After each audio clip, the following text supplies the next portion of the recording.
Are we going to have some issues with the vice presidential? I'm sorry? Yes. Are we going to have some issues with the vice presidential nomination because the ballots were sent out twice? I mean, that seems like I have everything challenged as far as that's concerned within the convention and without.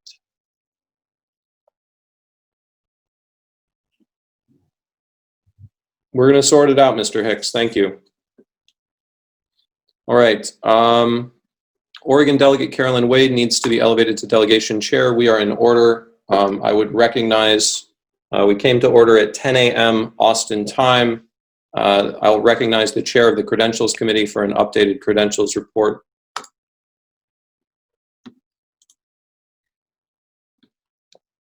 Can I get 2 minutes on that? I'm trying to get an updated We will be at ease attendance count. The secretary. We will be at ease until 11:05. Well. We will be at ease until 11:05. Let's get sorted, everyone. Mr. Chair, this is Archie Flower from Vermont. I have a point of personal privilege when that is in order. Let me clear the Q&A. Thank you. Mr. Tiefenthaler, you cannot propose motions in the Q&A, and I would suggest that you just get in line to be a speaker. Mr. Taft, your motion to suspend the rules as well, you need to be in line to be a speaker, Mr. Taft. Mr. Flower, you're recognized for your point of personal privilege. Go ahead. Thank you, Mr. Chair. It would be a great comfort to me in that if we could have the 1-800-ELECT-US on the screen when the screen share is going on, as well as lp.org. And I believe this would also be a great comfort to many others in the party. Probably so. And if the secretary can make that available, or Ms. Crawford can make that available, that's fine, as long as it is not obstructive to the business. There's a point of order from Georgia Delegate Thomas Nichols that there's a deadline on VP tokens. The deadline may be after the president is selected. Our bylaws say nominations shall close after the president is selected. Nominations will be open until the bylaws say that they are closed. Texas Delegate Randy Simbro asks, are we streaming on YouTube? Mr. Fishman?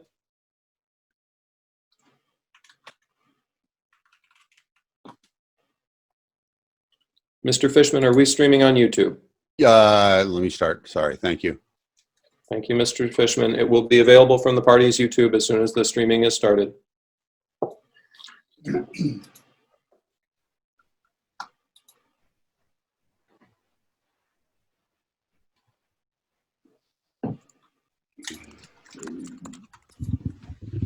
If Mr. Fishman could also promote the appropriate co-hosts, that will greatly improve the ability to mute and unmute quickly and handle the other flow of business. Tell me who you need. I think Mr. Fishman is on it. Go ahead, Mr. Harris. We need Levy? We need Levy. We need Sarwark.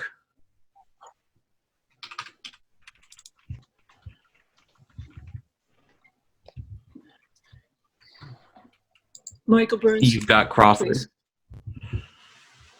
Michael Burns.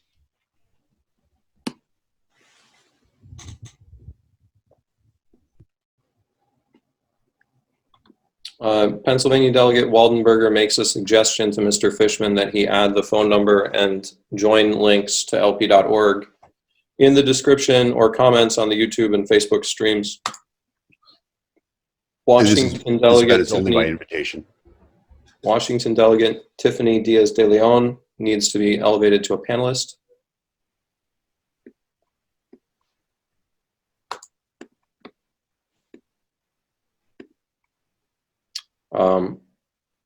Montana Delegate Jacob Kitson indicates, I don't know if he is delegation chair, but somebody can figure that out.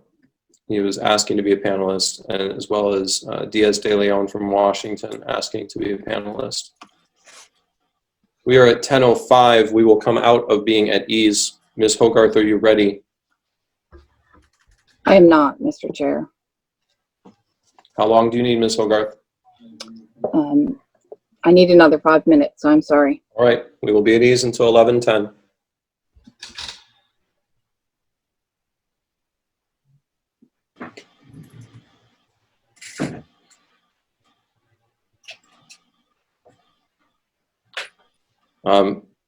Can someone recognize Montana Delegate Jacob Kitson so that he can speak? Go ahead, Mr. Kitson.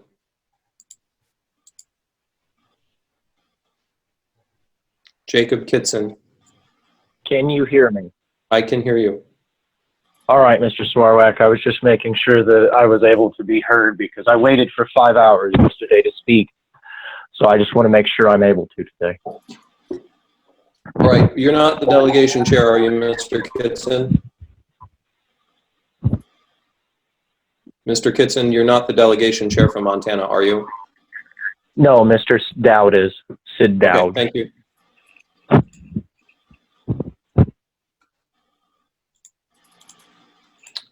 A point of order from North Carolina Delegate Thomas Hill. We could let Mr. Hill speak. Thomas Hill, North Carolina Delegate. Thank you, Mr. Chair. Can you hear me? I can. Yes, I'm on one of the presidential campaign staffs, and the only information we have about the nomination speeches is the 16-minute allotment. I was curious if there's any other directions that the campaigns should be looking out for to receive. Thank you. No, Mr. Hill, that is the only I mean, we're holding a convention according to our bylaws. Our bylaws indicate 60 minutes for speeches. That time is allotted for the nominated candidate to allocate, or the nominators to allocate as they choose. You're free to use the Zoom interface in any way that you choose and are available to. You get your 60 minutes. So okay, there's one question. Will the seconders, will they be made panelists?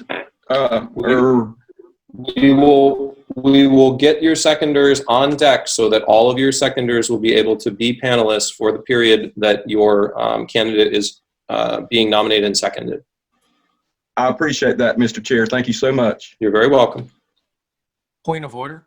This is There's a point New of Jersey order Delegate J. Edgar. We have 2 panelists in our state. Dan Kraus is currently on as a panelist, yet he is not the delegation chair. I am. All right, so Mr. Kraus can be pushed back to attendee. We'll take care of that. Thank you, Mr. Edgar. Thank you. I have a point of order from Georgia Delegate Chase Oliver. Mr. Oliver. Chase Oliver. Somebody find him, let him speak. Hello. So point of order, I'm just wondering if we should have sent a VP nomination email out now, considering we don't have a presidential nominee. We don't know if any of these candidates might want to run for VP. So people are turning in tokens now, not knowing what options are available to them for vice president. And I think we need to hold this vote after we have a presidential nominee. Thank you. I believe that we are not going to close the vote until after the presidential nomination is done. But I don't believe that it's in order for me to stop people from submitting their tokens early if that's what they choose.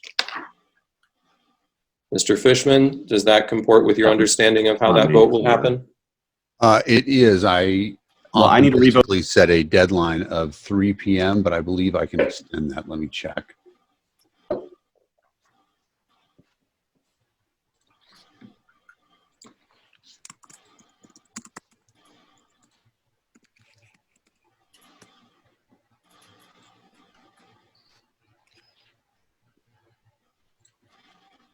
All right, I have a point of privilege from Tennessee Delegate Sean Rice. I will recognize him, and then we will be out of ease, and I will come to the Credentials Committee Chair. Go ahead, Tennessee Delegate Sean Rice. Yes, I have a question about my credentialing. Do we have to do it every day or not? I don't believe we have to do it every day. I think Credentials holds over from the previous session, and there's going to be an addition to it this morning. But you should be credentialed, I believe, Mr. Rice. Because I still, I'm getting from my state treasurer or from the state saying that I have to redo it every day?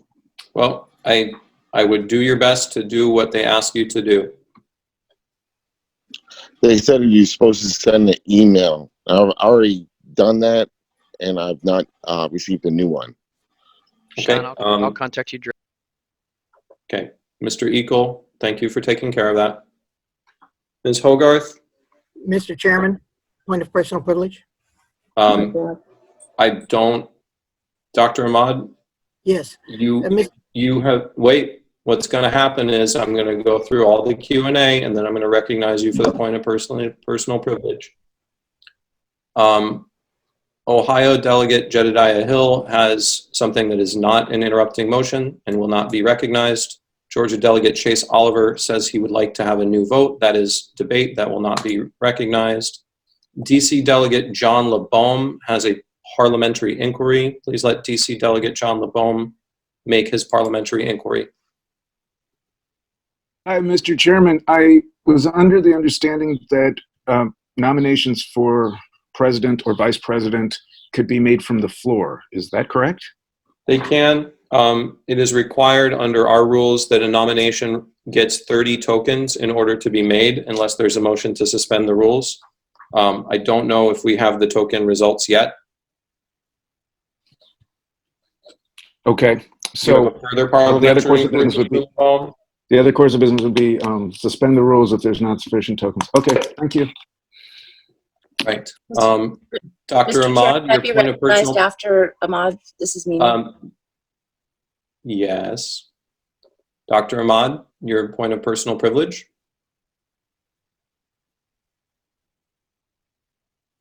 Dr. Ahmad, you have to unmute yourself.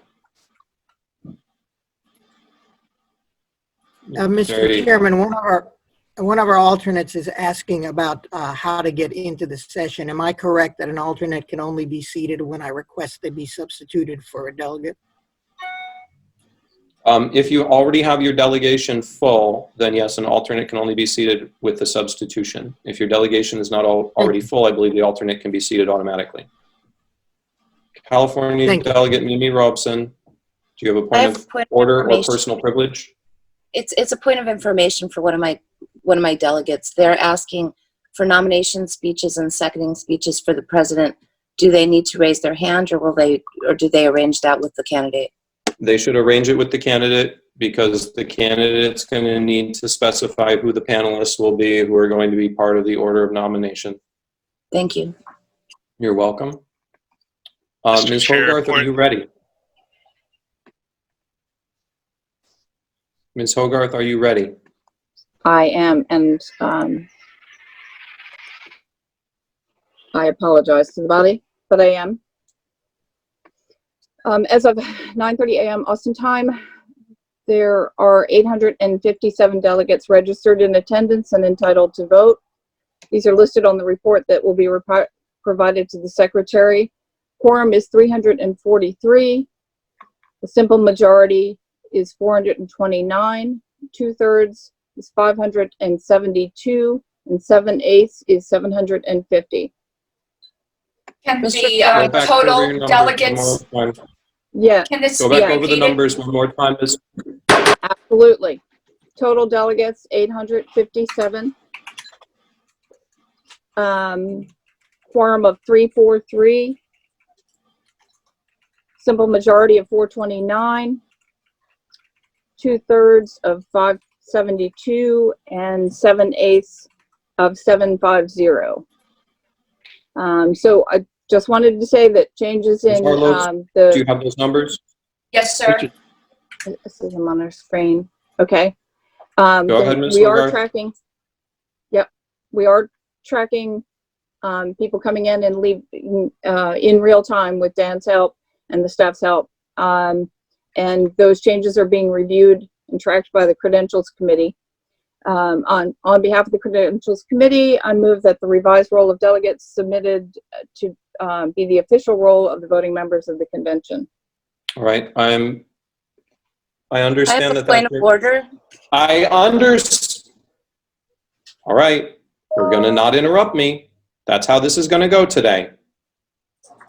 I understand that Ms. Hogarth has made that motion. I'm going to recognize points of order. I'm going to start with California Delegate Aaron Starr. Go ahead, Mr. Starr, with your point of order. Thank you, Mr. Chairman. At the end of the day, yesterday, we had 969 delegates that were credentialed. That number should never go down. What should be happening today is if there's any additional folks to be added to the credentials list, then the credentials committee needs to tell us who the names are, what states they are, and then we can approve them with a 7/8 vote. But there is no reason why the number of registered delegates should ever go down, because people are registered for the entire convention, not for the day. May I respond? The wording of my... Go ahead, Ms. Hogarth, and respond. I'm not sure that the delegate has stated a point of order, but go ahead and respond. My point of order is that you can't remove delegates from being credentialed. They are credentialed for the entire... The report states delegates registered in attendance and entitled to vote. All right. That's the response you get, Mr. Starr. California Delegate Joseph Dean has a point of order. My point of order is that the credentials report is faulty then, because the point of what the credentials report is supposed to tell us is how many people are registered.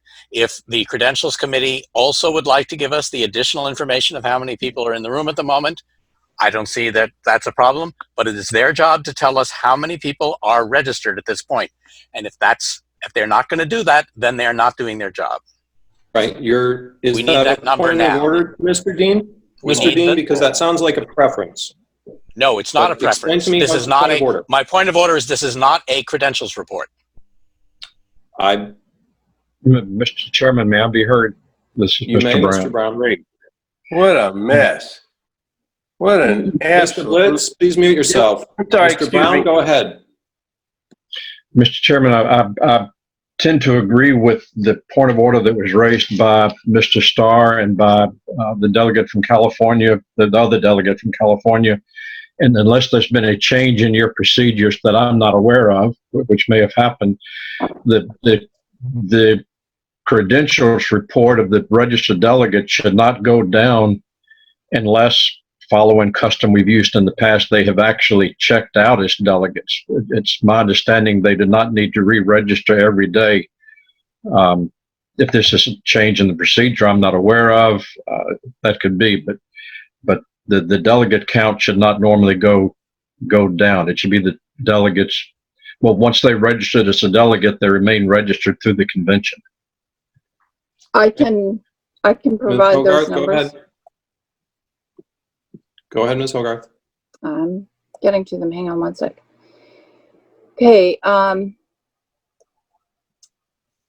Credentialed delegates, 1,035, providing a quorum of 414, a majority of 518, 2/3 of 690, and 7/8 of 906. Okay. Mr. Chair, just a point of order. We were having a difficult time getting all of our delegates linked in here. Many of them had never received a link to get into the meeting, so I'm trying to figure out how that can be corrected. Please work with Mr. Fishman to correct it. Ms. Hogarth, are you moving to amend? I'm going through the list as fast your as I can. Ms. Hogarth, are you moving to amend your motion? Yes, I would like my motion to include both the registered in attendance and total credentialed delegates. Okay. I will accept that change to the motion. I have a point of order from California Delegate Mary Jingle. Go ahead. Thanks. It's been dealt with. Thank you. Nick, is there a way to remove your point of order from the queue? I tried to send a follow-up note to say that, but. Not really. Okay, I mean, yes, I saw the follow-up, but I saw it too late. That's fine. All right. We're going to get through the points of personal privilege and points of order before we move on. I have a point of personal privilege from Montana Delegate Jacob Kitson to request that the screen be changed the same fashion as yesterday with the raised hands list and the speakers list. That request has been made. There's a point of order from New Hampshire Delegate Darrell Perry that he received an email asking him to check in for the day. That email did go out. I don't think that's actually a point of order, but please do check in for the day.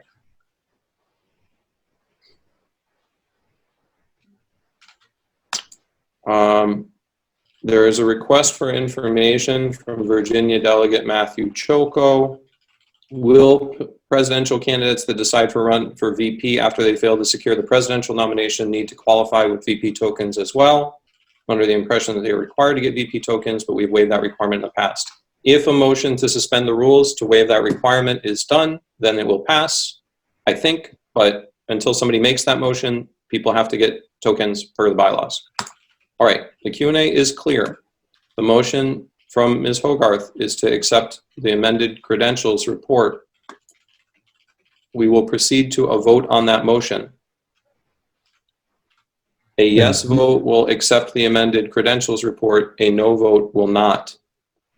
And may she give those totals one more time, Mr. Chairman? Please go ahead and give the totals one more time, Ms. Hogarth.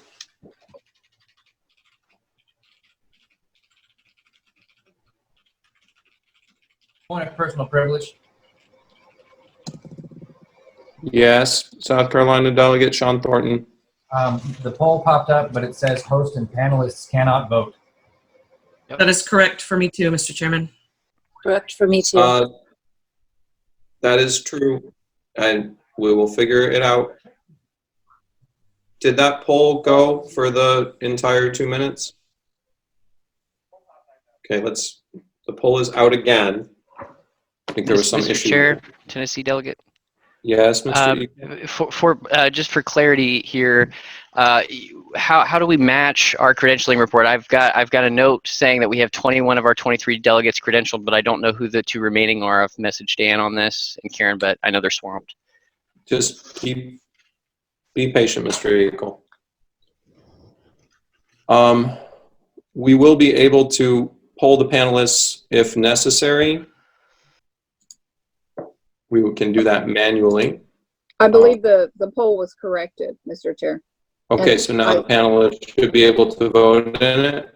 And I know the numbers. I was able to. The numbers were requested. Okay, good. Then. Go ahead, please. 1,035 total credentialed delegates, a quorum of 414, majority of 518, 2/3 of 690, and 7/8 of 906.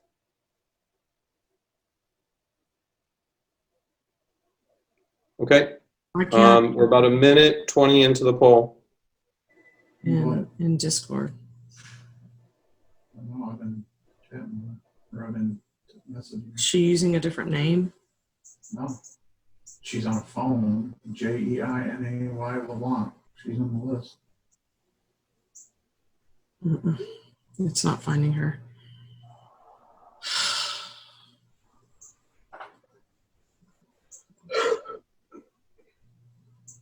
Do you want me to message her? No, I need to send her a link that's private. Whitney, hot mic. Sorry. All right.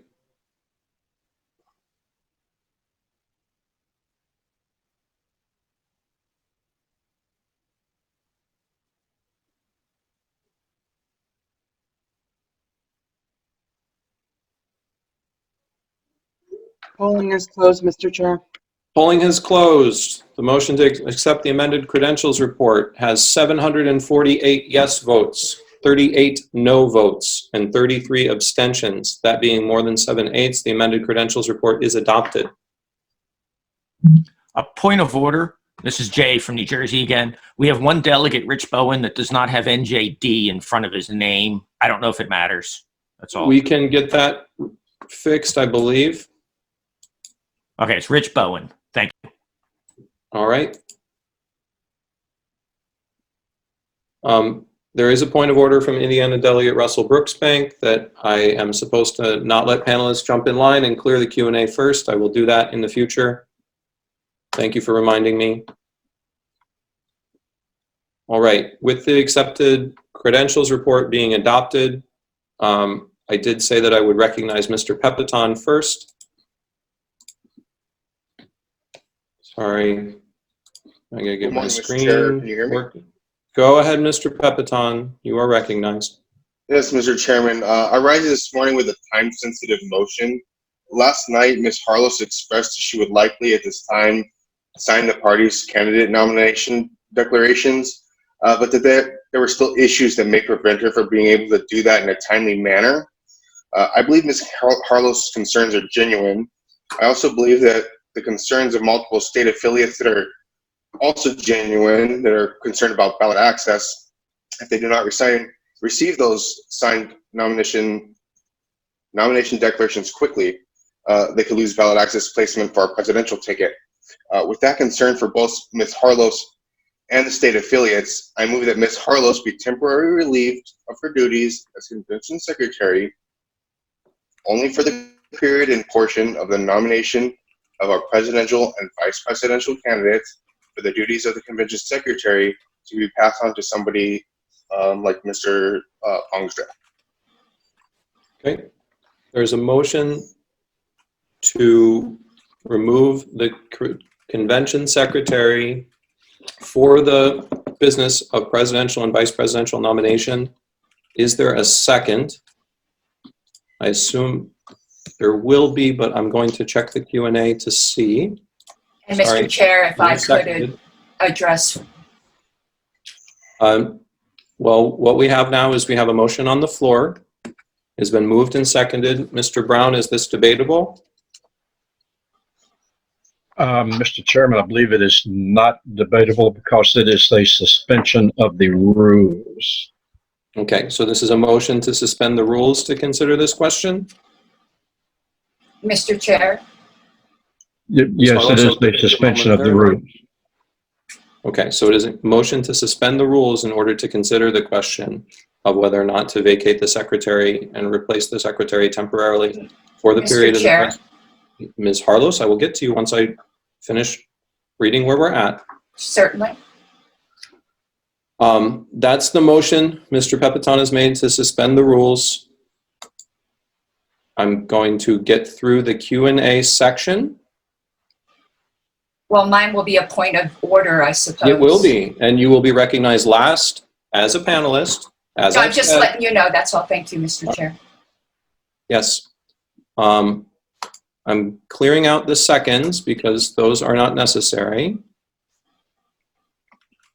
California Delegate Aaron Starr objects to consideration. Mr. Brown, is an objection to consideration in order for a suspension of the rules? I don't believe that you can object to consideration of a rule suspension. I don't believe that is in order. It is,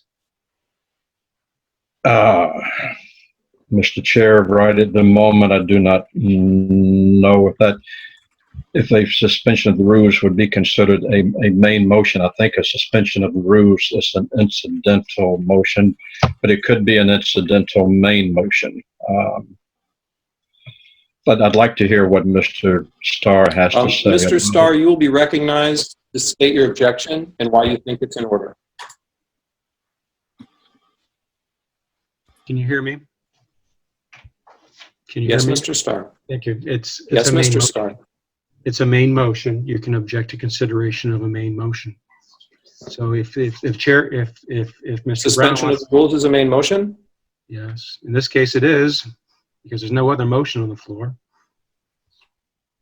I agree. I think because nothing else is pending, I believe this is a main motion. Okay, so Mr. Starr objects to consideration of the question.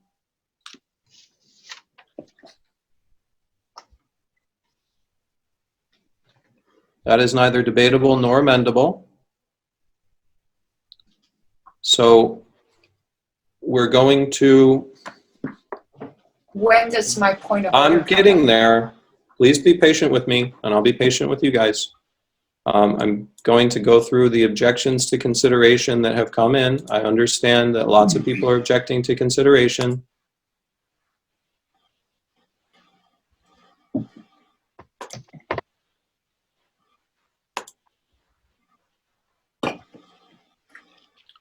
There is a request for information from Ms. Harlos. This is not me recognizing you for your point of order, Ms. Harlos. This is a request for information related to the underlying vote, Thank you. whether or not you would agree to this temporary suspension. No, as I am willing to sign the certificates immediately after the convention. I've already stated that unequivocally. Okay. Ms. Harlos, you're now recognized for your point of order because I'm clear through the Q&A. Thank you, Mr. Chair. My point of order is that this is stating a falsity of fact. I am perfectly willing to sign the convention certificates. So there's no grounds because this isn't an issue anymore.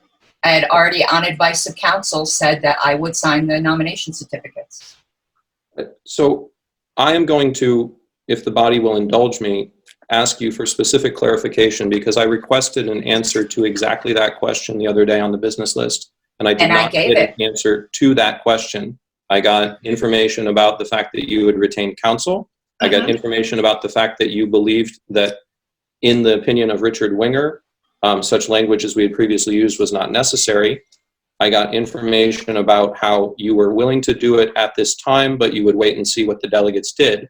I did not get a clear and unequivocal statement that you would sign certificates that are substantially similar to the certificates in the past. And those are the certificates that I intend to submit immediately on the close of the sitting of convention. So if that is the new answer, I would like it on the record right now. It's not a new answer, Mr. Chair, but that is the answer on the record. I've seen what the delegates have done, and the delegates are allowed to make these decisions, not the LNC. My objection was to the LNC doing certain things, not to the delegates. The delegates have made their decisions, and I am perfectly willing to sign the certificates in accordance with the will of the delegates, not what the LNC does. The delegates have spoken. I will sign the nomination certificates. Okay. We will now move to resolve the pending questions. So we will start with a vote on the, let me just make sure that there are no other privilege motions.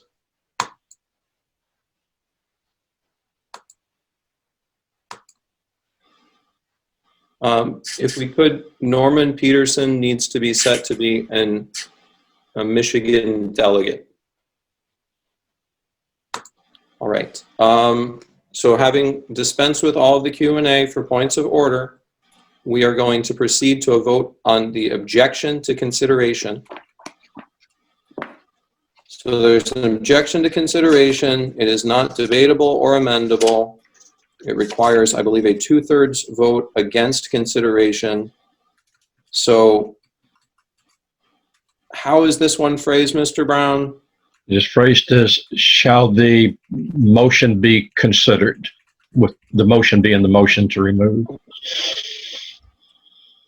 Okay. So the question for the body is, shall the motion to remove be, shall the suspension of the rules to consider the removal be considered? A yes vote will allow us to consider it. A no vote will not allow, a 2/3 no vote will not allow us to consider it. Does everyone understand where we are? So we will move to a poll. Shall the suspension of the rules be considered? Yes or no?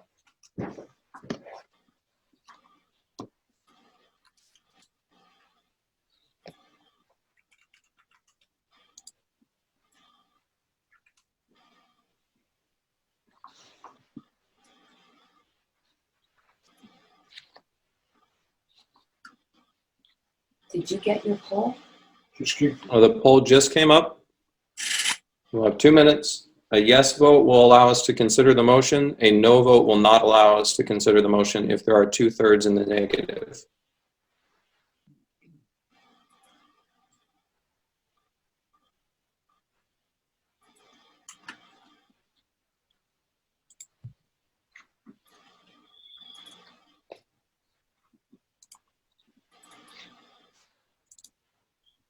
Mr. Chairman, it's my understanding that this actually should not be a two-part motion. It is one motion to suspend the rules and remove the secretary. Fair enough.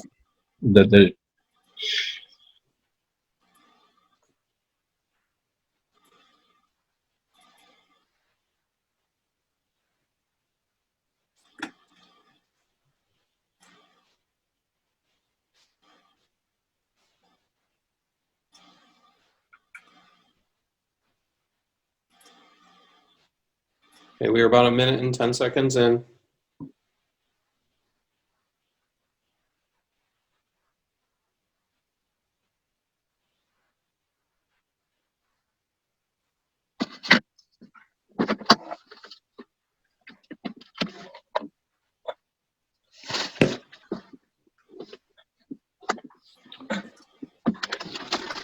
Minute and 32 in, and we're voting on whether or not to consider the motion to suspend the rules to remove the convention secretary for the presidential and vice presidential nominating process. We have about 900 votes out of 941 participating, and we have hit the 2-minute mark. The yeses are 155. The noes are 728. The abstentions are 18. Again, yes, 155, no, 728, abstain, 18. The objection to consideration prevails. We will not consider Mr. Pepiton's question. We will now proceed with, I believe we're back to business. The next item on the agenda will be nominations. I will go through the speaker's queue.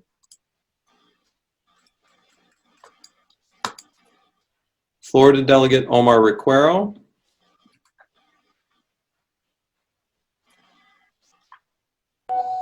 Mr. Chair, Go ahead, Mr. Requero. I would like to move to suspend the rules in order to, let me just get the motion in front of me, to amend the agenda where it says adjourn to second sitting to read adjourn to second sitting at a date and time called for by the LNC. And I've already messaged this to the secretary. So just repeat your motion to suspend the rules. I move to suspend the rules to amend the agenda where the part of the agenda that says adjourn to second sitting to read to adjourn to second sitting at a date and time called for by the LNC. Is there a second for that motion to Object to suspend consideration the of the question, Mr. Sarwark? I'll get there in a second. I don't see a second to the suspension. Oh, then the second came in late. We have objection to consideration from South Carolina Delegate Matthew Hicks, along with a couple of other people. So we're going to do the same thing again. We're going to move to a vote on the objection to consideration. So we're going to ask, shall we consider the suspension of the rules to amend the agenda to adjourn to a second sitting at a date and time called for by the LNC? That's the question, is whether or not we should consider it. A yes vote will allow us to consider it. A 2/3 no vote will not allow us to consider it. Please put up that poll.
All right, we are about 45 seconds in. Again, the question is whether or not we shall consider a motion to suspend the rules to amend the agenda to read a date and time determined by the LNC.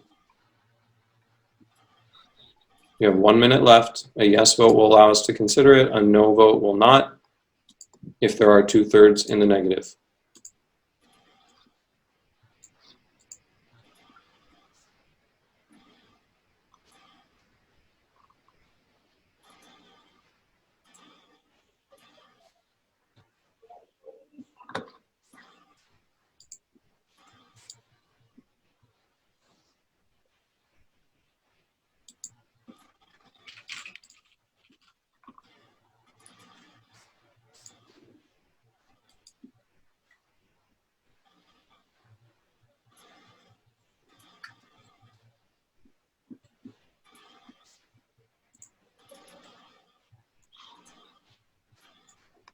All right, we have 15 seconds left in the poll.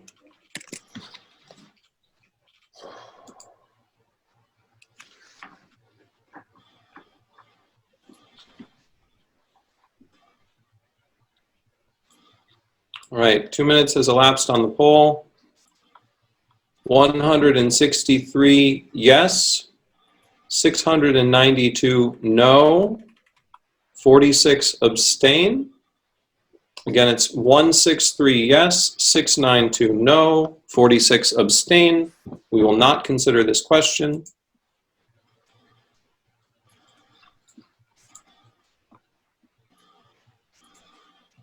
There is a request for information from Colorado Delegate Joseph Johnson for the Secretary. Does Ms. Harlos consider the end of the convention to be end of the virtual convention happening this weekend or the in-person convention happening at a later date? Ms. Harlos? Hold on. Am I muted? Oh, no, I'm not. No, Okay. we can hear you. Thank you. No, the end of this, at the end of this portion of the convention, I consider this a bifurcated convention with 2 portions. So at the end of this portion of the convention. Thank you, Ms. Harlos. There is a request for information from Indiana Delegate Russell Brooksbank as to whether or not we have the results of the nomination tokens. Mr. Fishman, do we have those results? We do not. I will need probably 35 more minutes. Okay. Maybe 45 more. There is a point of order regarding suspension being incidental, so no objection to consideration. We've already found objections to consideration to be in order with the previous one. There's a request for information from Colorado Delegate Mark Montoni about whether or not the LNC has already selected the second sitting. They did have a motion, but it is up to this convention to adjourn itself. There is a point of order. The minutes should record the names to the delegates who make a motion in the name of the seconder if there is one and one is required.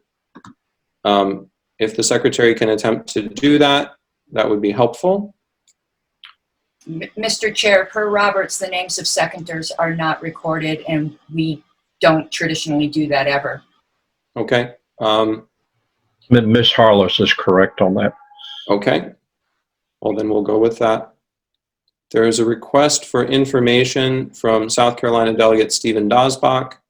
How and to whom do the campaigns submit their speakers list? Mr. Fishman, how would you like to handle that? Once we get the list up, we have a spreadsheet and I'll share it around with the people who are in. No, but how should that matter? They campaigns could give you a list of who they want to nominate? They should build their list now and have it ready to go. Okay. There is a point of personal privilege from Arizona Delegate Brandon Slayton that the polls are not worded well, and can they be more simply stated? We will try. There is a request for information from Louisiana Delegate Daniel Hayes as to whether or not we require a motion to open nominations. I believe nominations will be open by orders of the day quickly. There is a motion from New Hampshire Delegate Spencer Dias for orders of the day. That is interruptible and it is privileged. My intent is to proceed to orders of the day, which is the nominations for president and vice president. I will recognize so nominations will be open for that. Mr. Fishman, if you could proceed on getting nomination tokens. But that's the business that we will be on. New York delegate Pietro Garacci. Thank you, Mr. Chair. I move to recess for 35 minutes, and when we return, immediately begin the process for electing our presidential nominee.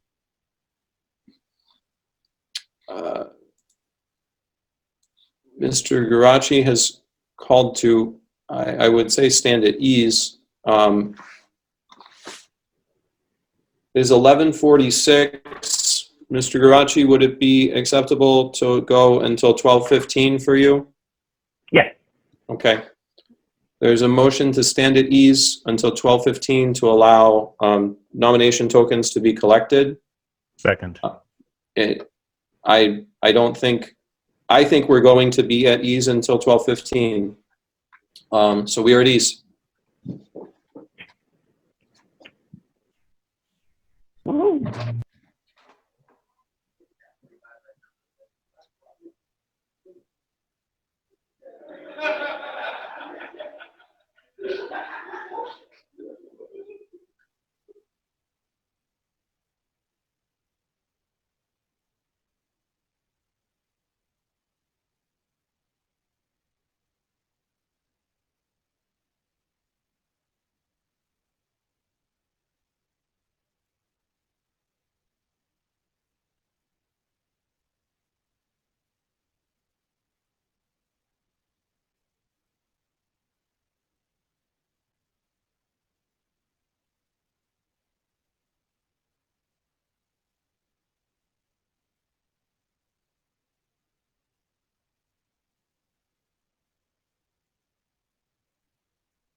I should say we will resume at 11:15 Austin time. I was requested to use Austin time and I neglected to do so. So 11:15 Austin time.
Steve Cease from Illinois. Just wondering, are delegates still able to submit presidential tokens?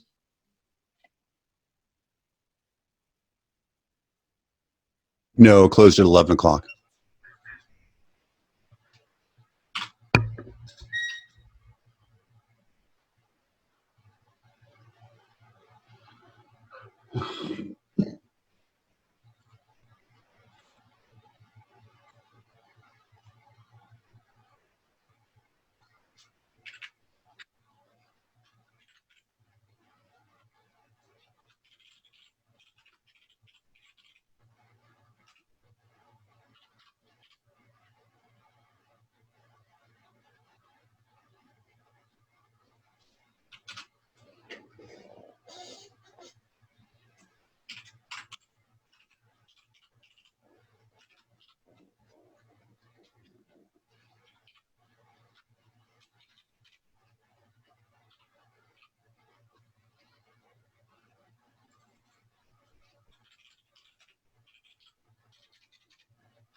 alternates did not get attendance emails for today's session, right? Correct.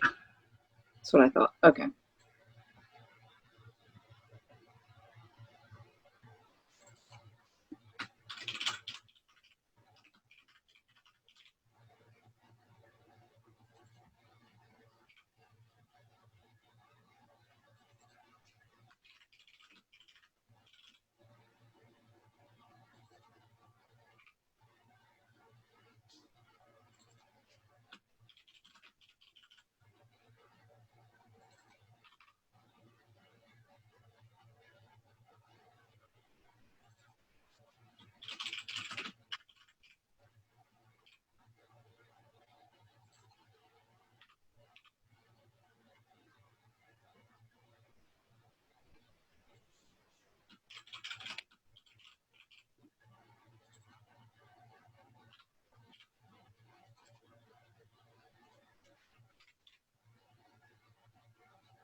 Karen Ann, I sent the result to your Gmail.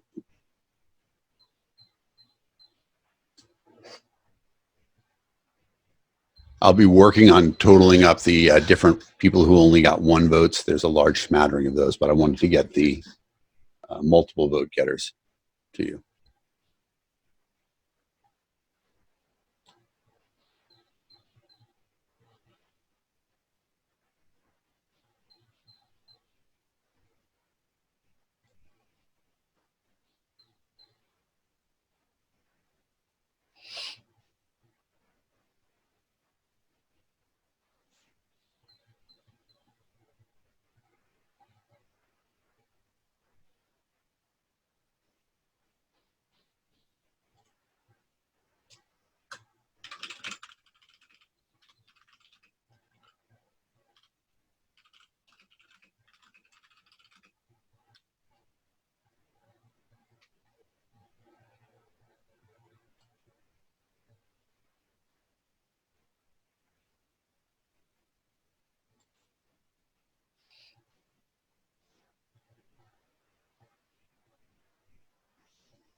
So for anyone who's running the YouTube stream, I had a good suggestion from one of my delegates to put up the phone number and the website on the screen.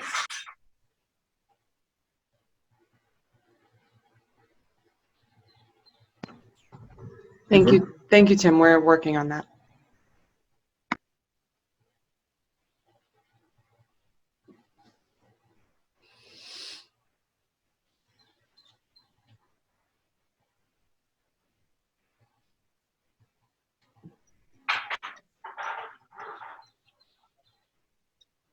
Thank you, Tim. We're working on that.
Hey Siri, call Dan Fishman. You're on a hot mic, Karen. You're on a hot mic. Calling. Oh.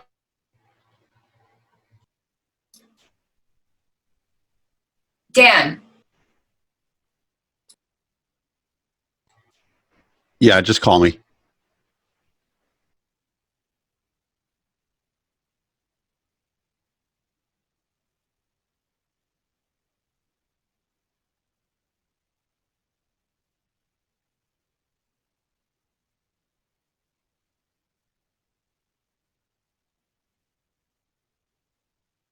Mr. Chair.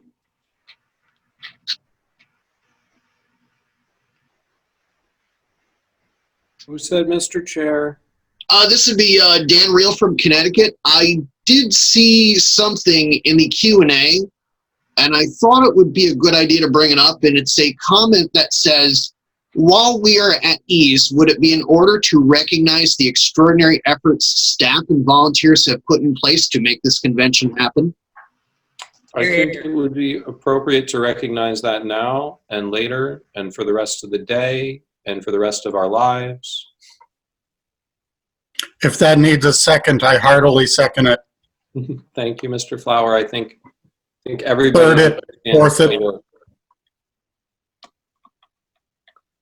All right, we have about 8 minutes to go until we'll come back to order and not be at ease anymore, at which point we will get the nomination token results.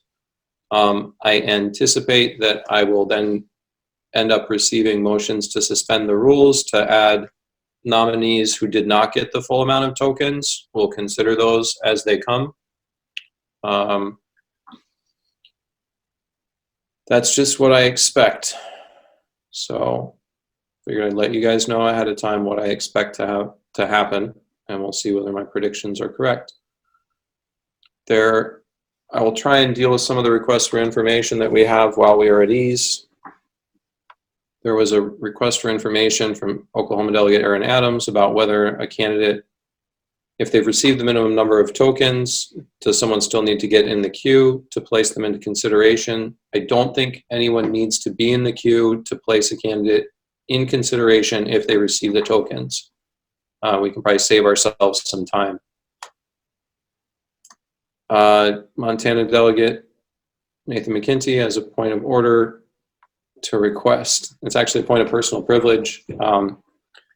McKenty would prefer that delegates not have, or panelists not have animated backgrounds or advertisements. I will pass on that request. There's a parliamentary inquiry from Ohio Delegate Homer Taft about how we properly nominate vice president when we're not allowed to suspend the rules, but orders of the day can be done with no voter consent. When we get there, once the presidential nominations are done, that is the point, or once they are resolved and we've chosen a presidential nominee, only then will it be in order to close nominations for vice president.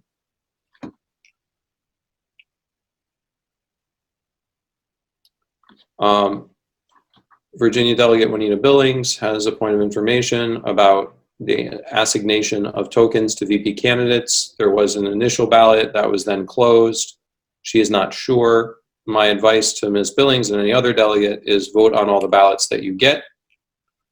If there was an error with the first one and it closed, then vote on the second one.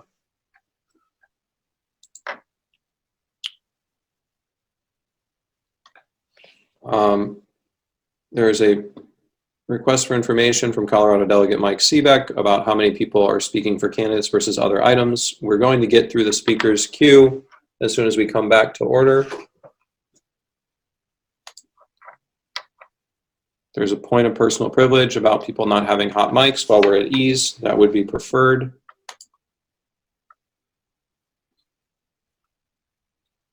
There's a request for me to state what a yes vote means and a no vote means. I will try and do that. There's a request for information as to whether or not nominations require voice nominations in addition to tokens. They do not require anybody to be recognized to place the name in nomination. If the tokens are there And then people who have the sufficient number of tokens or who are allowed to have their names placed in nomination will get the full amount of time under the bylaws for their speakers to be able to speak to their nomination. They can use that time in any way they choose.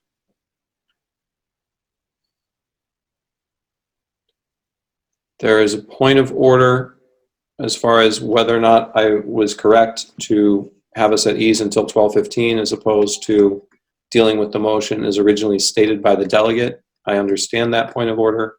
I don't think that point of order is timely at this time, but I'll be mindful in the future. There's a request for information from Montana Delegate Eleanor Swanson. Do nominees have to accept the nomination before we proceed to voting? Wondering what happens if Amash hits the threshold. If there is a question as to whether or not a nominee would accept the nomination, I will attempt to resolve that question to the best of my ability. If Congressman Amash is available and can be present in the Zoom meeting, that would probably make it the quickest to ask, because then we could get it from the person who would be apt to receive the nomination, whether or not they're willing to accept. That is clearer than, hearsay. There's a point of order from the Wisconsin delegate, Aaron Huggins, about whether or not I should have recognized that motion. I guess that got put in twice.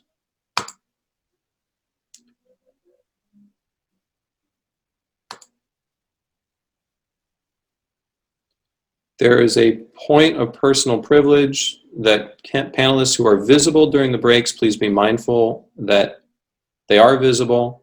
Maintain a professional demeanor. If you need to eat, drink, or touch your face, please do it off screen. There's a point of... Mr. Brown, go ahead. I had to leave for a few minutes to reboot my computer. Was there anything that happened that I need to be aware of? Not really. I'm trying to get through some of the points of order to the extent I can during this recess. Thank you. There's a point of order.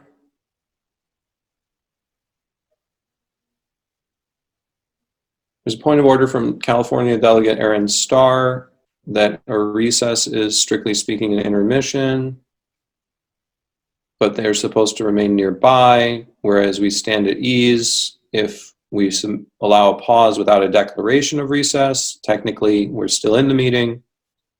I appreciate the clarification. Mr. Chair. Mr. Flower, I will get to you after I get through the other 13 things in the queue. Thank you. Massachusetts Delegate Peter Everett, point of parliamentary inquiry. Is it not the case that objection to consideration of a non-debatable question which requires a 2/3 vote is by definition dilatory? Because the same 2/3 would dispose of it, will dispose of it by voting it down. Maybe it's dilatory, maybe it's not. I'm going to try and be charitable in my interpretations until I'm given the indication that I ought to stop being charitable. There's a point of personal privilege that suggests during dead air time someone should read platform planks. I'm going to use the dead air time this way instead. There's a point of personal privilege that the black screen should be a little larger to read easily, from California Delegate Lightfoot.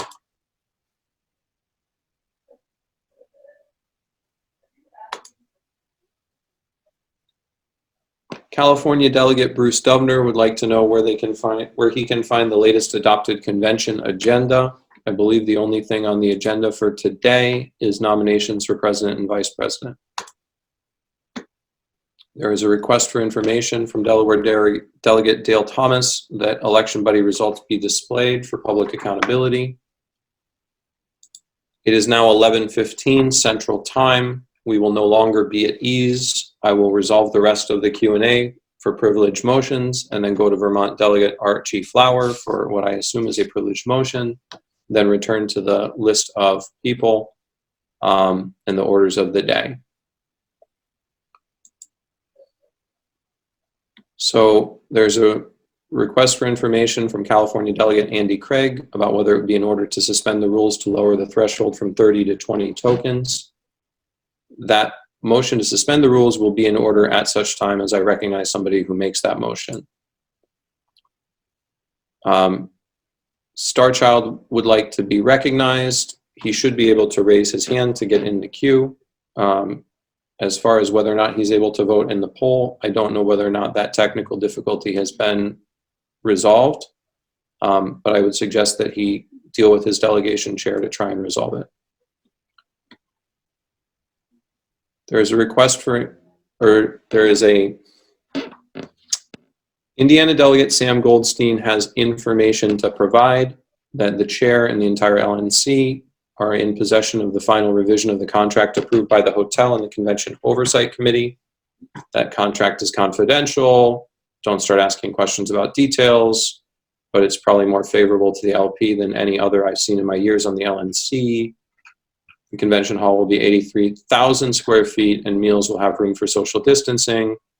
The Oversight Committee will provide masks for those willing to wear them and take other measures to keep it as safe as possible.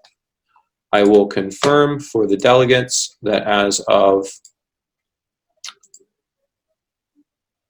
9:13 a.m. Austin time this morning, I did receive an email with a draft of a contract from the Convention Oversight Committee chair, and I have that in my email box.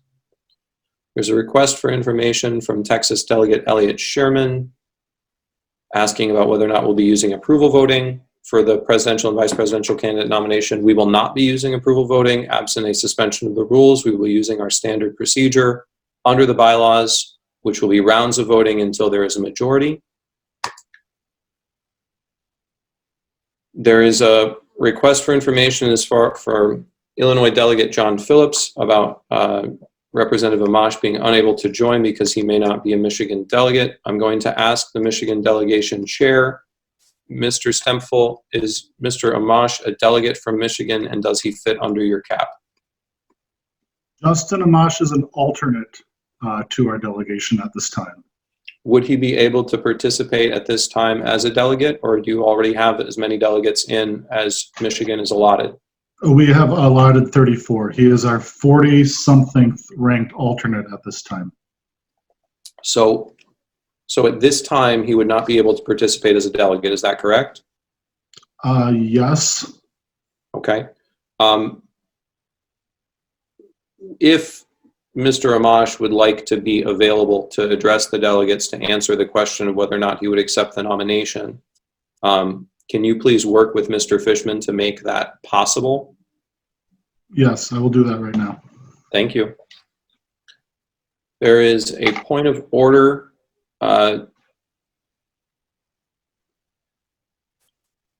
regarding the objection to foregoing the vote and whether or not I adequately considered the motion. Again, that point of order is untimely. It's the same point of order that's been raised. There is a request for information from New York delegate Carrie Bittner. In VP vote tallies, will responses with a single name be assumed to be one if the people currently running, or they be counted as separate persons? I don't know. I think we will try and be as generous in interpreting election results as we would like the old parties to be to us. There is a point of personal privilege from New Hampshire delegate Darrell Perry. Alexa, order a case of beer and ship to Nick Sarwark. Alexa, confirm purchase. I will allow that point of personal privilege, Mr. Perry. I appreciate the case of beer.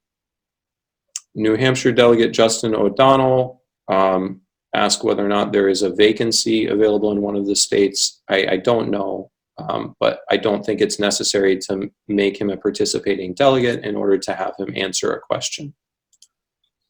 All right, I now have gone through the Q&A. I'll return to Vermont delegate Archie Flower. Mr. Flower, go ahead. Thank you, Mr. Chair. I have a point of order regarding my delegation. I have 2 delegates that can't get in at the moment. I have texted the number that Mr. Fishman has provided. Okay, we will try and get through that.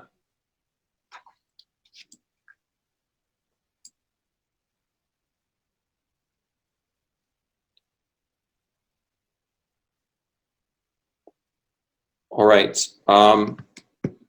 There is a request to provide information. Mr. Amash has indicated on Twitter publicly that he is honored and grateful, but I am not a candidate this year and will not accept the nomination. I am inclined to take that public statement. I will still entertain it with the indulgence of the body should he wish to address the body directly. But I believe that that does resolve the question regarding willingness. So it is not necessary, but as I said before, I will entertain it. All right, back to the speaker's queue. Georgia delegate, or actually, at this time, I'll ask Mr. Fishman if he has the results of the tokens, if they can be displayed in order, including those ones that were short of the threshold, so that we know where we're at and what motions people might want to make. Would you like me to display, or would the secretary like her to display? It's whoever wants to do it.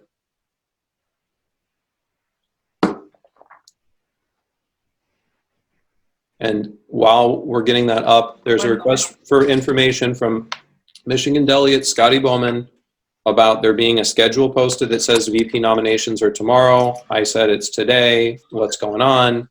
In clarification, there are no times certain for this setting of the convention other than the one that we already did today, which was a 10 a.m. Central Time start.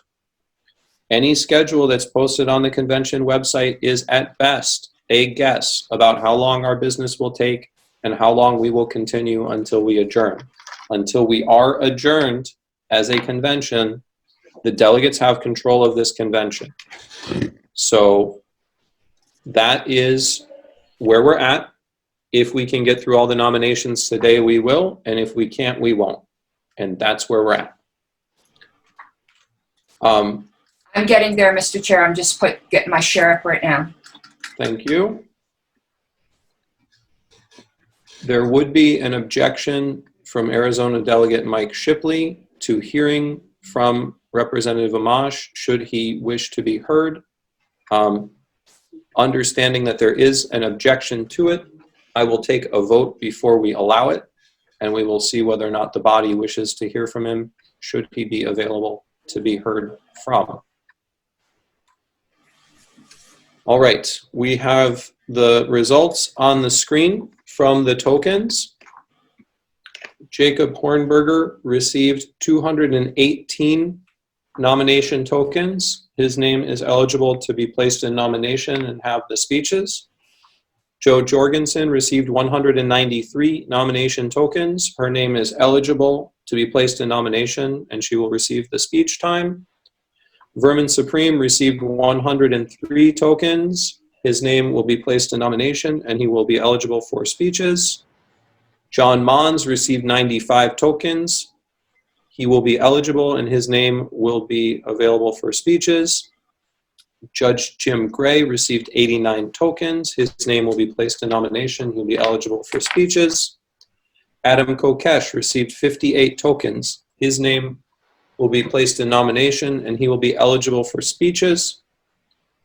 Moving on to the people who did not meet the thresholds. Arvin Vora received 27 nomination tokens. At this time, he will not be eligible to be placed in nomination nor for speech time. Justin Amash received 27 nomination tokens. At this time, he has indicated he will not accept the nomination, and so I will find it to be out of order to place him in nomination unless he indicates something different. Dan Taxation in Theft Berman received 18 nomination tokens. He is not eligible for speeches at this time. Sam Robb received 14. He is not eligible for speeches at this time. Kim Ruff received 11. She is not eligible for speeches at this time. Sorin Ardeleño received 9 nomination tokens. She will not be eligible at this time. Spike Owen received 7. He will not be eligible at this time to be placed in nomination. Nicholas Sarwark received 6. He will not be eligible at this time. to have speeches or have his name placed in nomination. And Larry Sharp received 4. He will not be eligible at this time to have his name placed in nomination. I'm going to move to the speakers list. I know that there were motions to suspend rules that people are going to want to do. We're going to go through the list. Georgia Delegate John Turpish. Thank you, Mr. Chair. I move to suspend the rules so that the candidates who are placed into consideration for the presidential nomination but who are not nominated are automatically placed into consideration for the nomination for the vice presidency. Thank you. There's a motion to suspend the rules to allow all of the candidates who are not nominated for president to be placed in nomination for vice president without them having to get explicit vice presidential tokens. Did I state your motion to suspend the rules correctly, Mr. Turpish?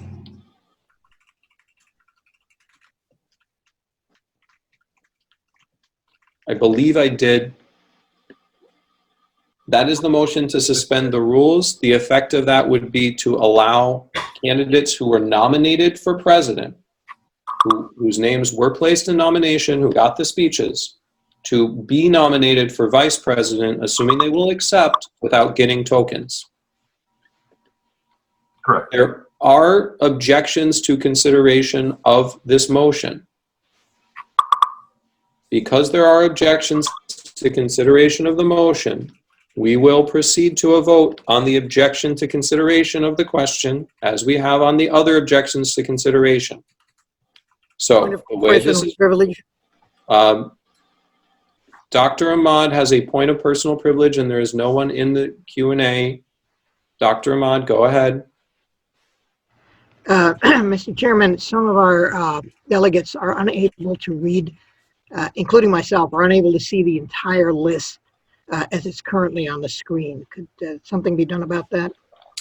We will try. The secretary is also trying to keep the minutes, so we'll do our best. Understood. Thank you. All right. There is an indication that Mr. Armstrong was nominated for president, and his name did not appear. I can ask Mr. Fishman to check on that. There's a request for information regarding Mr. Sarwark. Yes, go ahead, Mr. Fishman. I did not include the list of everybody with one vote. Okay. I'm working on totaling that up. There was a thought that perhaps he had received more than one. So if that was not the case from the results that you got, then that's not the case from the results you got. There is a request for information from Ohio Delegate Homer Taft of whether or not the motion to suspend the rules speaks to all candidates, candidates with tokens, or candidates with 30 tokens. It speaks to all candidates who receive a nomination for president. At this point, the candidates who have received a nomination for president are those who got more than 30 tokens. If a motion to suspend the rules allows other candidates to be nominated, those would also be covered by this motion to suspend the rules for Mr. Turpish to allow them to be placed in nomination automatically, if they want to accept it. Mr. Chair, the motion that Ms. Wade, I have acknowledged that you are attempting to be heard. I'm going to get through the Q&A and I'm going to come to you, Ms. Wade. you've misread the motion. Oh, did I? Okay. Please help me. You said that it was candidates who were nominated for president, but the motion on the board says candidates who are not nominated for president. Okay. So it was supposed to be, so here's what it is. It is those candidates who are nominated for president and do not receive the nomination. That is as clear as I know how to make it. We have a point of information from Mr. Kolste. He asks, is this for all but the nominee or just those that didn't get 30 tokens? This is for all candidates who are nominated for president who do not get the nomination. That is the motion to suspend the rules. There is a parliamentary inquiry from District of Columbia Delegate John LeBaume. Mr. LeBaume is recognized to make his parliamentary inquiry. Mr. LeBaume. Thank you, Mr. Chairman. In previous years, the votes have been tabulated for candidates who have not been formally nominated, say a Penn Jillette or a Jesse Ventura or a Ron Paul, except for when he actually ran. Now that we're doing this online and digitally, will there be a means to do those votes? Thank you. So with regard to the parliamentary inquiry, all votes that are tallied will be counted, including write-in votes. Write-in votes are allowed and they are counted and they do become part of the record of the convention. However, a candidate who is not placed in nomination will not be placed on the form of the ballot, and those votes will have to be put in the write-in section of the ballot by the delegation chairs. Okay, so the vote is, we actually do this as we would to our delegation chair, and then they announce it per previous ones. Okay, thank you. You're very welcome. I have a request for information from Florida Delegate Jonathan Loesch. All the people who received a token for president also received a token for vice president. I don't believe that is the case, Mr. Loesch. There were separate votes and separate tokens. This is the motion that would automatically add nominated candidates for president who do not receive the presidential nomination. They will automatically be allowed to be candidates for the vice presidential nomination should they wish to without getting tokens. That would be the effect of the suspension of the rules when we get there.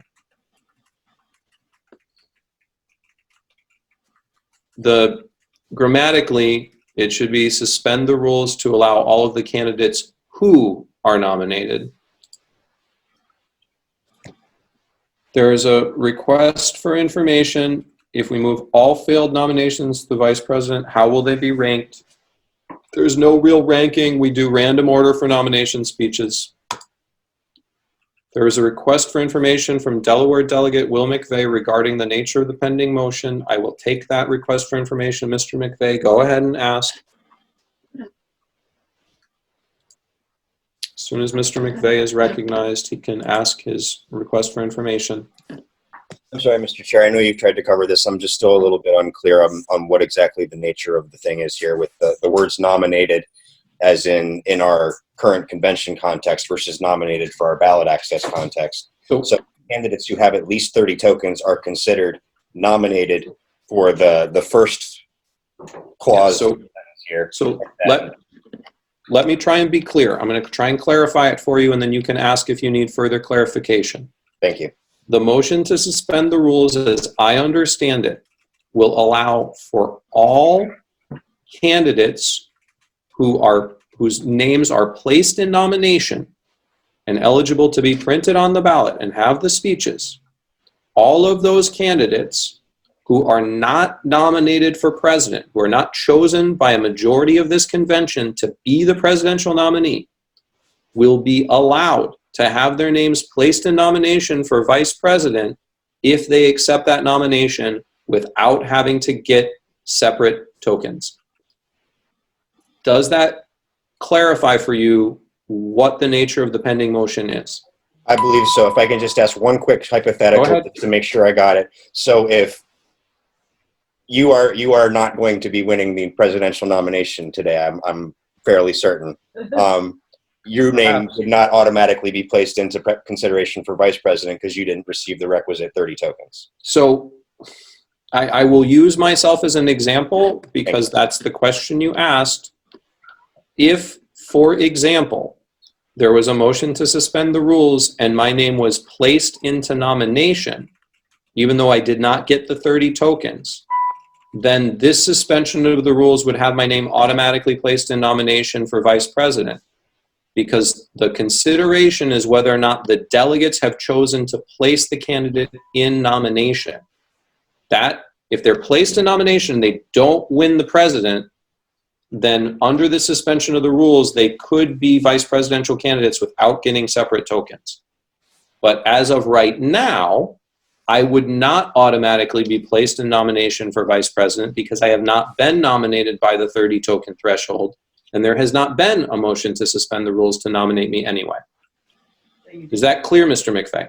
I believe so. Thank you, Mr. Chair. Okay.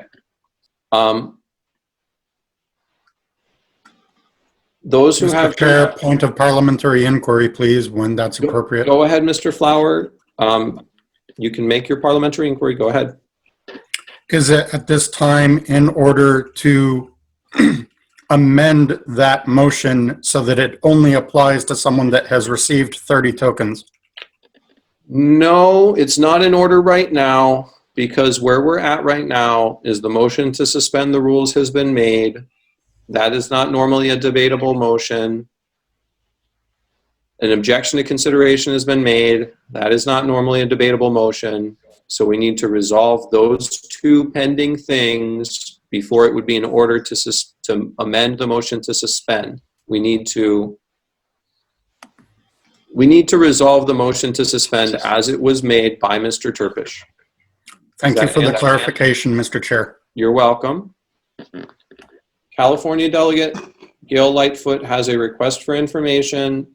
Whether or not that means these candidates will have greater standing, they will not have any greater standing. Everybody will have the same random order for speeches.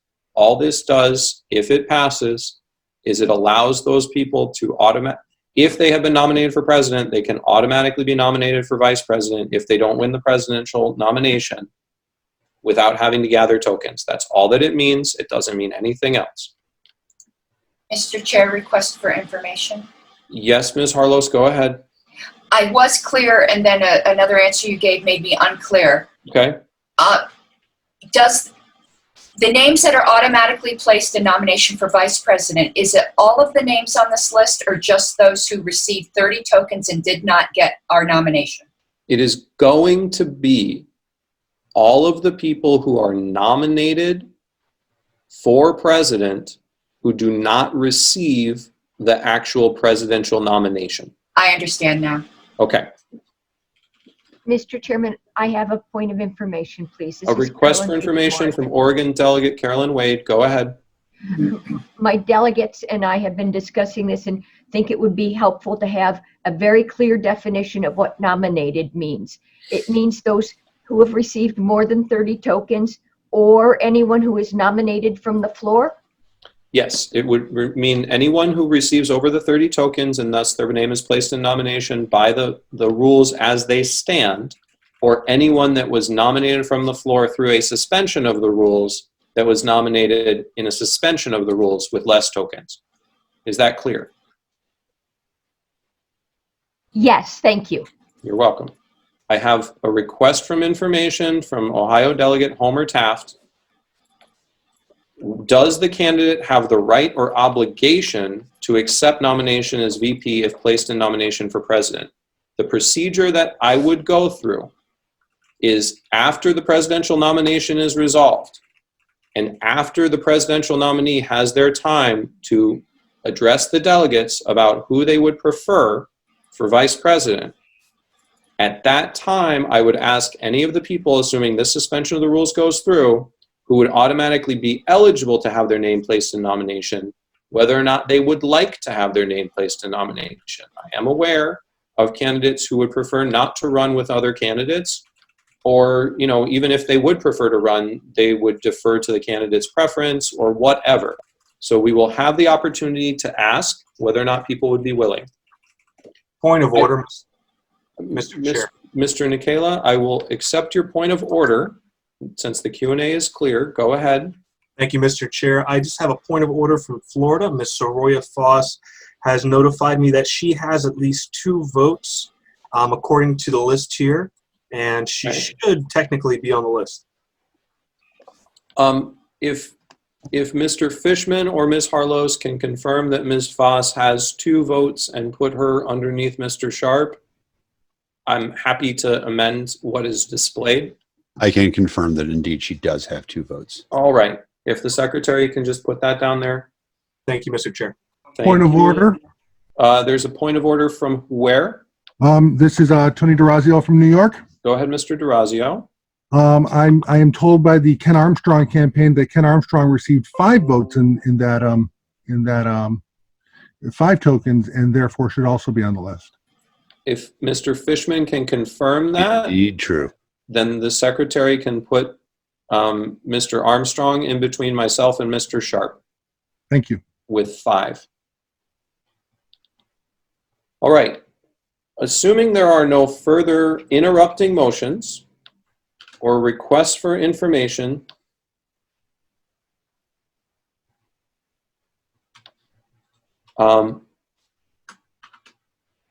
yeah, Mr. Turpish, I believe I appreciate you putting in the Q&A the wording that you used.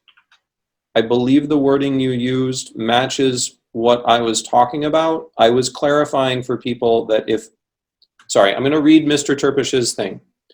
Sorry, I don't know the proper parliamentary procedure. Here's the wording I used. I move to suspend the rules so that candidates who are placed into consideration for the presidential nomination but who are not nominated are automatically placed into consideration for the nomination for the vice presidency.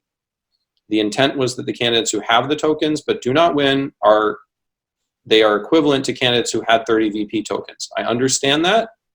The clarification that I made was that if a candidate is placed in nomination, the effect of your suspension of the rules would be to allow them to automatically be placed in nomination for VP, even if they're placed in nomination by the body without getting the 30 tokens.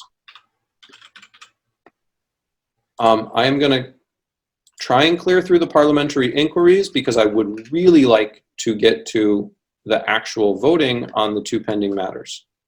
Texas Delegate Lee Sharp has a parliamentary inquiry. It is a request for information or a parliamentary inquiry. If Foss knows of 2, and I doubt she knows of mine, I am concerned about the token count. Could that be clarified? Mr. Fishman, is there anyone else who should be in this list that's on the screen that the secretary is cleaning up right now that was inadvertently not included in the list that's somewhere above 2, at or above 2? If there are, just double check, please. I'm double checking right now. Thank you. We're doing a second total, including we'll have a thing of all the people who got 1 vote relative. I appreciate that. So that's going to be clarified. California Delegate Aaron Starr would like it displayed how many tokens were received for NOTA. I don't object to that. If that is a known answer, it can be added to the list. All right. I am done with the Q&A and requests for information. What we are going to proceed to right now is we're going to start. I'm going to remind everyone where we are. Georgia Delegate Turpish moved to suspend the rules to allow anyone who was nominated for president and did not receive the nomination from the body to be placed in nomination for vice president without having to get tokens. Objections to consideration were made, so there are people who don't even want to consider that suspension of the rules. We will proceed to a vote on the objection to consideration.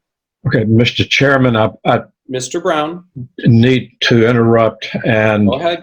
The objection to consideration of this motion is not appropriate. The objection to consideration may only be applied to original main motions. A motion to suspend the rules is an incidental motion. It may be an incidental main motion, but it is not an original main motion, and therefore objection to consideration is not applicable. In reality, it would take a 2/3 vote to suspend the rules anyway. But in this case, the objection to consideration is not appropriate. And you should proceed directly to a vote on whether to suspend the rules, which would require a 2/3 vote.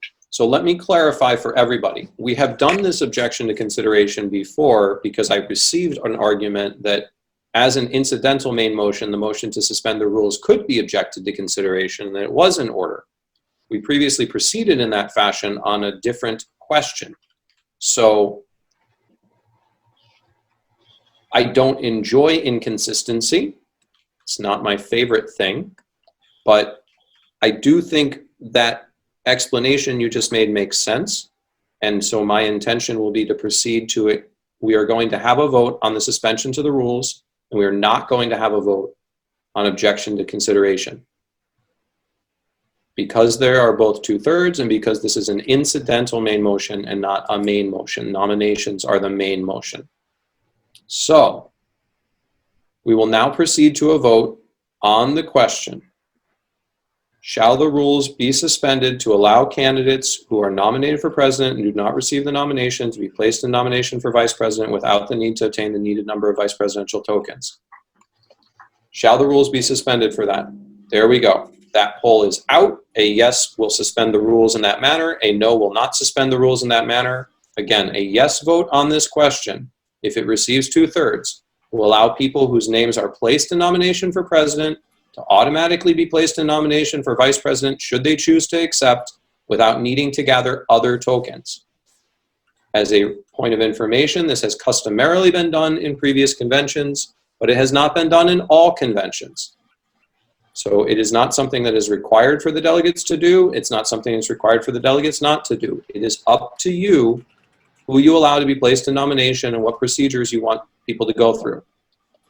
We have 1 minute and 15 seconds left. I'm going to step away from my computer while the vote continues.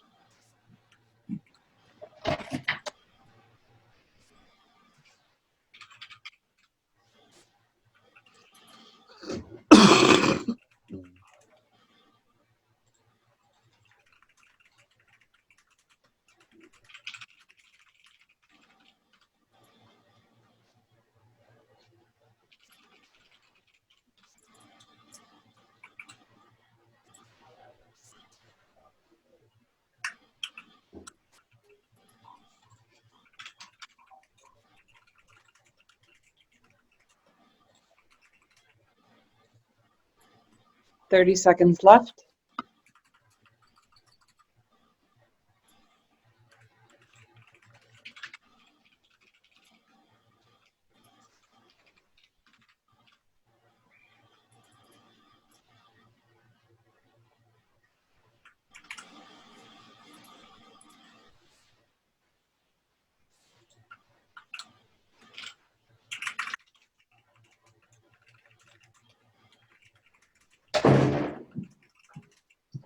All right, the poll is closed with 926 total votes. The motion to suspend the rules received 470 yes votes. It received 442 no votes. It received 15 abstentions. 470 to 442 is a majority, but it is not a 2/3 majority. The rules will not be suspended in that manner at this time.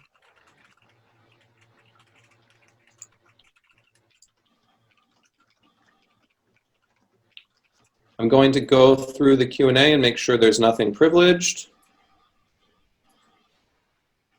Mr. Chair, I have a point. You get to it. Who was that? David Valente, West Virginia Chair. Mr. Valente, I will put you in the queue.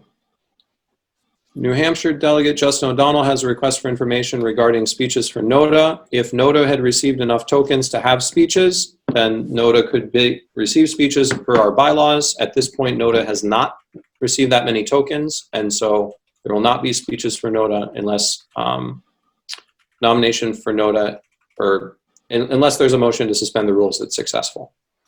There's a point of order on the president ticket token list. Spike's last name is Cohen, not Owen. I don't know if that's a point of order, but thank you. Michigan Delegate Connor Nepomukino would like to move to have the poll time return to 90 seconds. Get in line, and if you're recognized, you can make that motion. Indiana Delegate Jared Hall has a delegate who did not get the vote. I apologize for that, Mr. Hall. However, that one delegate is not going to change the result of this vote. Mr. Valente, you have something interruptible? Just a point to that on the delegate list, Soraya Foss's last name is misspelled. Should be F-A-A-S. F-A-A-S, thank you.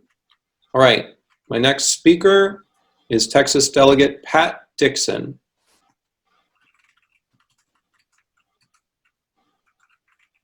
Go ahead, Mr. Dixon. Hello, Mr. Chair. Hello. I move suspension of Rule 7.2 to use approval voting for the nomination of president and vice president requiring greater than 50%. If no candidate gets over 50%, utilize the same procedure for striking as in 7.2. That is my motion. All right. Ms. Harlos, do you have that motion, or do you need us to read it again? I need it read again. Go ahead, Mr. Okay. Dixon. Please read it again. Yes.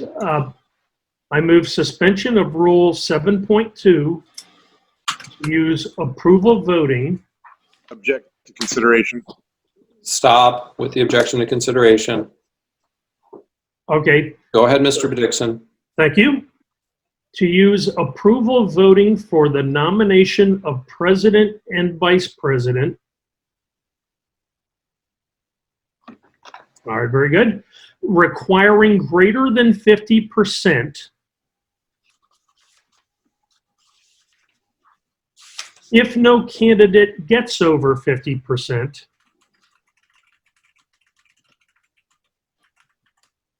Utilize the same striking procedure as in Rule 7.2. Okay. It's been moved and seconded to have that suspension of the rules. This is not a debatable motion. We will proceed to a vote on this motion. Before we proceed to a vote on the motion, I have a point of order from Georgia Delegate Chase Oliver regarding his email ballot for VP tokens having a 3 p.m. deadline. And he would request a revote on VP tokens. We can take that up at some future time. I don't think that point of order is right now. We have a request for information from California Delegate Aaron Starr, how approval voting would work in voting by state delegation. I believe it would work the same way that any other voting works. The delegation will submit a ballot in writing, and that will be put into whatever system we have for tallying the ballots, and that's how it goes. Michigan Delegate Scotty Bowman objects to consideration. Again, this is an incidental motion. It requires 2/3 to suspend the rules. Objection to consideration also requires 2/3. We're not going to find objection to consideration to be in order. Mr. Chair. But 1 second, Ms. Harlos, I will get to you. I have a request for information from Texas Delegate Eric Van Single. Is the technology in place to accommodate this motion? I do believe that our voting platform will allow accommodation for this. Mr. Fishman, can I confirm that with you? That is confirmed. It is confirmed. I have information on that as well, Mr. Chair. Ms. Harlos, you are up. Go ahead. While the technology might be, the tellers have been trained, and of course we can do this. We will need additional time to reset the forms and items that we have prepared manually. We can do it, but we will require additional time as we are set up for how the rules provide. Understood. There is a point of order from New York Delegate Blake Tarnoff that the motion has been made to amend, not suspend. I don't think that that point of order is well taken. This is a motion to suspend, so the rules will be the same after this election, but they'll be suspended for this election should the motion carry. There is a request for information from South Dakota Delegate Mark Tunewich. Please further explain the difference between the proposed approval voting and our current procedure. The approval voting would allow for a nomination to be made by a majority. If a candidate receives a majority of approvals and they have the highest number of approvals, they would win the nomination. If there were candidates, if no candidate received a majority of the approval, we would drop candidates in the same way as the original voting system. Under our normal voting system, for those delegates who have not participated in a national convention before, we go round by round for president. State delegations tally up their delegates and the votes for the candidates who are placed in nomination and any write-ins. They're submitted to the secretary, they are totaled up. And if nobody has received a majority of the delegation, then we will eliminate people lower on the list per our bylaws, and we will proceed to further rounds of voting. I believe it is customary, although I don't remember whether or not the rules allow it explicitly, to allow candidates who are eliminated on any round to address the delegates, and I anticipate that that would be allowed again.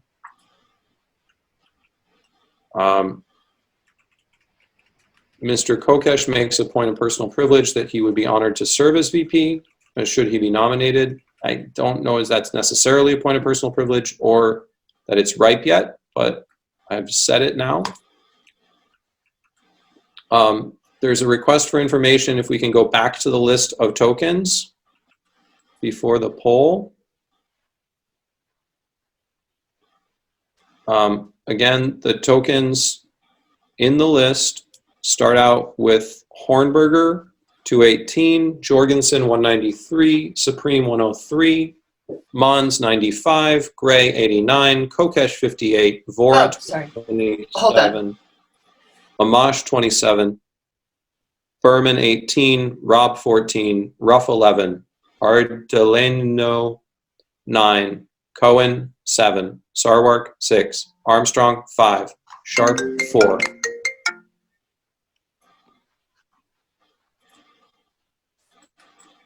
Sorry, somebody tried to call me. This is not a great time. Sharp 4, Nota 4, Foss 2, Norton 2. All right, we are now going to proceed to a vote on the suspension of the rules. The motion is to suspend the rules to do the balloting for president and vice president by approval voting requiring a majority over 50%. The poll is now out there as to whether or not to suspend the rules in this matter. A yes vote will suspend the rules and do our vote by approval voting. A no vote will leave the rule the same and do the vote as we have done under the convention rules in the past. We'll be open for 2 minutes.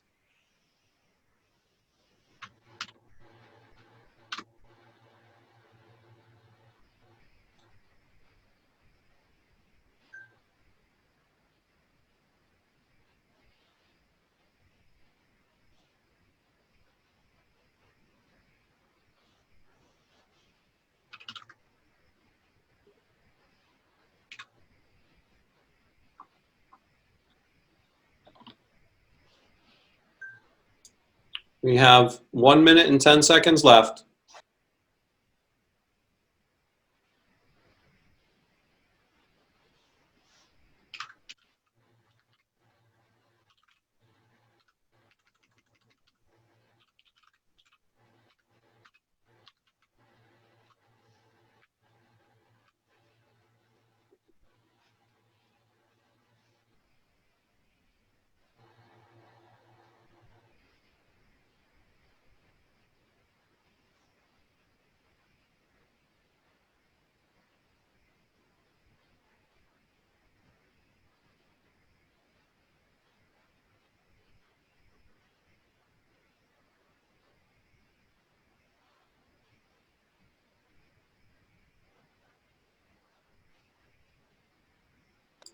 Fifteen seconds left to vote on the suspension of the rules.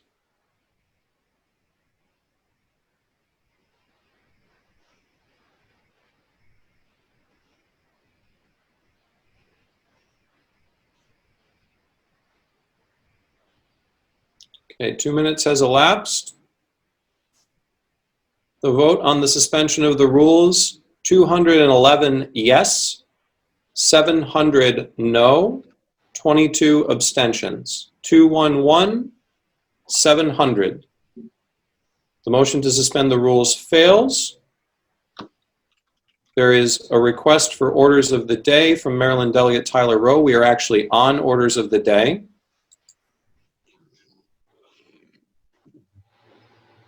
There is a request for information from Michigan Delegate Bowman about whether it's in order to have candidates on the ballot who have declined nomination. It will not be in order to have candidates on the ballot who have declined nomination.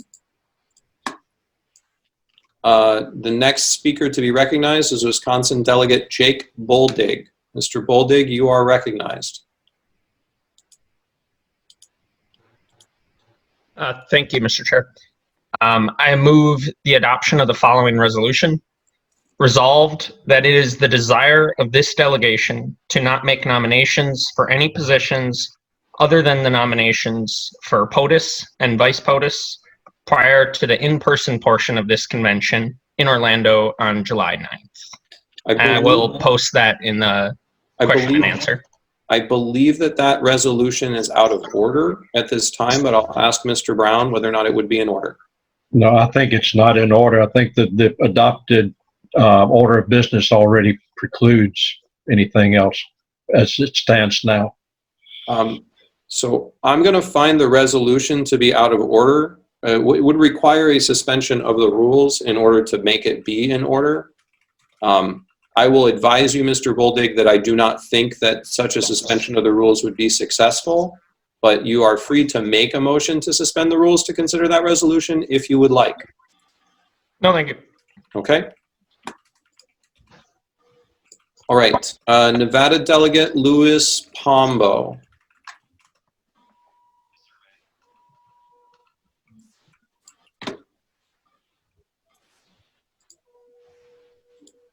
Thank you, Mr. Chair. I move to close nominations and proceed to candidate speeches. There's a motion to close nominations and move to speeches. It has been seconded.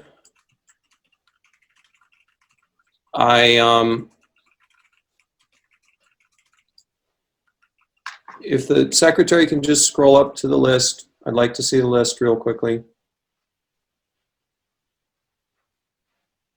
Okay. I'm going to ask if there is anyone who was seeking to be recognized to suspend the rules to place a name in nomination that did not qualify, please put that into the Q&A if that was the reason you were trying to be recognized. Mr. Chairman, Yes, Dr. Ahmad. that is the reason I was trying to be recognized. Okay, Dr. Ahmad was trying to be recognized for that. Dr. Ahmad, I will recognize you right now. I am not going to close nominations while people are seeking to be recognized in order to suspend the rules to put a name in nomination. Yes, I would like to suspend the rules in order to put a name in nomination. Go ahead, Dr. Ahmad. Who are you trying to suspend the rules to place in nomination? Arvind Vora. All right, so there's a motion to suspend the rules to place Mr. Vora in nomination. Requires a 2/3 vote to suspend the rules in that manner. We will proceed to a vote on that motion to suspend the rules to place Mr. Vora's name in nomination.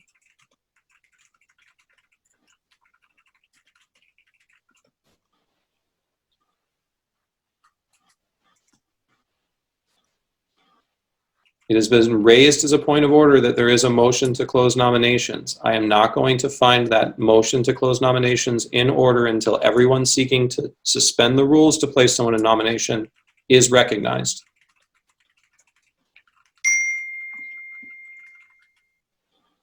Mr. Vora's name is slightly misspelled in the poll, but that's okay. The poll is out. Shall we suspend the rules to place Arvind Vora in nomination for president? A yes vote would allow us to suspend the rules to place his name in nomination. A no vote would not. It requires 2/3. Please vote. You have 1 minute and 30 seconds to go.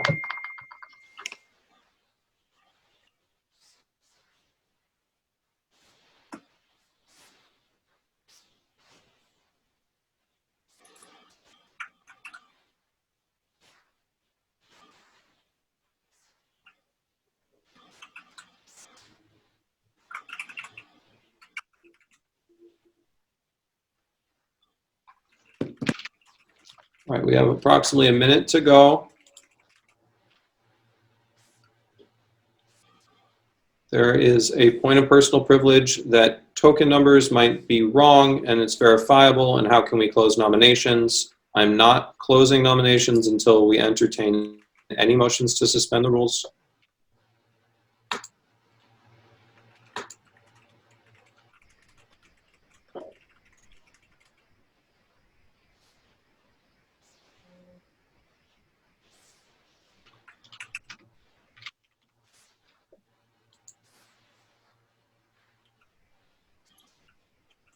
There have been, in the Q&A, there are people who are wanting to challenge my ruling of the chair regarding closing nominations.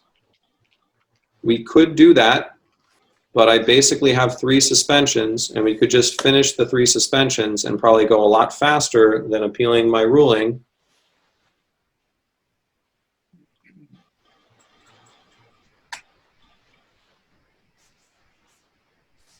All right, the poll is closed on shall we suspend the rules to place Mr. Vora in nomination for president. The yeses were 142. The noes were 778.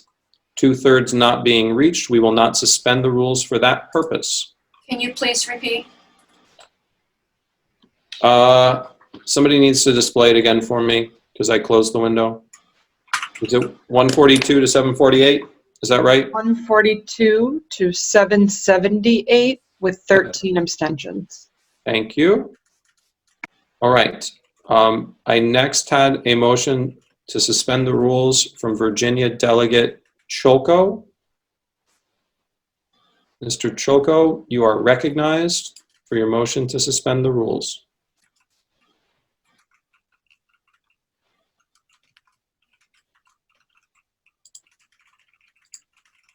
I'm sorry, thank you. Frankly, all right, I'll go ahead and do it. So I would like to... You don't have to. Yeah, yeah, it's a waste of time. It's going to go down, so forget about it. Okay. I will go to Iowa Delegate Roger Leahy with a motion to suspend the rules. Mr. Leahy, Roger Leahy from Iowa, you are recognized.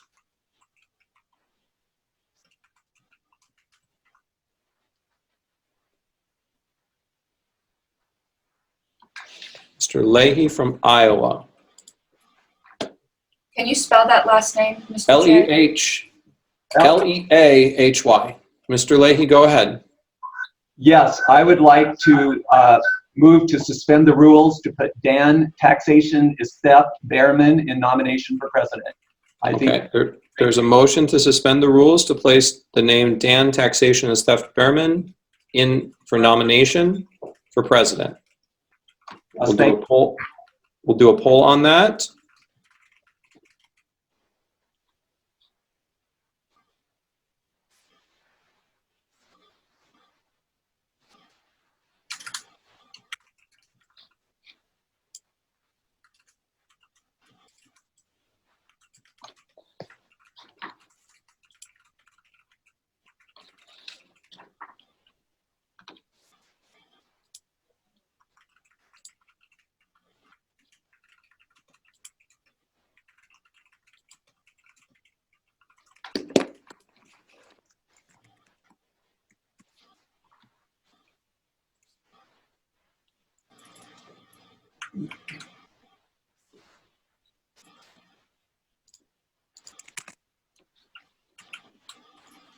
Is the poll ready? There we go. Shall we suspend the rules to allow for Dan Taxation Estep Behrman to be placed in nomination for president? A yes vote will suspend the rules in that manner. A no vote will not. It needs 2/3.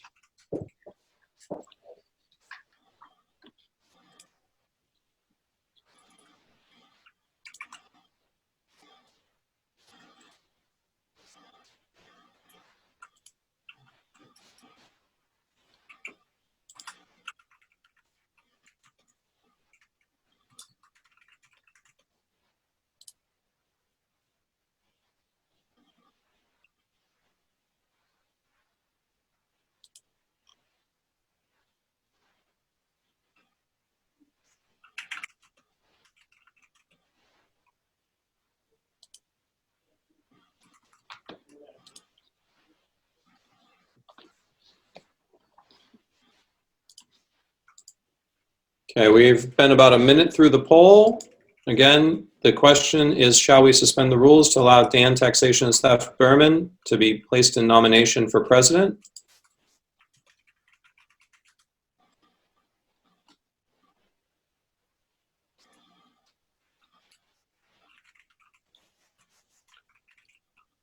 once we get the results of this, I will allow Texas Delegate John Wilford to make his challenge to my ruling if he wishes to. We have about 20 seconds left.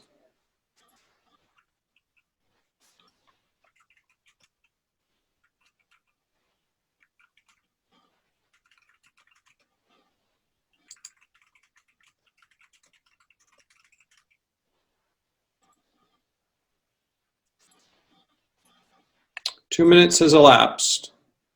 On the question of shall we suspend the rules to allow for Dan, Taxation, and Steph Berman to be placed in nomination for president, the yeses are 222. The noes are 710. Abstentions are 17. It is not 2/3, and Mr. Berman will not be placed in nomination for president. I will recognize Mr. Wilford, if he would like.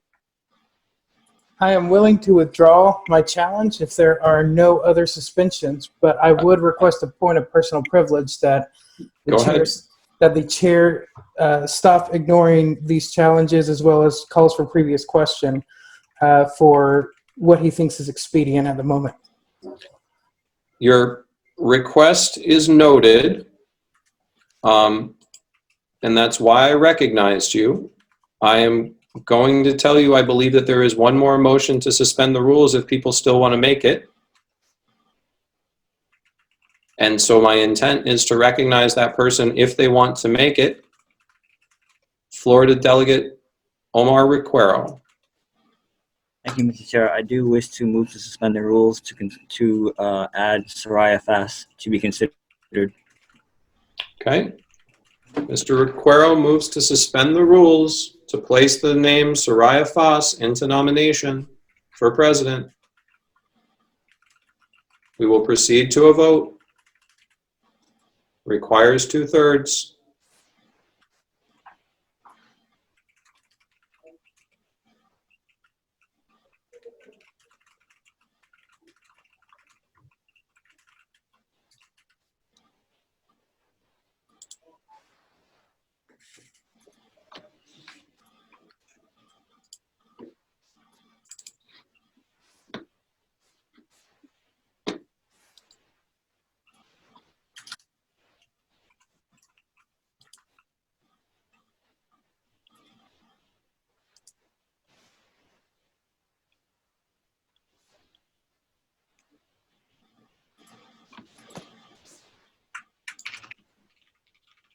Okay, if we can get that poll done,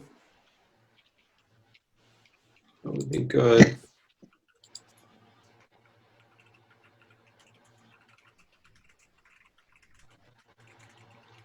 All right, there is a poll out whether to suspend the rules to place Soraya Fass in nomination for president. Requires 2/3. A yes vote would suspend the rules in that manner. A no vote would not. Point of information? Mr. DeRazio, I will come to you very quickly, but first I'm going to go through the list.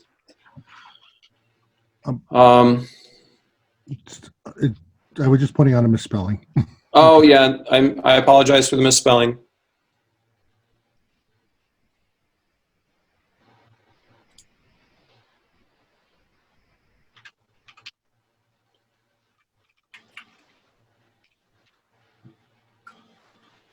There is a point of order from Texas Delegate Elliot Sherman.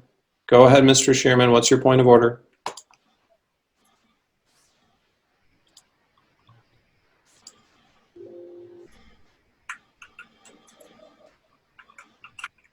Elliot Sherman from Texas, go ahead. What's your point? Thank you. I'd like to point out that Soraya Fass received fewer votes than none of the above, and therefore this suspension of the rules is out of order. It's not out of order. It is probably dilatory. All of these are probably dilatory, but people, in my experience in presiding over conventions, there are people who would like to be heard, and to the extent that we can allow those people to be heard, they will feel better about the process. Everyone will know that everyone's rights have been preserved. It will take us a little bit more time.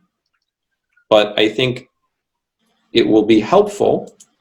And so I will continue to entertain suspensions of the rules for these purposes as long as people want to make them.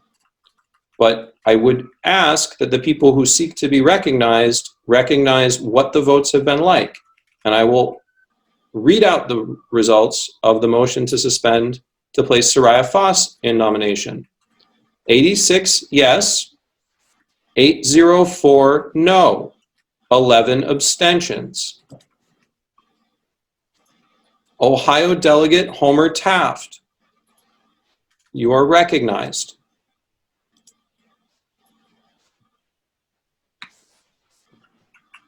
Go ahead, Mr. Taft.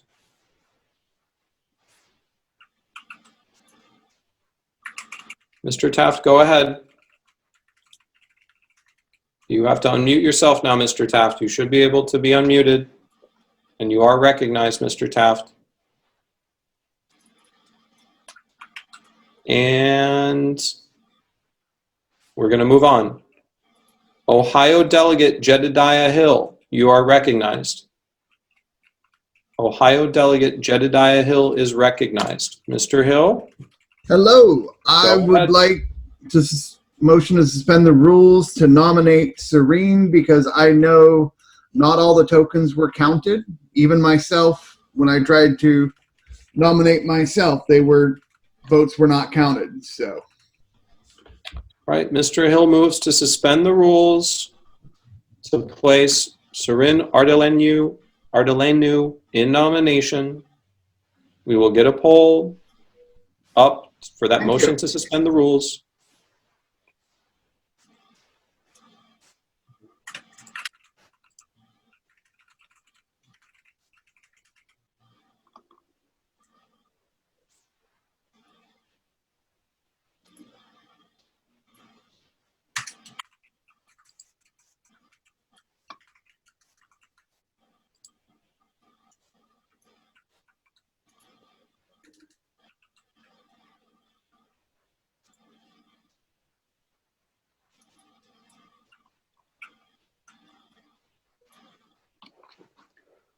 If we can get the poll up, the faster we do that, the faster we'll get through this.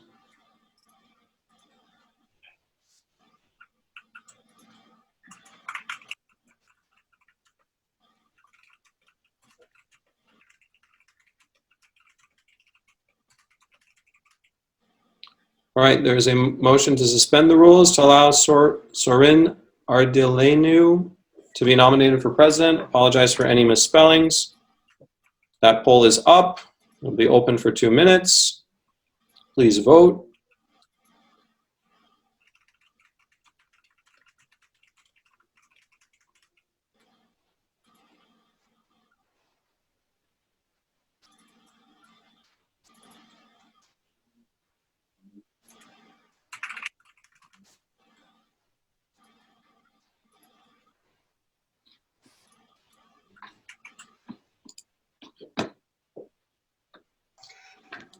Tiffany Diaz de Leon, point of personal privilege. Ms. De Leon, what's your point of personal privilege? Brandy McGlenn would like to vote no. I will add 1 to the no count when I read it. Thank you. You're welcome.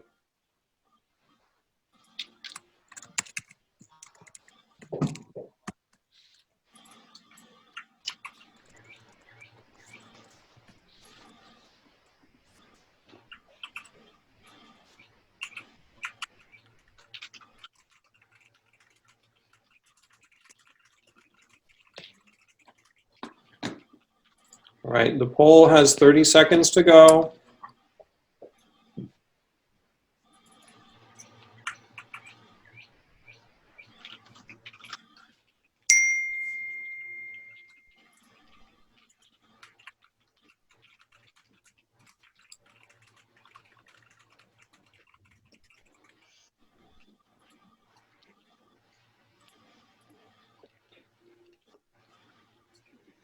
Grab me another soda. All right, 2 minutes has elapsed. 138 yes. 774, no. 16 abstain. The motion to suspend the rules fails. California delegate Elijah Gizzarelli. Yes, Mr. Chair, I would like to motion to suspend the rules to allow any presidential candidates who received 9 or more tokens but do not end up getting the nominating threshold or nominate in any other way be allowed to address the body for 3 minutes. These people have worked very hard over the past few months, and I think that the least we can do is give them a couple of minutes to address the body and say their final piece. All right, there is a motion to suspend the rules from Mr. Gizzarelli to allow anybody who received more than 9 tokens for nomination for president 3 minutes to address the body.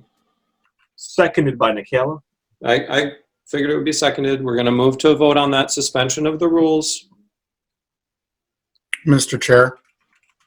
Mr. Flower, you will be placed in the queue, and I'll get through all of these 22 open Q&As before I get to you. Indiana Jared Hall, delegate, would like elect us and the website above the speakers list so it shows on the YouTube feed. If Ms. Crawford can take care of that, that would be great. 1-800-ELECT-US and lp.org/join. There's a point of order from Texas delegate Nathan Watts. Mr. Watts, would you like to state your point of order?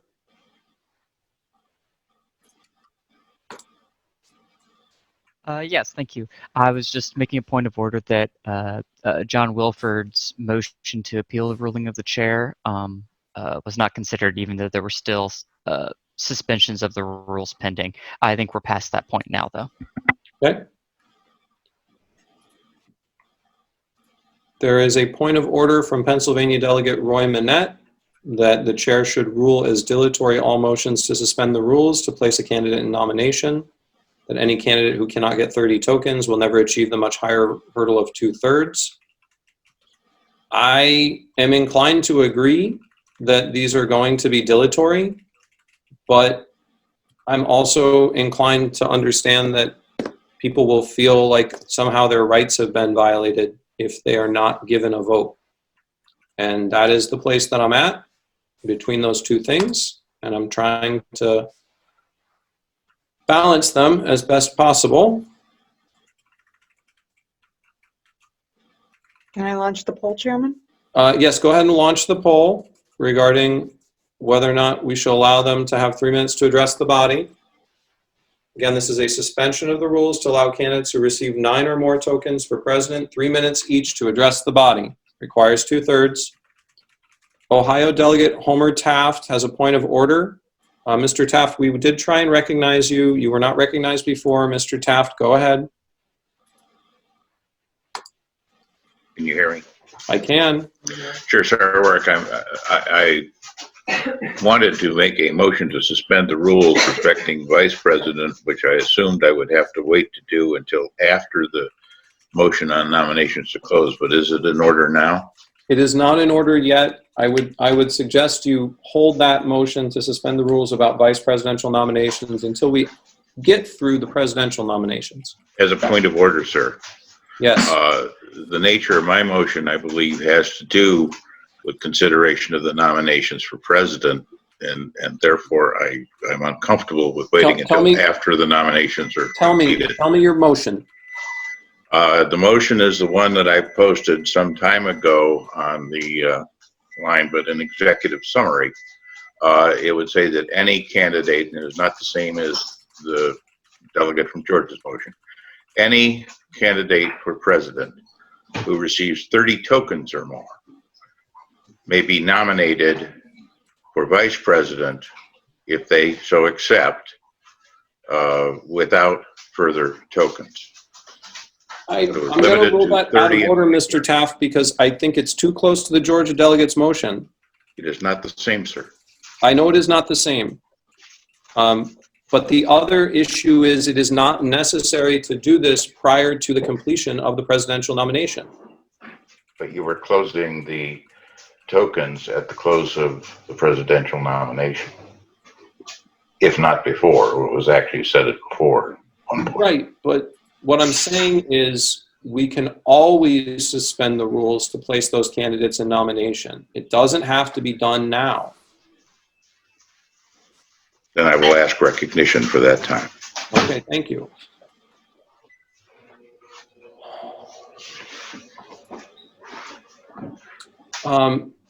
The motion to suspend the rules to allow for candidates who receive 9 tokens or more to have 3 minutes to address the body received 227 yeses, 621 noes, 11 abstentions.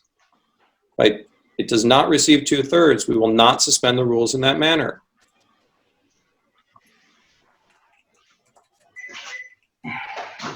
Mr. Chair?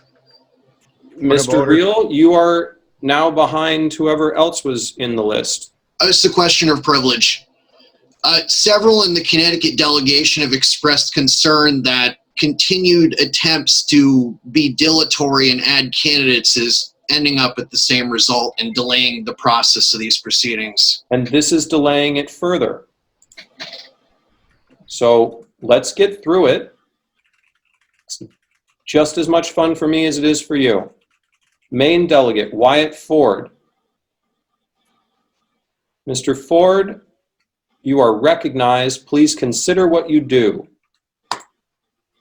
I move to suspend the rules to allow for Sam Robb to be added to the presidential nomination ballot. Right. There's a motion to suspend the rules from Mr. Ford of Maine to add Sam Robb. Nomination for president requires 2/3.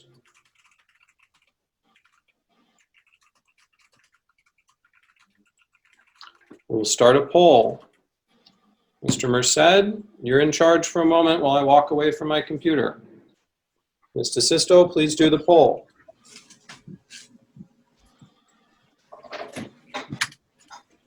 Okay, so we'll wait for that poll.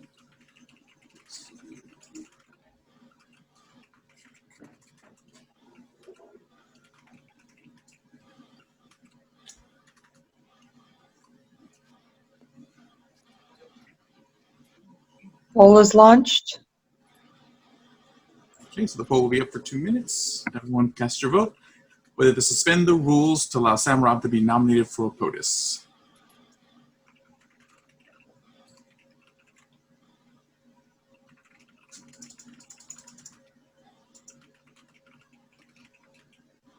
Hey, gang. Now, at a normal convention, the entire body could boo and kind of boo somebody down when they get up to the microphone to make a frivolous motion to suspend.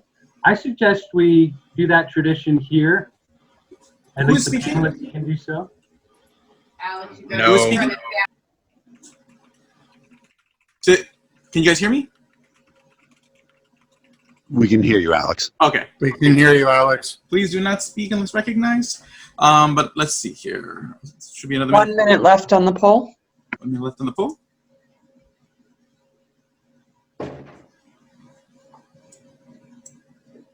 All right, Mr. Merced, I have returned. Okay. Mr. Chair, point of order, please.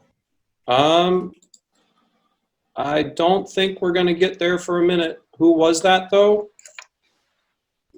Joe Pascal. Mr. Pascal, you will be added to the list of people, but I have to get through all the Q&A as I have done before I get to panelists. Understood. I just wanted to get on the list. You're on the list. 15 seconds left.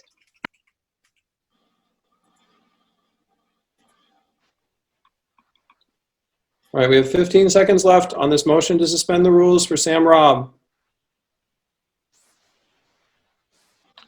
And we are done. 96 yes, 791 no, 14 abstain. California Delegate Richard Fast, you are recognized.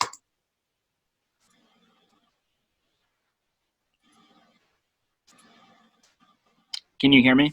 I can hear you, Mr. Fast. Okay, I'd like to suspend the rules to add Kim Ruff to the nomination for president. Shame. Mr. Fast, I'm going to rule that dilatory. Okay, thank you. Thank you. Mr. Starr from California with a motion to suspend the rules. Mr. Starr. Can you hear me? I can. So we can get rid of this whole thing. I'd like to suspend the rules to close nominations so we can move forward. That's my motion, to suspend the rules to close nominations. It doesn't need to be a motion to suspend the rules to close nominations. Apparently it does, because you have all these other suspensions happening. So I'm suspending the rules to close the nominations so we can vote. So let's please do this.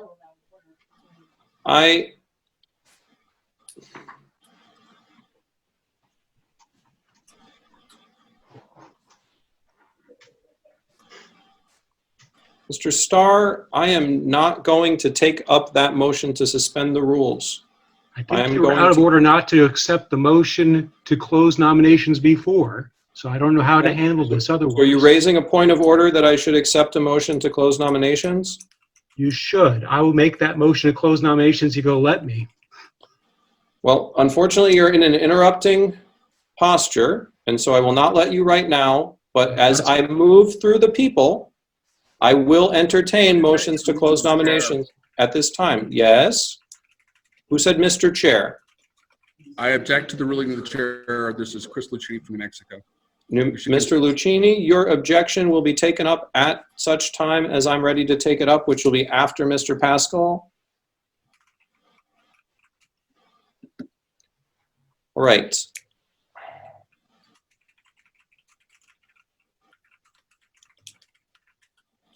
I'm going to clear through this Q&A.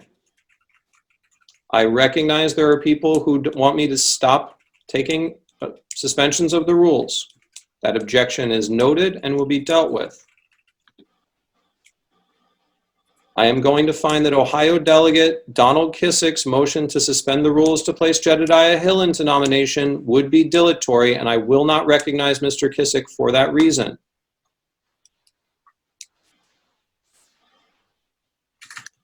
I'm going to recognize South Dakota Delegate Carl Abernathy. Mr. Abernathy, with a motion to suspend the rules. Mr. Chairman, on behalf of the South Dakota delegation, we move to suspend the rules to place Nicholas Sarwark, Chairman of the Libertarian Party, into consideration for President of the United States. There's a motion to suspend the rules to place Nicholas Sarwark into consideration, place the name Nicholas Sarwark in nomination for President of the United States. Please get the poll up. It will take 2/3.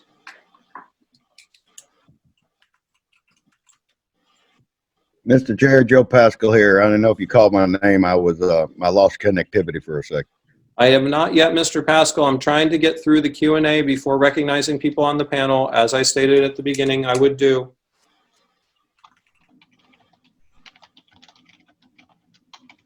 Understood. I just lost connectivity. Sure.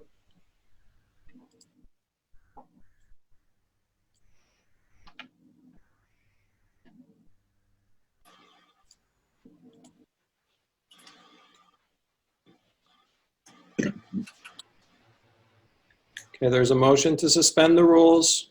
Take 2/3 to place Nicholas Sarwark in nomination for president.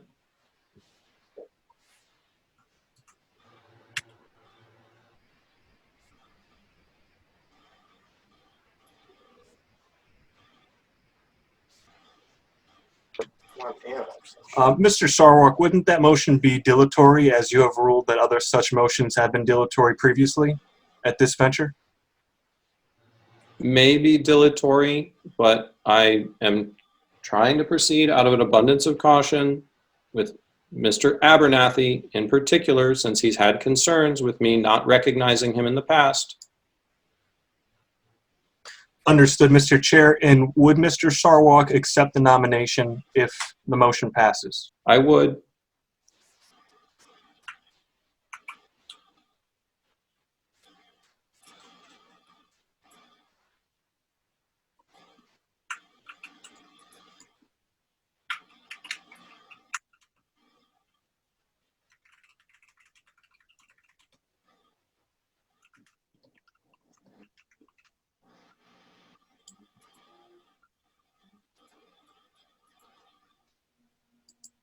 Mr. Sarwak, I would do apologize, but I believe due to the nature of this motion, I would feel more comfortable if Mr. Merced handled the rest of this particular motion. I am Mr. Nikela. Can we just let this vote happen?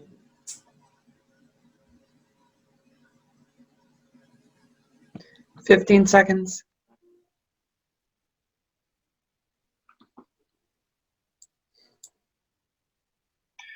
While we're waiting the 15 seconds, it is appropriate for the chair to continue presiding even when his name is placed in nomination. Thank you, Mr. Brown. The poll is closed. 207 yes, 707 no. The motion to suspend the rules fails. There were also 19 abstentions. Right. I believe that we can be done with nominations. I do not believe there is any significant objection to being done with nominations. So what we are going to do now is we are going to close nominations. I am going to try and proceed through the Q&A for any points of order to make sure there is no point of order with regard to the closing of nominations. There is a point of personal privilege regarding, these things being dilatory. There's various points of order and various appeals. Those are going to be moot now.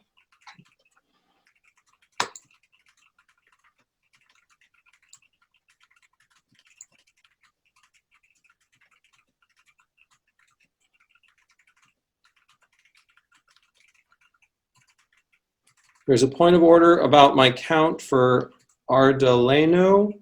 I did add the extra number when I read the number. So the secretary should be right if she repeated the number that I said. She did, Chairman. Okay.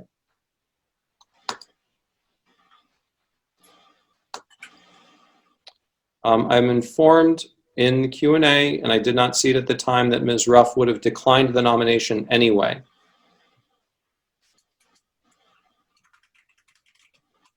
Michigan Delegate Scotty Bowman would like to be recognized to move to suspend the rules to give all people who received 15 but less than 30 nomination tokens 1 minute to speak. I'm going to rule that that motion to suspend the rules would be dilatory because a similar motion failed overwhelmingly.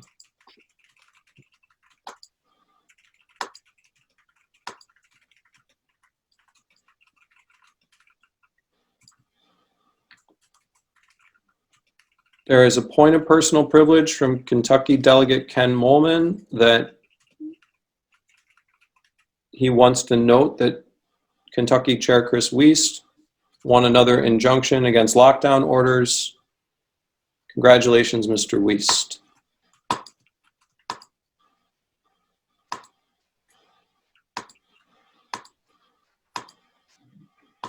Hey, what's up? Hang on a minute.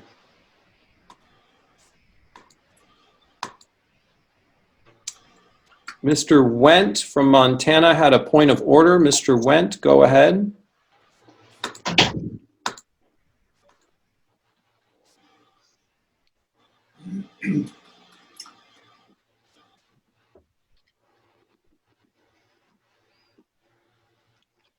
I apologize. Yes, my point of order is that there are motions being made from the Q&A subverting the speaker queue, and I respectfully request that the chair rule all motions from the Q&A as dilatory. I appreciate your request. I'm doing my best to not allow people to jump the line. There is a point of personal privilege from Delegate Abernathy, who would like to thank the chair for hearing him, putting up with him, and would like him to know that it is not personal. There is a request for information from Mr. Kokesh about whether or not it would be appropriate to move to candidate presentations. It will be soon. I had Mr. Pascal and Mr. Lucchini from the panel seeking to be recognized. Is there anyone who is seeking to be recognized for an interrupting motion from the panel that I forgot? Hearing none, Mr. Pascal, go ahead. A motion to suspend the rules to nominate Flamin' Meteor for president. Mr. Pascal, I'm going to rule that dilatory. That will not be in order. Mr. Lucchini? My objection is moot. Thank you, Mr. Lucchini. Seeing no further privileged or interrupting motions in the queue, Ms. Harlos, can you display the names of people who are placed in nomination?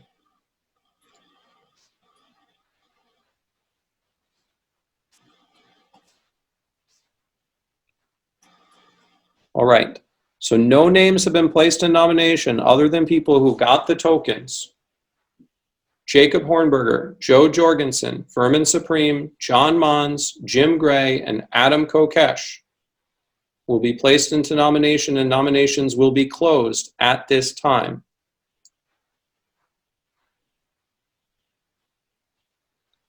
There is a point of order from North Carolina Delegate Chris Cole, who would like to give those not nominated the opportunity to endorse candidates that were. What I would suggest to allow that to occur is we are now at 12:41 Austin time. I am going to suggest that the secretary, if she has a multi-sided die, randomize the order of nomination speeches so that the nominators can be prepared, and then we will go to being at ease in order to allow enough time for delegates to confer and for any candidates to try and communicate to their supporters who they would give support to, that we would do that probably for a period of half an hour. There are 2 requests for information as well. Texas Delegate Eric Van Single asked whether or not the token results are true and accurate. I believe they are as accurate as they can be. And Colorado Delegate Michelle Pogue asks if none of the above is an option. That is always an option on every ballot. Mr. All right. Chair, Go ahead, Ms. Harlos. I am ashamed to say that I have failed Ms. Mattson. I do not have a multi-sided die, and I would ask if it would be appropriate to ask Ms. Mattson to do the randomization in honor of her possession of such an item. It is in order. Ms. Mattson from California, you are recognized. And there's a request for information about whether or not write-in votes will be counted. They will be counted. Ms. Mattson, if you could roll the die and give us the number. Okay. And If Ms. you want Harlos, to please read take me the notes. candidate name, and then I'll give you a number. Yes, what we are going to do is we're going to go through the candidates in the order of their tokens, and you're going to roll the die each time. Ms. Harlos will note it. So for Mr. Hornberger, please roll the die. And the roll is a 6. It's a 6. For Ms. Jorgensen, please roll the die. The roll is a 5. 5. For Mr. Supreme, please roll the die. A 20. Wow. For Mr. Mons, please roll the die. The die liked him. Oops, it rolled off the table. I'll re-roll for Mr. Mons. I rolled a 1. Okay. For Mr. Gray, please roll the die. 18. For Mr. Kokesh, please roll the die. A 3. 3. All right, I believe traditionally low roll has to go first. Is that right, Ms. Mattson? I believe so. I believe that's how we've Okay. done it. So the order of nominating speeches will be John Mons, Adam Kokesh, Joe Jorgensen, Jacob Hornberger, Jim Gray, and Vermin Supreme. Mr. Chair, Yes, Mr. Fishman. if I could ask the convention representatives with the who have not done so already to please send me a list of their speakers in the following format: email address, comma, first name, comma, last name. And they can send that to, I believe everybody knows my email address, but xd, X as in xylophone, xd@lp.org, please. Okay. So what was the format again? Who sends this? Mr. Fishman, what is This the is format for again? the presidential candidates to please send me their speakers so that I can get them into the Zoom. What is the format? Email, comma, first name, comma, last name. All right. Obviously, send me the name of your campaign as well. Okay. Ms. Mr. Bilyeu, were Mr. you, Chair, 1 second, Ms. Harlos. Ms. Bilyeu, did you have a point of order? I just needed Mr. Fishman to clarify who he wanted that information from. That's all. Okay. Thank you. I think that's clear now. Ms. Harlos? two things. I received a message from Mr. Kokesh that he had a video presentation instead, if Mr. Fishman could get with him. I have worked that out. We will give him the option to share his screen and share the video. Technology is based on your end, on the candidate's end at that point. Okay. What was the second thing, Ms. Harlos? The second thing was that I will obtain such a die for the in-person convention. Appreciate that. All right. My intent is that we will be at ease until 1:15 p.m. Austin time. We will be at ease until 1:15 p.m. Austin time, at which point we will proceed with nomination speeches in the order and for the time period as specified in the bylaws. We are at ease until 1:15 p.m. Austin time. You gonna move some entrances?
Secretary Harlos.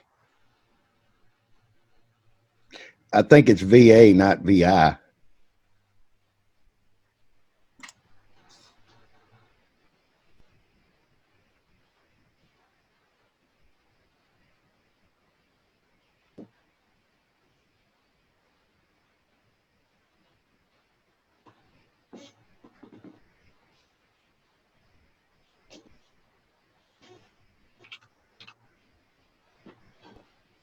Thank you, ma'am.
Folks, while we are at ease, does anybody know offhand the link for the YouTube video feed? I thought there was a link on the lp.org homepage and some people have asked me for it, but I don't see one.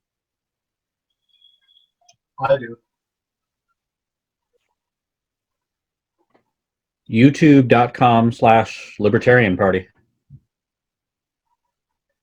Yeah, just go to YouTube and then type in Libertarian Party from YouTube. Thank you. Is it not listed? Is it not on the Libertarian Party homepage, the website?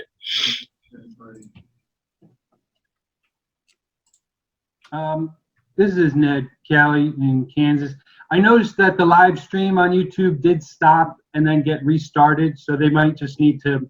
I've posted on the LPKS, the Kansas Libertarian, Facebook page. It's there if you want to find it. What that's worth.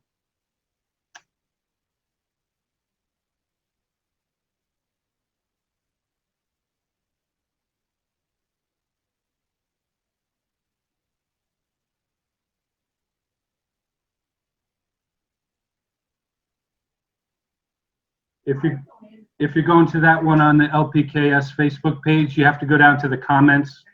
I posted the first link and then the rebooted link to the live stream directly.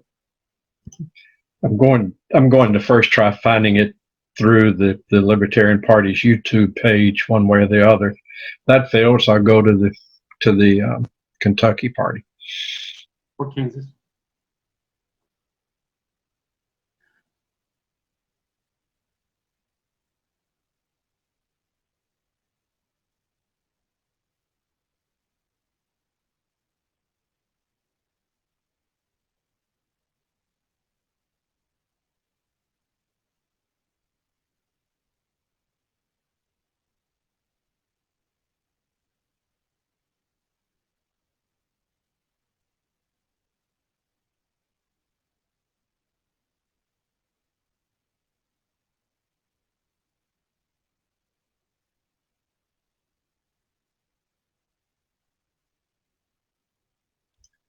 Well, Mr. Kelly, I found it on the Libertarian Party's YouTube page, and then you're taking up the whole screen.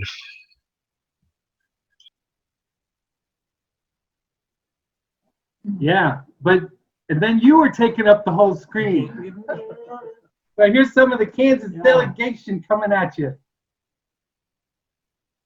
Peace. We are violating social distancing. Yeah, freedom is legalized to a certain extent. Well, we are Kansas. Good for you folks. We're trying to do the same thing here in Louisiana. Good luck. Good luck.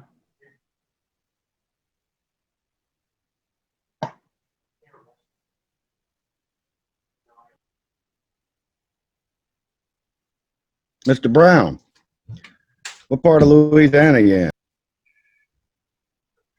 If you're not from Louisiana, I say I'm in New Orleans. If you are from Louisiana, I say I'm in Kenner, which is where the New Orleans airport is located. Oh, I know Kenner well. My wife's from New Orleans, and I spent a lot of time down there working in the refineries and all, so.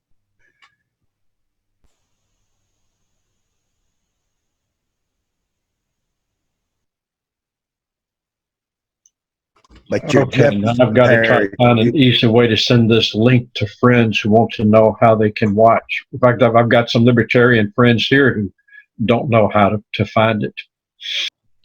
Mr. Brown, I have taken the direct link and sent it to you in Slack. So if you look in there, I've posted the link that you could send to folks where they could just click on it and get straight to this live stream. Thank you, Tyler. I'll try to do that. By the way, I've got to log back into Slack. For some reason, I've had to reboot my computer 3 times this morning. Thank goodness each time it happened during a recess or right before we started. And I'm not even in Slack at the moment, but I will get back to it. If there is some other method you'd prefer I send it to you, I can do that as well. Just let me know. Well, I thought that all the proceedings up to, and I think through yesterday, there was a link on the lp.org homepage, but it's not there for today's session. I do believe that direct link changed when the live stream went down very early after starting and had to then be restarted. So the new link may simply not be up yet.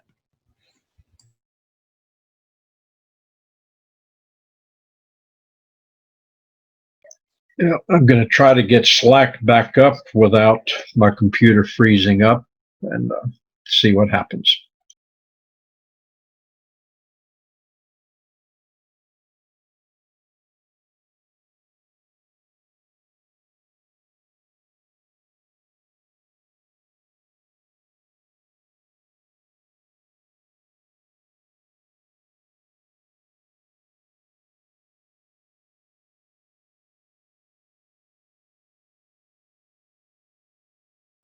And Mr. Brown, you're in Jefferson Parish then, not Orleans, right?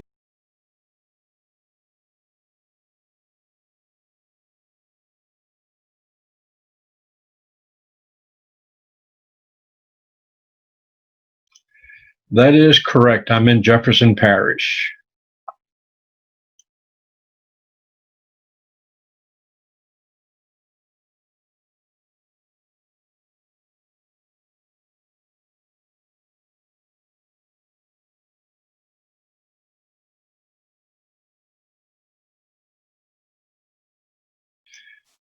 Thank you, Keith Thompson, for the link you just sent.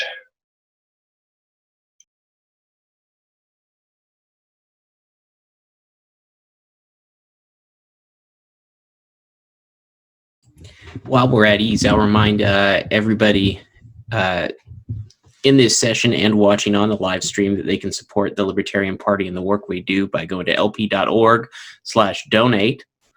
That's a great place to find how to donate to the Libertarian Party and support our candidates and our efforts.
So is it all quiet, or is my mic stop? My audio stop working?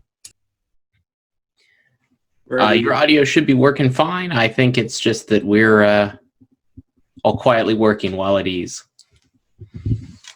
Yeah, the silence is deafening. Make some noise then.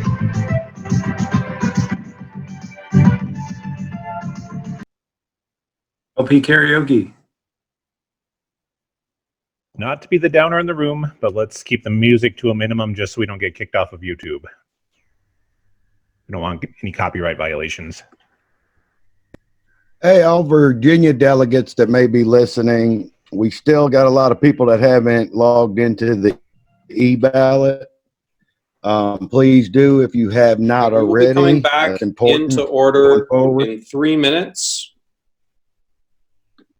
It's been requested to have a background for the LP when we're at ease for the YouTube feed. I'll let Mr. Fishman deal with that with the secretary. There's a point of information for the delegates. Mr. Vora has endorsed publicly Mr. Kokesh.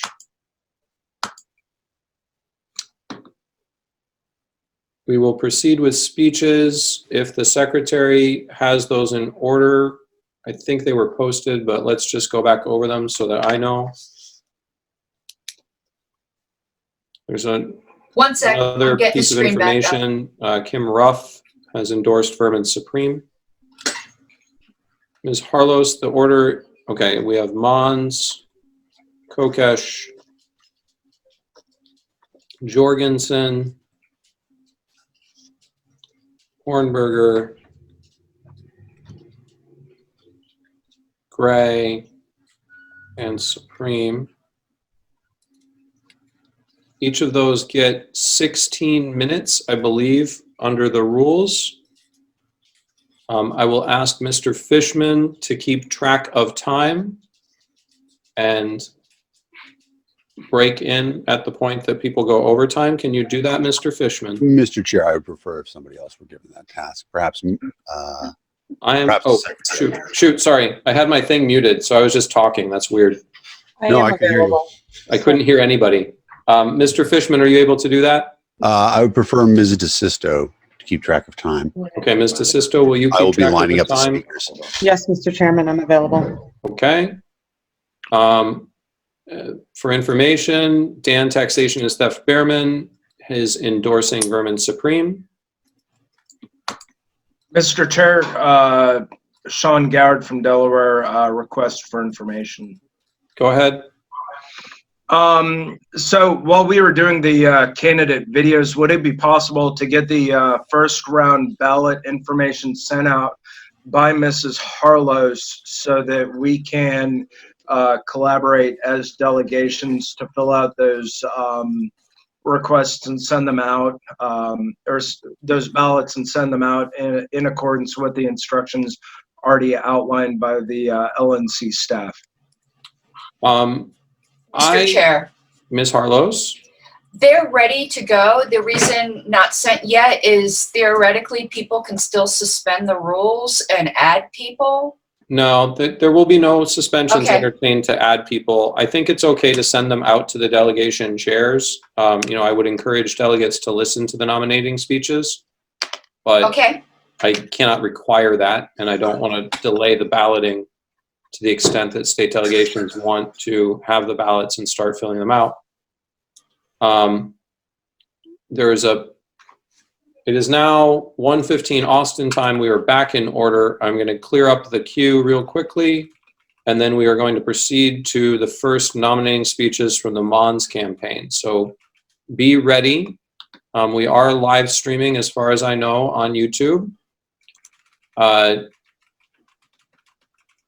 Cynthia McKinney has endorsed Adam Kokesh. That is a point of information. There is nothing in the queue for Q&A for interrupting motions. We'll now proceed to nominating speeches. The first candidate in order is John Mons. Mr. Fishman, please have that start. And Ms. DeSisto, you can keep the time. They have up to 16 minutes. Mr. Mons, I've promoted you to panelist. Can you tell me your other speakers to promote, please?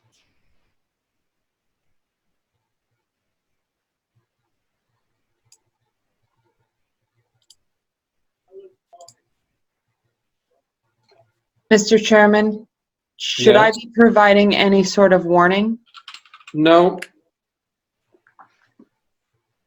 Understood. there's a point of privilege that the live stream is not started. That may be on Facebook. I don't know. My There's Zoom no is- live stream on Facebook. It's only on YouTube. We're only on YouTube right now. All right, Mr. Mons, can you identify your other speakers? Mr. Fishman should have the list of speakers. Mr. If Chair. you can just tell them to me, it'll be easier for me, please. Halima Mons, All right. Chase Oliver, and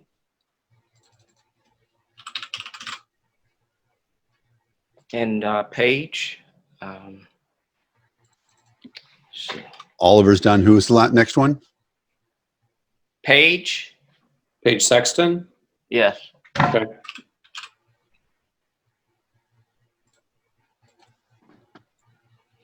Is that All it? right. Yes, and myself, of course. You, sir, are promoted. All right. So before we start, I keep getting this point of privilege that apparently the YouTube live stream is not happening. Can we verify that that is happening? It is happening, sir. We are watching it here. Right now. Okay. All right. So Mr. Mons, your panelists can start going in the order you would like them to go. And when you start, the 16-minute clock will start. Thank you, sir. Can y'all hear me okay? We can hear you. Okay, wonderful. Good afternoon, fellow delegates. I am Halima Mons. I am, and John Mons is my father, my teacher, and my role model. I'm so proud to be before you today to nominate him as the Libertarian nominee for President of the United States of America. My father has been the rock of our family, setting the example of steadfast principles, never wavering values. He has taught me about love and commitment, but also about freedom and responsibility. He taught me to work hard and never stop learning. As a homeschooled student under the tutelage of my father, I've had a well-rounded academic experience. I was fortunate to have been able to experience politics through hands-on experiences with his multiple campaigns, including his history-making 2010 run for governor of Georgia. It is because of him that I've learned so much with fixing cars and hydroponics and being crafty. I am proud to be able to say he's not only my father, but in many ways, he is also my friend. Consistently reliable and always having the answer, even when it feels like there isn't one. He never fails to encourage me to strive for greatness with all of my passions. I think I speak for all of our family when I tell you that we are honored to have this man in our lives. And we are eager to share with him, with you, and with the American public. My father is what America needs. I believe that he has the ability to inspire the rest of the country the way he has inspired me. To vote Mons so that he can be for the country everything he has been for me and my family. Thank you. I yield my remaining time. Hello, everyone. My name is Paige Sexton, and I am the current Region 2 alternate for the Libertarian National Committee. I heard the news that there was a presidential candidate from my region, so naturally I was curious. John Mons has a resume that speaks for itself, but I'll happily speak for him as well. When I first met Mr. Mons at the Libertarian Party of Tennessee's Whiskey Region meeting via Zoom in April, he solidified his standing with me. He came across as approachable and was open to any and all questions. He spoke this radical pursuit of liberty and freedom with an anti-platform that spoke to my libertarian heart. Might I add, he did all of this while dressed very dapperly and with true Southern charm. Mr. Mons has a decade-long track record with the LP and has been one of Georgia's top libertarian vote gatherers. He was the first African-American gubernatorial candidate in Georgia, and his 2010 election received over 1 million votes, a first for the Libertarian Party. He is articulate, intelligent, level-headed, and well-spoken. He reaches a demographic the ruling party candidates simply can't. Through his work as Grady County NAACP president, he is able to reach a voter base and donor base nationwide that could easily get us 5% and beyond. As a longtime member and alumni of the Omega Psi Phi fraternity, one of the largest and most respected historically Black fraternities, he can offer us remarkable on-campus outreach and access that we as a party have lacked in past years. He will eliminate the war on drugs. He will bring our troops home. He will cut taxes and stop punishing the poor. He will bring us true freedom and liberty. You can find the entire anti-platform, a list of things the government should not be doing, at Mons 2020. We ask that you give your votes for the Libertarian presidential nominee to John Mons of Georgia. Thank you for your time, and I yield my remaining time to my colleagues. Good afternoon, fellow delegates. I'm honored to be before you today to speak in support of nomination for John Mons as Libertarian candidate for President of the United States. My journey to liberty started with John Mons in 2010. I was a disaffected Democrat who was burned out from the failed promises and the false hopes of the Obama 2008 campaign. I didn't feel like Democrats represented me, and Republicans were actively campaigning across the country to limit my rights as a gay American. I was politically homeless. Then I learned about John Mons and his campaign for governor. I had never thought of voting third party, but his campaign impressed me. He was the first candidate in my state's history to march alongside the LGBT community at Atlanta's Pride Festival. He spoke to issues that mattered to me and other Georgians, and he ran an honorable, principled campaign for governor. John Mons lit the fire of liberty in me, and he can do the same for millions more Americans. John Mons doesn't just talk the talk, he walks the libertarian path. He said no to government schools and took the responsibility of educating his children upon himself, and in that he is a tremendous success. John Mons doesn't just say what people want to hear, he says what needs to be said. End the wars now. End the failed war on drugs. Free entrepreneurs from the cumbersome red tape of government. These are the issues he can effectively communicate to the voters, and John Mons has a history of doing just that. Whether on a televised debate or speaking to his local NAACP chapter, John Mons is consistently devoted to the ideas of freedom and liberty. As John recently said in a debate, freedom is a radical idea, but we have to share it. John Mons will share that radical idea with millions of American voters as our presidential nominee. John Mons is a barrier breaker. As you heard from others in 2008, he was the first libertarian to earn over 1 million votes. And in 2010, he made history in Georgia again by being the first African-American nominee for governor. In this unique election, I trust John Mons to carry the libertarian banner. There is no question about his dedication to the party, to the platform, and to the fight for freedom in our lifetime. As your presidential nominee, John Mons will continue to break barriers for the liberty. He is the only candidate with the ability to unite this entire party and break the two-party system that plagues American politics. John Mons has the unique ability to reach out and unite fellow Americans who are not being represented by the choices of other parties. John Mons can bring libertarianism to the mainstream. Give John your vote, and you will watch him make history once again. Cast your vote for John Mons, and he will fight to spread liberty and free this country from the oppressive boot of government. Thank you. I yield my remaining time.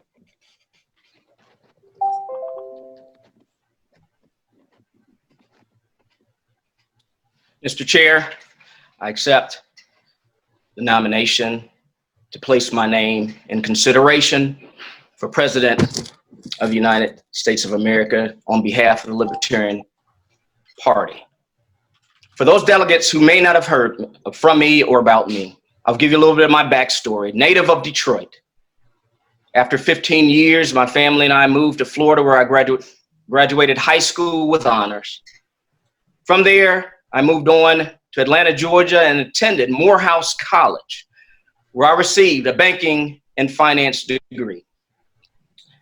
Moving back to Detroit, after working a few years with an investment firm, I changed careers and began working at a regional airline. It was in my hometown of Detroit that I met the love of my life, my wife, Dr. Kathleen Mons. With her, we've had 4 children.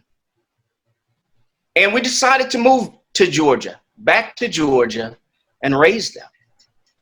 For the past 20 years, I've been a homeschool dad, and a stay-at-home dad and homeschool parent. And in that time, I've had 2 college graduates and one that you heard from earlier, Halima, is a second-generation libertarian and a college senior at 19 years of age. In Georgia is where I found the Libertarian Party.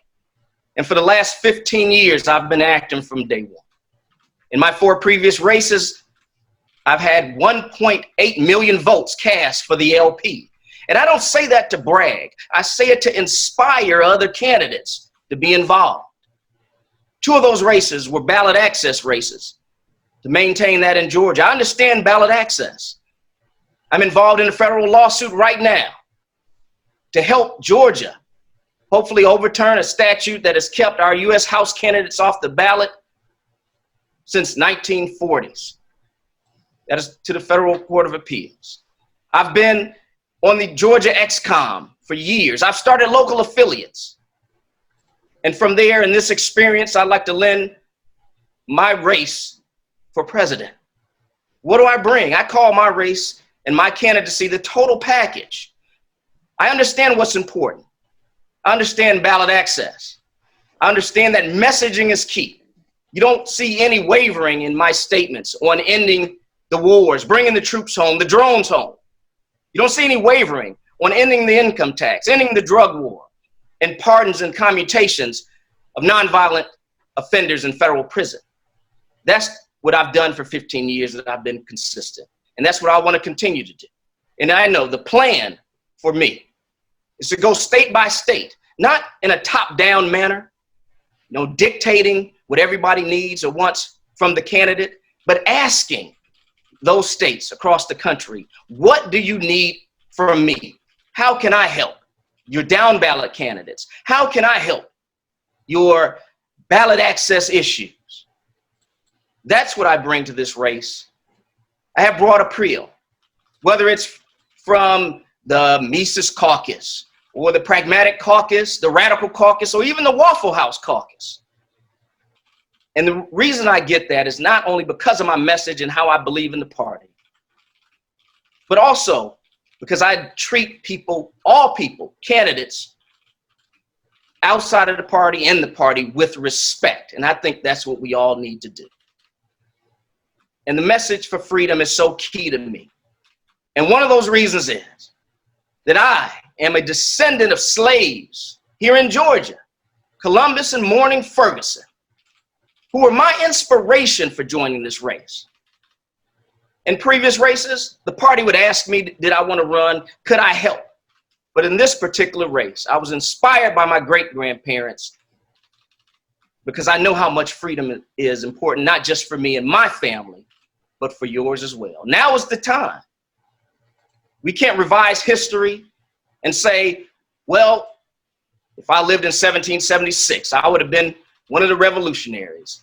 If I was living during slavery, I would have been an abolitionist. No, we have today. And I'm not afraid to bring a strong message that's clear, that we can win. I know what we believe and the platform that we have will be popular with everybody, like it is with me, and I'll spread that message. That is my guarantee to you. I'm a candidate you can trust. I've been here a long time. I didn't just pop out of nowhere, and I'll be here even longer. So I ask for your support. I ask for your vote.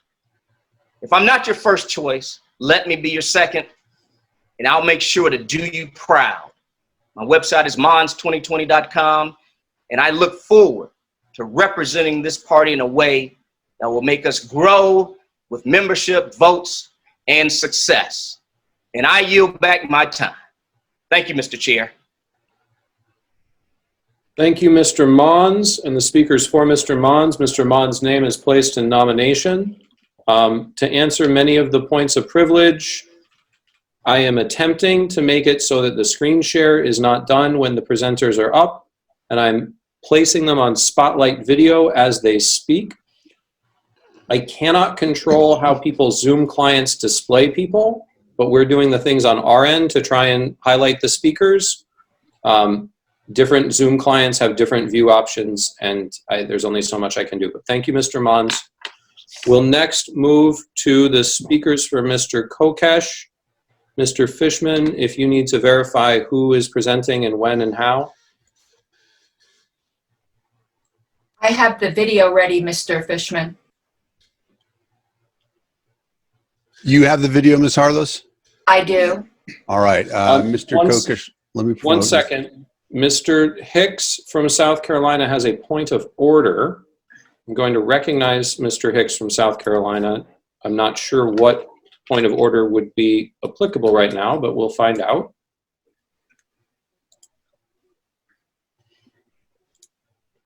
Yes, Mr. Chair, thank you for recognizing me. I'm not sure if point of order is the right words, but could you please direct all of the panelists to mute their microphones during these speeches? It's insanely rude that I'm hearing phones pinging while some of these nominees are trying to speak. Okay. Thank you, sir. That is a point of personal privilege. I will request that every panelist mute themselves.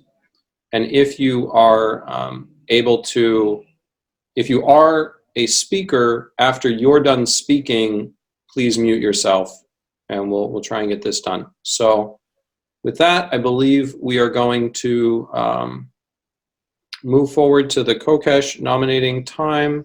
I've also promoted Mr. Kokesh to panelist so that he can direct things after his video plays. Okay. Can we verify that whoever needs to be promoted to panelist is? Also, Mr. Fishman, the Supreme Campaign has nominators that need invitations. And I think you have gotten a request for that, and we'll take care of it before those speeches come up. Yes.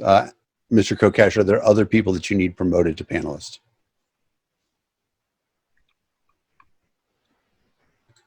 Just the video is fine. Thank you, sir. Okay. Should I start playing and sharing? I believe so.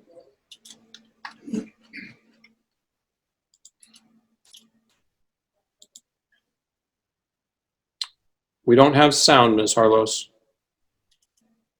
All right, all I know how to do is share. If a sound doesn't come through, then I do not have the technological ken for that. That would be on Mr. Fishman. Okay. It's Mr. Kokesh. We'll have to share it. Okay, let's try to let Mr. Kokesh share his screen.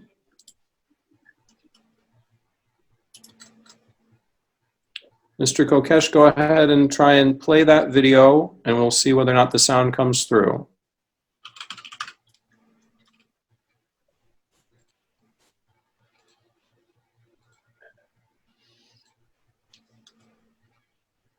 I am not getting sound, Mr. Kokesh. Please tell Mr. Kokesh to unmute. Mr. Kokesh, are you unmuted?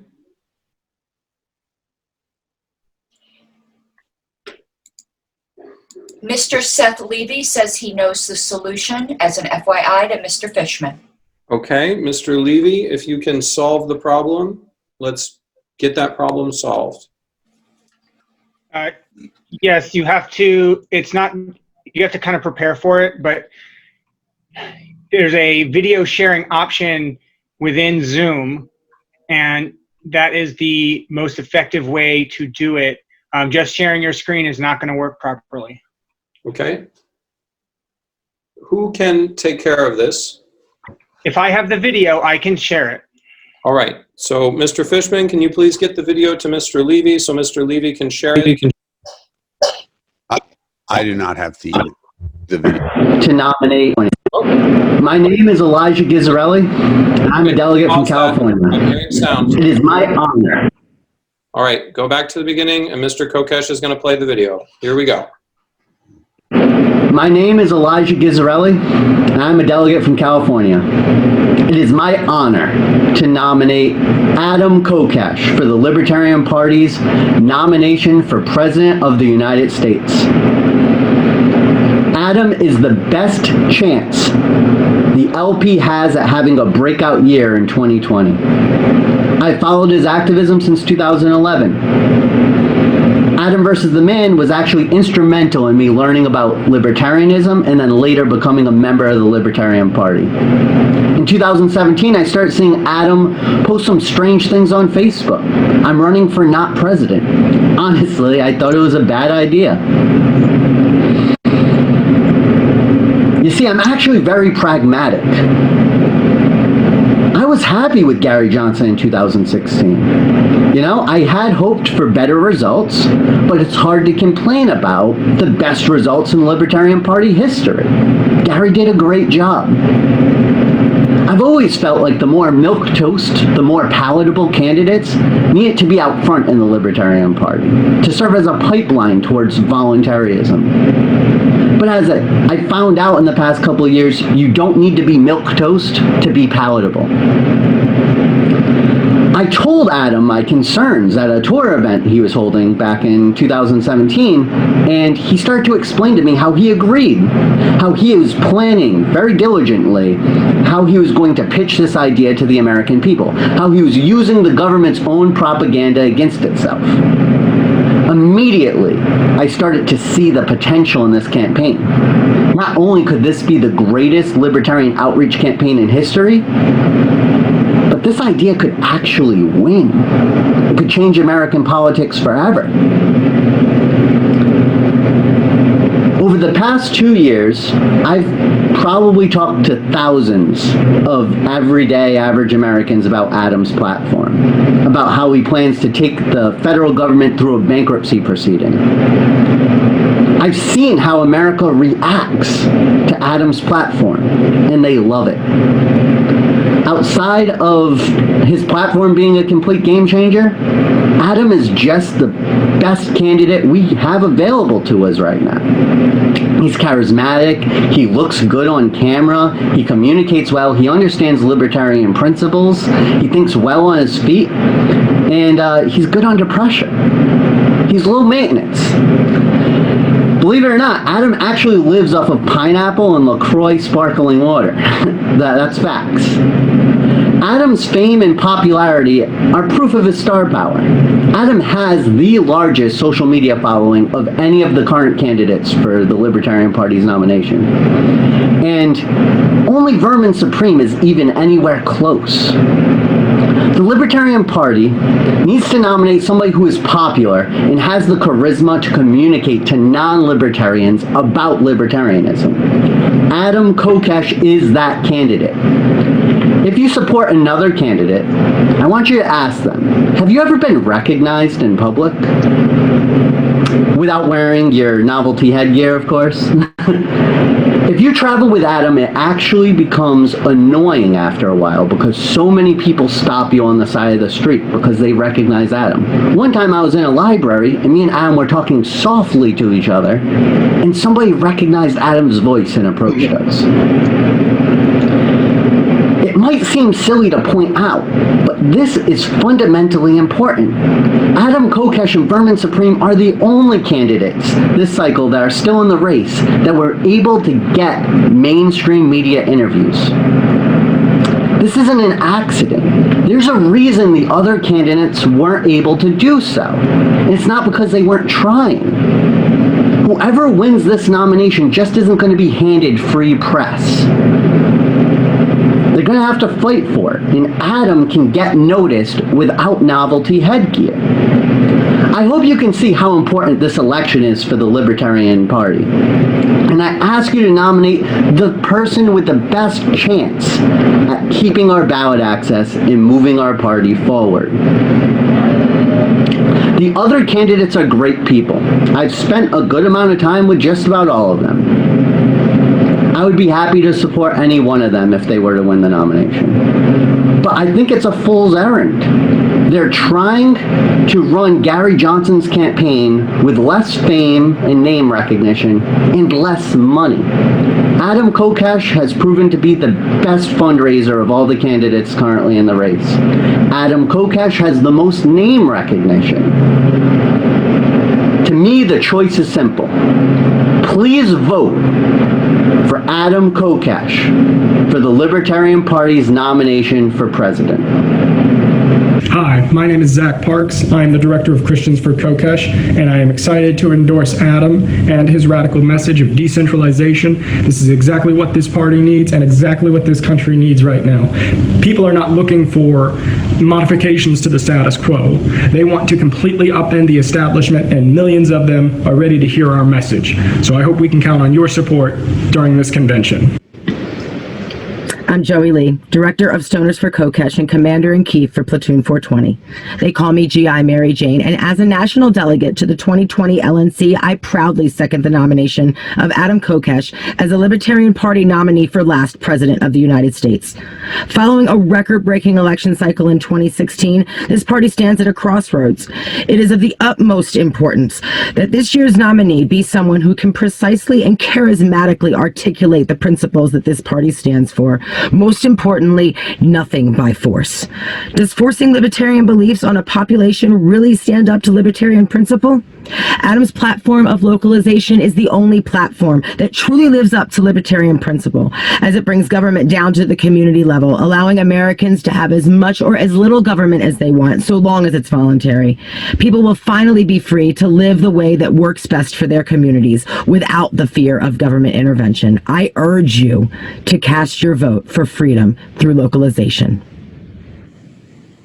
Hi, my name is Chris Cole, and I support Adam Kokesh because Adam Kokesh supports children and parents like myself.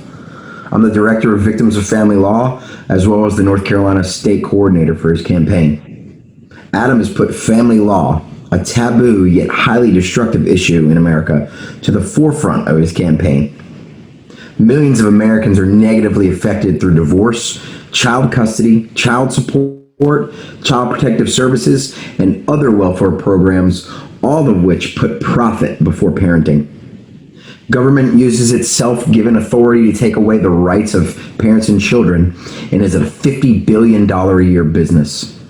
Adam's willingness to use his platform to help spread this message has truly been a sense of purpose for myself personally. Adam brought me in to spearhead Victims of Family Law and has been the only candidate in any party who consistently brings this highly sensitive issue to each debate.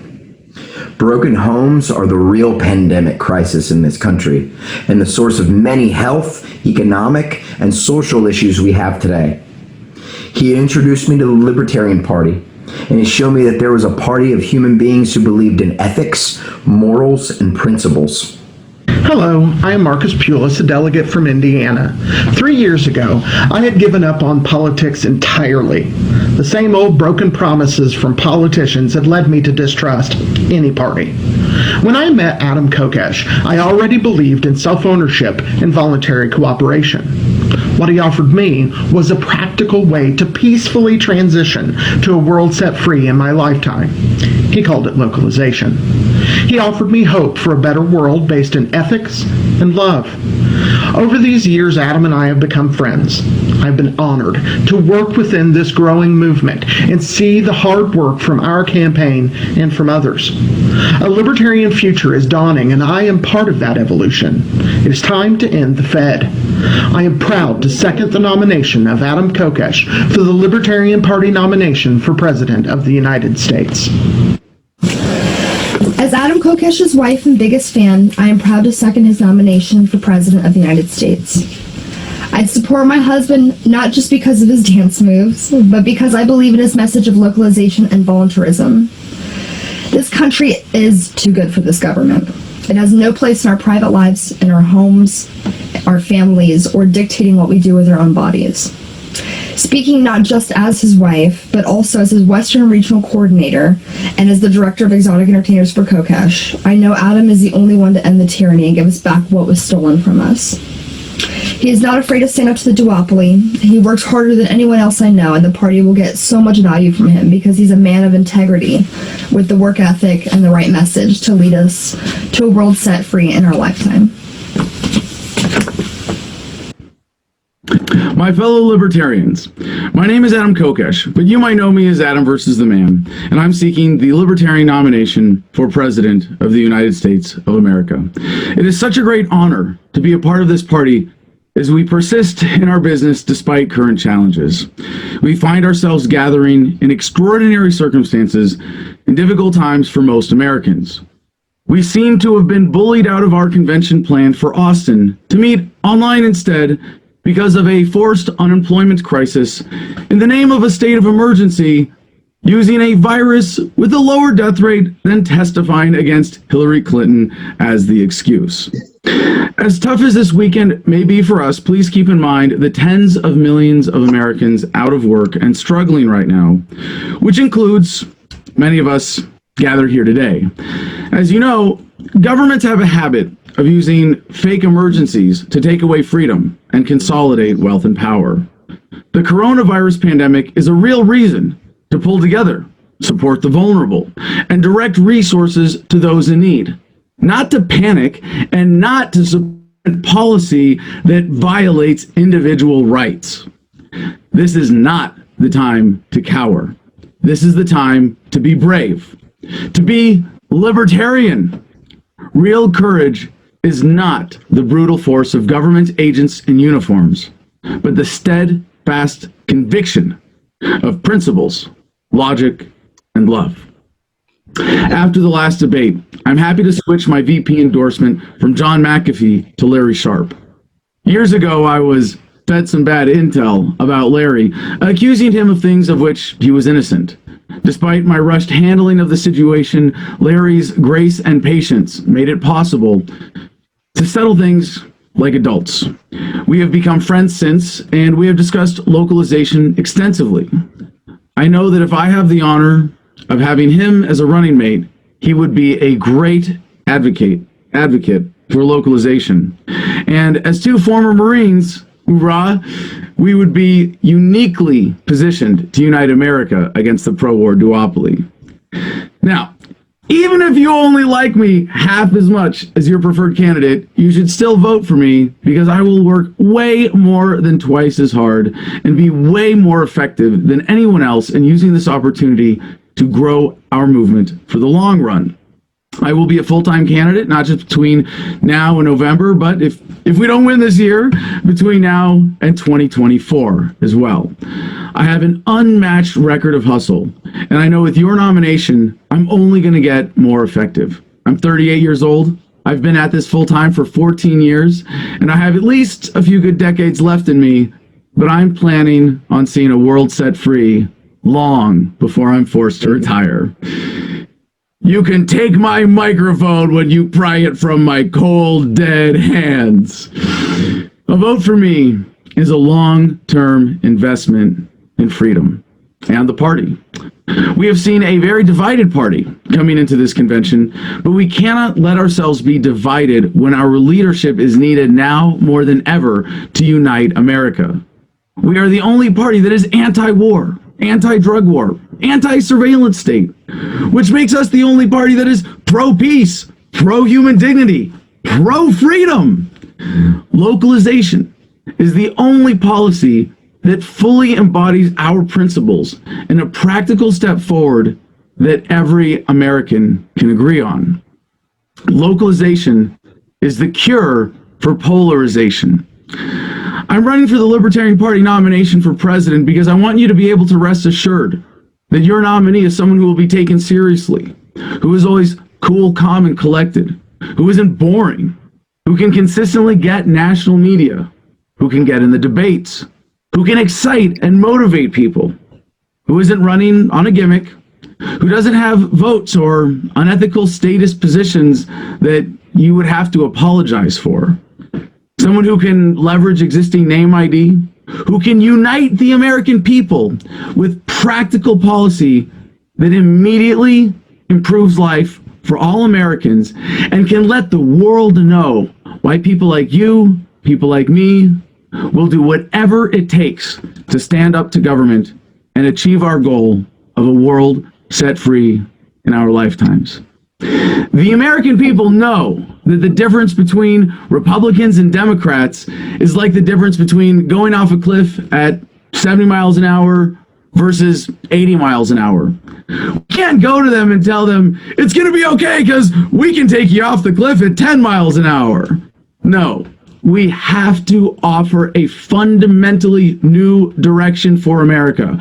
We have to offer policy that is fundamentally different, something unifying. That new direction is localization. So please join me in taking our message to a new level by offering the American people a real alternative. I humbly ask for your vote and for the honor of being your nominee. My name is Elijah Gizer. Thank you, Mr. Kokesh.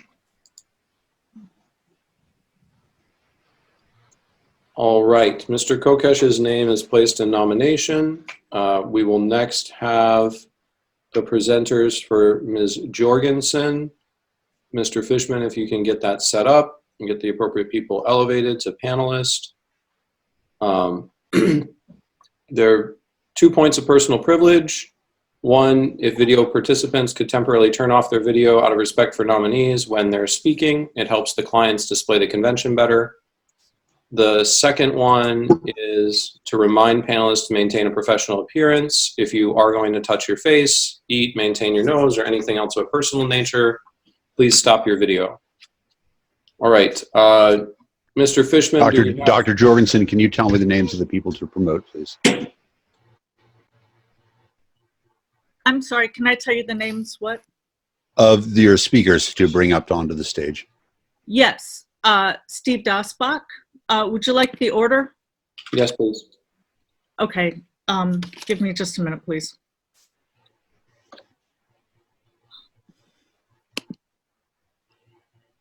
Steve Dasbach, Elizabeth Brierly, Daryl Perry, Laura Ebke, Sam Robb, and then me. Okay. Did you get those, Mr. Fishman? Almost done.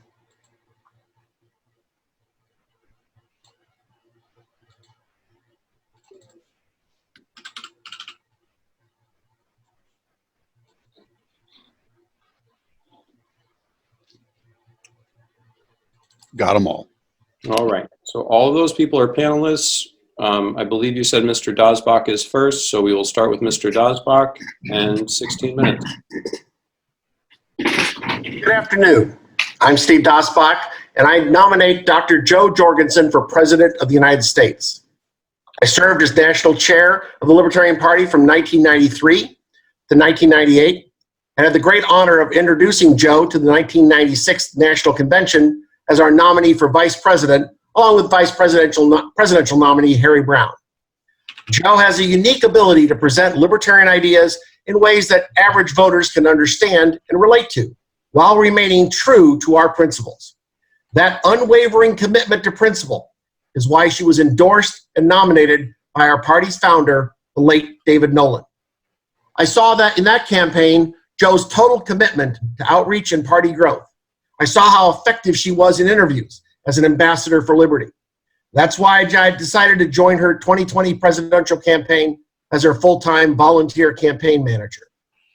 Joe has committed to sharing all the data collected in her campaign, donors, supporters, press contacts, research with the Libertarian Party in real time, so that the benefits flow to our state and local parties, as well as our down-ballot candidates. That's something that none of our recent presidential campaigns have done. Joe is committed to ensuring that we are on the ballot in all 50 states and doing what it takes to retain ballot access. She will run a national campaign focusing resources on national advertising, outreach, and for the benefit of all of our affiliates and candidates. She looks forward to campaigning to support our down-ticket candidates across the country. Everyone currently on Joe's campaign team, and those who will be joining her campaign if you honor her with the nomination, all are committed libertarians. We welcome the involvement of all libertarians, no matter who you supported for the nomination. A unified party is the key to a successful campaign. Joe is the candidate who will unify our party. She is principled and practical. She provides a stark contrast to Trump and Biden. The local Greenville newspaper described Joe as a rose between two thorns after a televised debate in her 1992 campaign for Congress. An apt description, one that applies even more to a Trump-Biden-Jorgensen race. Fellow delegates, please join me in nominating Dr. Joe Jorgensen for President of the United States.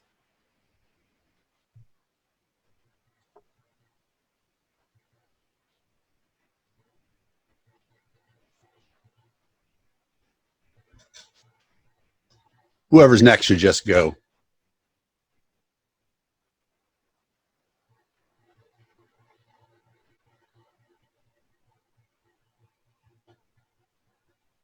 Dr. Jorgensen, who's your next speaker? Elizabeth, who should be speaking right now, and I'm after her, so I will just go ahead and give my speech, and hopefully this can be sorted out. Good afternoon, Libertarians. I'm Darrell W. Perry. I've been a life member of the Libertarian Party for 12 years, and I'm the 2020 Libertarian nominee for governor of New Hampshire. I'd like to think that I represent the Libertarian wing of the Libertarian Party. And as a member of the platform committee, I helped add a plank opposing the death penalty and another supporting liberty for sex workers and their clients.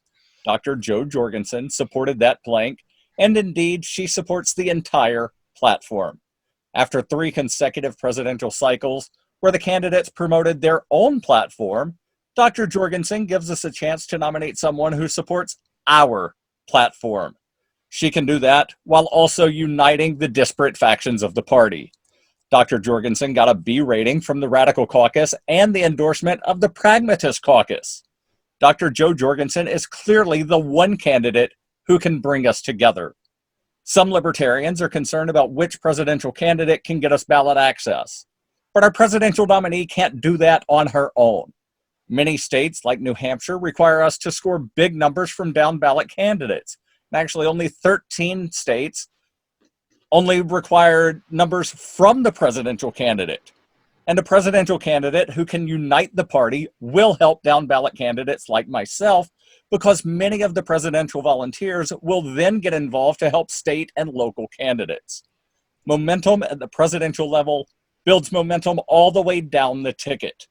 With these thoughts in mind, I feel great pride and excitement to nominate Dr. Jo Jorgensen to be the Libertarian presidential nominee in 2020, and I urge you to support her as well.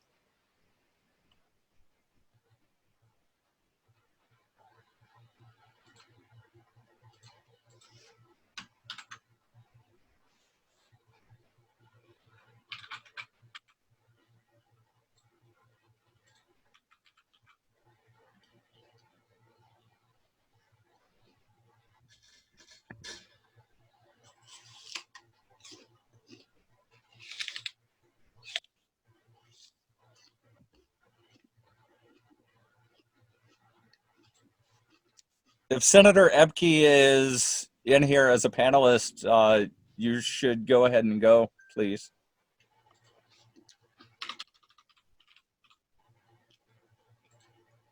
Mr. Fishman, do you have Senator Ebke in as a panelist? I did not. I apologize. Okay. She is now a panelist. All right. Okay, thank you.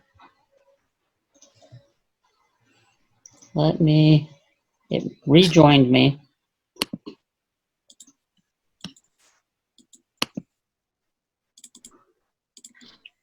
Okay, thank you. I'm pleased to rise in support of the nomination of Jo Jorgensen for president. As a recovering politician, now working for the Platt Institute, one of the things I've learned is that bold vision is not enough. Bold vision can only become reality when actionable steps that will lead us to the vision. We must offer leadership that can point us in the direction we wish to travel. And our leadership must find ways of walking with us, step by step in that direction, as they bring others to our way of thinking to walk alongside of us. I believe that Jo Jorgensen has both the bold vision and the practical temperament to recognize that regaining all lost liberty won't happen overnight, just as liberty wasn't lost overnight, but that working toward our ideal is something that we can do today and every day. Key reasons that the Libertarian Pragmatist Caucus endorsed Dr. Jorgensen are her commitment to maintaining ballot access, to helping down ballot candidates, and expanding our party's appeal to the larger population. A Libertarian office holder is not beholden to the dogma of one of the old parties. She can use the bully pulpit to bring in supporters for her agenda from both of the old parties. We need a Libertarian president to cure the dysfunction in Washington and to attract people around the country to the message of more freedom, not less. Less government, not more. Please join me in supporting Dr. Jo Jorgensen.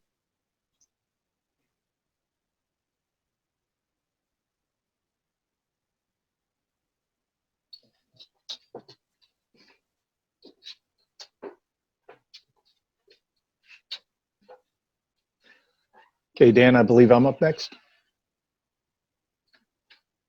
Dr. Jorgensen, if you can confirm that. I'm sorry if who? You have Sam Robb next. Yes, he can start. Thank you.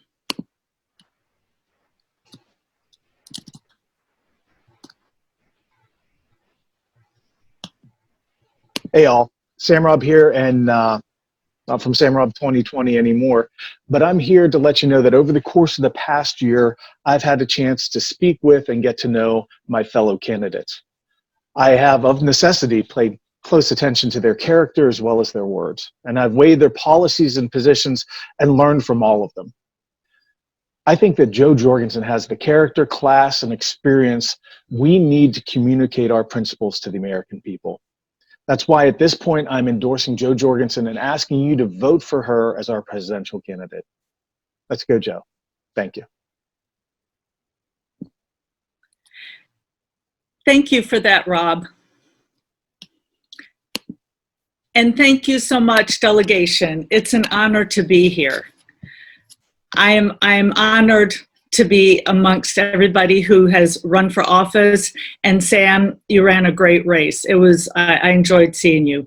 So I am running for president because government is too big, too bossy, too nosy, and way too intrusive. And worst of all, it hurts the very people it tries to help. I'm also running because I have 2 children and a grandchild. I myself am the grandchild of immigrants. It was my grandmother who instilled in me a love of our country because she knew what it was like to grow up in a place without our freedoms. When I was young, she spent many hours telling me about how great our country is and how in the old country, it didn't matter how hard you worked, everyone got the same. How in our country, you can work more and keep the extra. You can get further and have a much better life for your family. I'd like to make a couple of points about my grandmother's background. First, you might think that her stories were told from some large house in some gated community after coming here for untold riches. No, she and my grandfather actually retired to a trailer. Well, or mobile home, as she liked to correct me, but it was a wonderful community.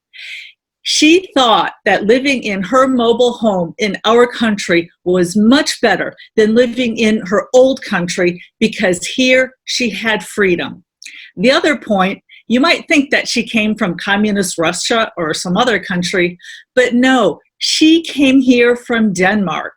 The sad thing now is our country does look a lot more like Denmark than it did when my grandmother moved here. My grandmother was running away from Denmark, while our politicians are running toward it. I'm running for president because I want to leave the legacy of America to my grandchildren, not the legacy of Denmark. I want my grandchildren to grow up in the kind of country that my grandmother did here in America. For one thing, a country that's open to immigrants so that people like my hardworking grandparents can move here. A country in which my grandchildren can work extra and keep most of the extra. And here's what's ironic. My other grandfather immigrated from Sweden. His family also moved to America for freedom. And now look at what we have.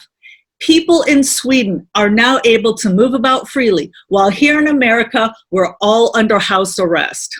As president, I want to return our country to the place my grandparents moved to. I will champion legislation to end the federal income tax and to cut spending accordingly. Each American family will have back, on average, about $12,000 a year, money they can use to put a down payment on a house or a mobile home, pay off credit cards, or help a family member in need. Ending the income tax will result in millions of new jobs. So it doesn't just help the people who are earning the money, it helps the underprivileged, minorities, others who are looking for a job. America has been at war for 18 years. This must end now. As president, I will immediately order our troops home and dramatically downsize military spending. America will be one giant Switzerland, armed and neutral. We'll end the horrendous casualties of war, and the risk of terrorism will go down. America will be at peace with the world. The war on drugs has caused much more human suffering than the actual drug use. It's time for a drug peace. As president, I will pardon and free nonviolent prisoners convicted of so-called crimes where there is no victim on day one. Drug gangs will go out of business, our streets and our homes will be safe again. The land of the free will no longer lead the world in incarceration. Whistleblowers who expose government crimes and corruptions must be protected, not persecuted. On day one, I will pardon and free Edward Snowden, Julian Assange, Chelsea Manning, and Ross Ulbricht. Social Security, Medicare, and Medicaid should never have been enacted into law, but proposing to end them abruptly, pulling the rug out from the elderly and the sick who are dependent on it, will get us nowhere. It's not fair to the people who were forced to pay Social Security all their lives. They were taken, the choice to keep their retirement money was taken away from them. On day one, I would allow taxpayers to immediately opt out of Social Security and rapidly sell off government assets so that the people who paid in for 40, 50, 60 years will have something. One thing I'd like to address is the myth that we have a free market healthcare system. We don't. That's why costs have skyrocketed. Democrat Barack Obama made things worse under Obamacare. Then Republicans sold out the American people when they refused to repeal Obamacare. As president, I will work with Congress to unleash a truly free market. No one will even want Medicaid when free and low-cost alternatives are here everywhere. We will have more options. Free clinics for the poor will abound, and we'll have convenience so mothers can take their children to a clinic at 11 o'clock at night and not put up with emergency rooms. Here's my message to American people. If you want an alternative to Donald Trump or Joe Biden, I offer you that choice. I ask for your vote to be the Libertarian nominee for president. Let's grow this party. Let's give voters a bold choice for freedom. The same freedom that my grandparents came to this country for. Thank you so much. I would appreciate you voting for me for the presidential nomination. And I'm very honored again to be among the people who are qualified. Thank you. Thank you, Dr. Jorgensen. Dr. Jorgensen's name is placed in nomination. The next nominee is Jacob Hornberger. I have some points of order and personal privilege. Panelists should do their best to either disable their video if they're going to be off screen or not paying attention while the speakers are happening. Is Mr. Hornberger a panelist, Mr. Fishman?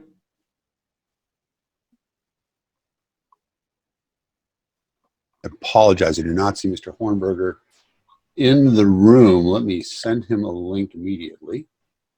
All right, so Mr. Hornberger needs to get the link. I have a point of personal privilege from California Delegate Gaetano Tybee.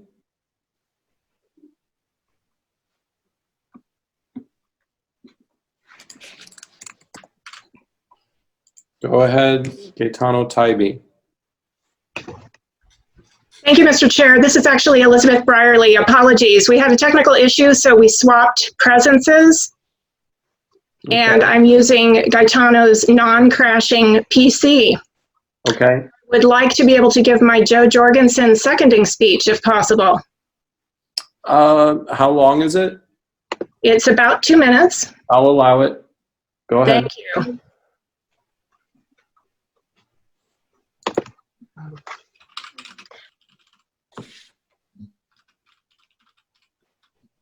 Is the Tybee account made into a panelist so that you can have video? You should be able to have video.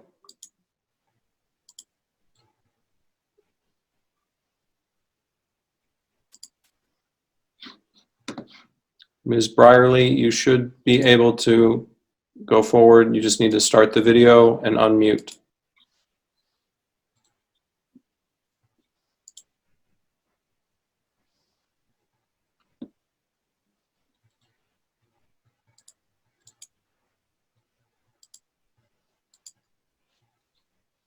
Ms. Brierly, if you're on that account, you should have been promoted to a panelist and you should be able to unmute yourself and start the video. Oh, I think I found it. Okay. I was complying with some instructions and that got me in trouble. Not yours, the Zoom. Okay. Can you hear me? Yes, we can hear you. Excellent. Thanks, everyone. I'm Elizabeth Brierly, a Libertarian Party Life member, tax cut activist, editor, and I've had the honor of working with both the Libertarian National Committee and the Independent Institute. Dr. Jo Jorgensen is an accomplished businesswoman, entrepreneur, and senior lecturer at Clemson University. She appeals to a broad range of voters and personality types. She's a wife, a mother, and a grandmother. She's a hockey player and a runner. Her drug of choice, bourbon, and her firearm of choice is an AK-47. She relates well to men and women, business owners, independent voters, parents concerned about their child's education, the elderly, and of course, anyone who leans libertarian.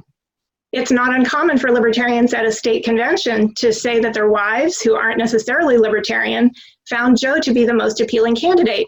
I can relate to her, they say. Jo lays out bold libertarian proposals that everyday voters can understand.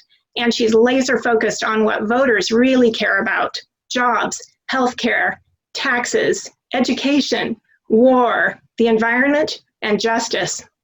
Jo's wholesomeness is a refreshing contrast to President Donald Trump and Democratic nominee Joe Biden, who've been dogged with Me Too scandals. And unlike Trump and Biden, both of whom have been co-opted by big government powers that be, Jo is running to bring down those powers, to make Americans free. A woman of intelligence, grace, and tenacity, Jo is committed to our platform and offers practical solutions to problems Americans face. How will a libertarian agenda benefit every family in America? Dr. Jo Jorgensen is the libertarian candidate who will show them how, and if elected, will reliably advance that agenda as President of the United States. Thank you, Mr. Chair. Thank you, Ms. Brierly. I do not see Mr. Hornberger. There has been a request for a 15-minute recess from Kentucky Delegate Ken Molman. I believe with us trying to get Mr. Hornberger connected, it would be appropriate to take a 15-minute recess at this time. We will be at ease until 2:30 Austin time. 2:30 Austin time. We will be at ease. As a point of personal privilege, Nebraska Delegate Laura Ebke had her employer's background on her video. Her employer does not endorse Jo Jorgensen, though Senator Ebke does.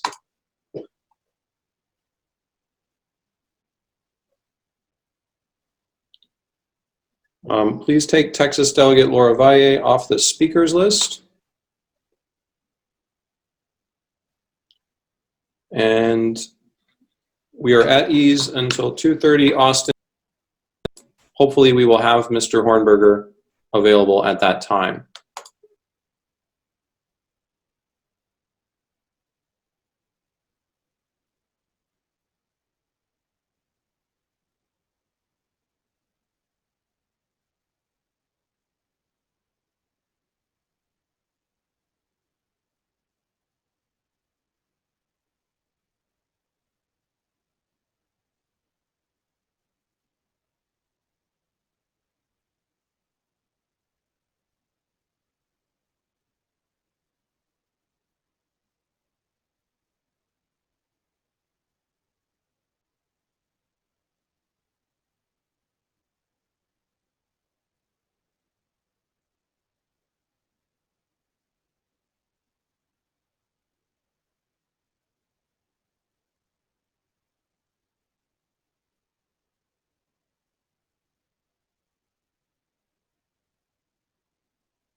All right, it is 2:23. We will be back in order in 7 minutes. Before we come back into order, I want to deal with some of the Q&A that is in the Q&A queue. It has been noted by a couple of people that we're trying to get Mr. Hornberger connected to the Zoom. Mr. Hornberger was not a delegate to the convention, so was not connected in that manner. Mr. Fishman is working with the Hornberger campaign to try and get that connection to happen. If that connection can be made in the next 6 minutes, then it will happen. If not, we will proceed, and the 16 minutes will still exist. And Mr. Hornberger will need to figure out some other way to get connected.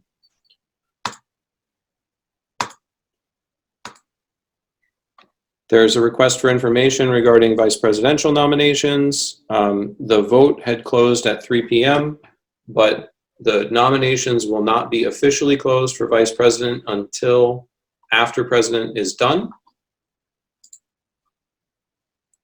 There have been a couple of points of order regarding the seconding speech that was out of order for Ms. Jorgen or Dr. Jorgensen.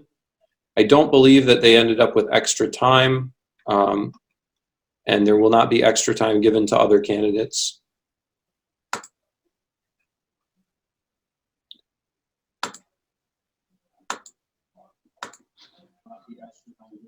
There's all of the items in Q&A. Point of information, Mr. Chair. There's a request for information from whom? For the vice president tokens, that the token system is closed. How are we? We may have to reopen it in some way, and we'll do so if necessary.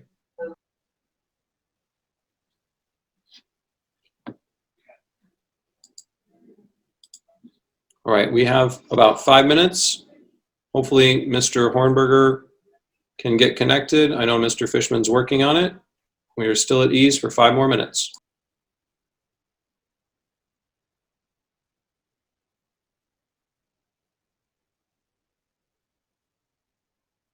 Mr. Chair, Howard Blitz. Go ahead, Mr. Blitz. Just wanted to double check. You're having control on my video, is that correct? I believe you should be able to start your video. Can you? Unfortunately, I have something coming up. It says unable to start video. You can't start your video because the host has stopped it. So I'm not sure what that means. Let me see, Mr. Blitz, if I can fix that. Thank you. See if now you can start my video. Mr. All right, there we go. Thank you very much. There you go. Thank you very much. All right.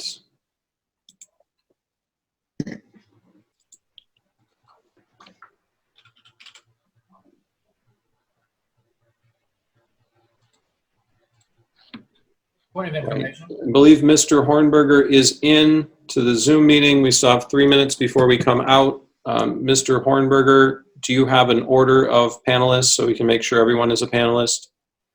Mr. Hornberger is in to the Zoom meeting. We still have 3 minutes before we come out. Mr. Hornberger, do you have an order of panelists so we can make sure everyone is a panelist? Yes, I do. I'm getting a thing. Can you turn off the YouTube? Oh, turn off YouTube? Do you have YouTube on? It's playing volume behind you. Oh. That's the delay. I do. But then. I'm getting a thing. Can you turn off the YouTube? Yeah, I'm going to right now. Oh, turn off YouTube? That was actually the YouTube talking. It's playing volume behind. Okay. Do I click this start my video? Yes, please. Okay. There you go. All right. Awesome. All right, okay. Order is Howard Blitz, Angela McCardle, and Thomas Hill, and then me. They are all in as panelists, and I wish to apologize to the body for not realizing that Mr. Hornberger was not in the room beforehand. Apology accepted, my fine sir. Mr. Hill, is Mr. Hill a panelist? I have promoted him to panelist. Okay. Can you make sure that his video is, I think it should be started. Mr. Hill, we're checking your video.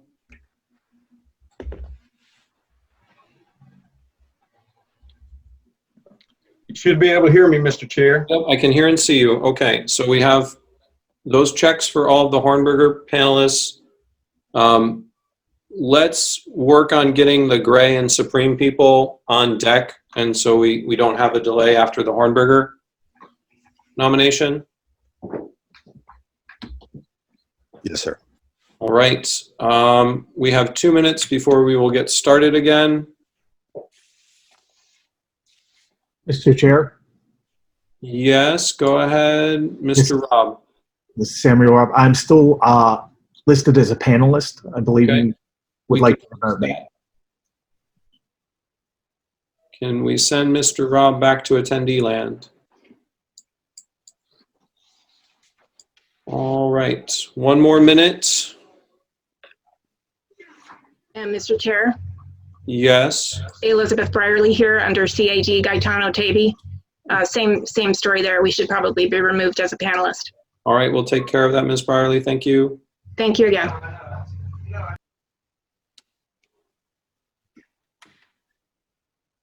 All right, there's been a point of personal privilege requested that people who are not involved in the nominating speeches turn off their video out of respect for the nominators. It is now 2:30 Austin time. We will return to order. The next item is nomination speeches for Jacob Hornberger. Everyone should be a panelist. You can unmute yourselves and start when you would like, and we'll start the clock when you start.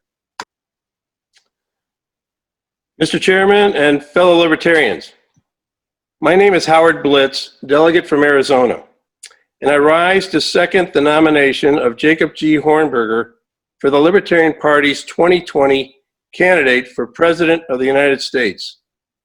I've known Jacob for over 20 years, and he is one of the best articulators of our philosophy I have ever known, which is why our party awarded him the Thomas Paine Award for Excellence in Advancing Libertarianism.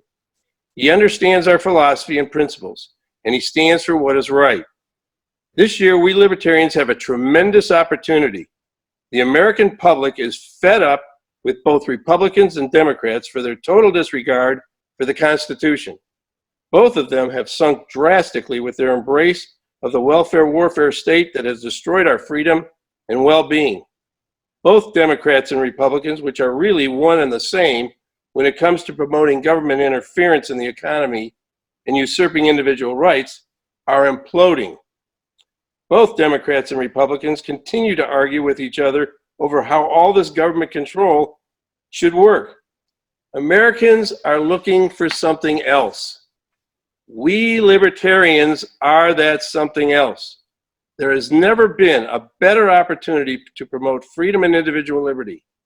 This is why we Libertarians must nominate the best Libertarian candidate we have to be our ambassador and share our beliefs in the best possible light in order for Americans to hear us and vote for us. Jacob Hornberger is that person. He has been vocalizing principled libertarian positions consistently for over 30 years. Jacob can and will articulate our beliefs in a way that can be accepted by all Americans. We have the greatest opportunity in our party's 49-year history to advance liberty in our lifetime. Now is the time for the Libertarian Party to put forth to the American people a genuine, qualified candidate for President of the United States, one who is totally committed to liberty and to the principles of a free society. We need and must nominate the candidate who can share our principles with our fellow Americans. That person is Jacob Hornberger. Fellow Libertarians, I respectfully second the nomination and ask you to vote for Jacob G. Hornberger to be the Libertarian Party candidate for President of the United States. I yield my time. Hi, my name is Angela McArdle. Those of you who know me know that I spend the majority of my time convincing people to join the Libertarian Party through outspoken activism and personal outreach. When new or disillusioned Libertarians ask me why they should get involved with the party, I tell them about Jacob Hornberger's campaign. I wholeheartedly second Jacob Hornberger for president. He's articulate, passionate, and unapologetic in his advocacy for liberty. Right now, we are living through a historic time like no other. Our government has stripped us of our rights in a way that rivals emergency wartime measures. In 2020, this year, we're not just campaigning against Biden and Trump, we're campaigning for the very foundation of this party and the most basic, essential components of liberty. Never has the mission to change the hearts and minds of the people of this nation been so critical. We need a candidate like Jacob who will lead this party in the charge for freedom. No more apologizing for our views on immigration or our desire to dismantle the socialist policies that are swallowing this country whole. We need a candidate with enough backbone to advocate for financial and personal freedom. We need a candidate who understands the issues at our southern border. There is no better candidate than someone like Jacob, who grew up in a border town, speaks Spanish, and has employed migrant workers on his farm personally. We need a candidate like Jacob, who will openly declare that we need to, we should, we must bring our troops home. This should not be a negotiable point for any libertarian. We need a candidate who understands our trillion-dollar economic crisis. We need someone who isn't afraid to call out the socialist programs of the left and right and can articulate this to the people. This is the kind of messaging that will unite the party and reignite our passion for liberty. Jacob is our respectable and radical candidate. He's not afraid to share the controversial, common sense facts that the drug war is a failure, that acts between consenting adults are no one else's business, and that government handouts do more harm than they do good. Libertarian presidential candidates are our torchbearers. They have a monumental and sacred job ahead of them.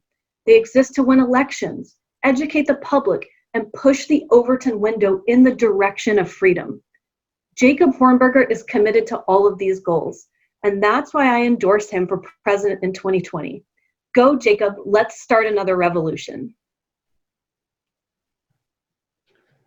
Hello, friends. My name is North Carolina Delegate Thomas Hill, and I'm honored and humbled to second Jacob's nomination for president. As a Libertarian candidate, a local candidate, I'm the candidate for County Commission here in Cabarrus County, and I look forward to, like many down-balloted candidates, I look forward to joining Jacob and going door to door, shoulder to shoulder with him to the poorest minority neighborhoods and communities in my county, just like Jacob Hornberger did, along with Vice Presidential candidate Spike Cohen, when they came to Wilmington, North Carolina, and actually dared to go into neighborhoods where police and angels fear to tread. I'm a little biased, but I believe in my heart, and I know in my head, that this campaign, Jacob Hornberger's team, is the best equipped to hit the ground running post-nomination. We didn't wait to win the nomination to start putting together our team. And I'm excited to announce today, I got off the phone earlier with Dr. Mary Ruwart, and should Jacob win this nomination, she will be joining our staff, not only as an advisor, but also to travel, go to have webinars with Jacob, tell the American people the evils of the FDA. Think about the environment we live in with the COVID-19 crisis we're living in. Who better to have on your team than Dr. Mary Ruwart to make sure that this candidate and this campaign is prepared to go into a very hostile environment. This is a time where Dr. Hornberger and whoever the presidential nominee is, with the help of Dr. Mary Ruwart, they make a great team. And who better to have helping you to get across what we know in our family to be true, that libertarianism is the most compassionate philosophy for humanity. And what better than to have the author of Healing Our World, the Libertarian bestseller, join our campaign and help us do just that. So I wish you would join me, my fellow Libertarian Party members, my friends, and more importantly, my Libertarian Party family, in honoring Jacob Hornberger with the 2020 nomination that is so coveted by so many. Thank you so much.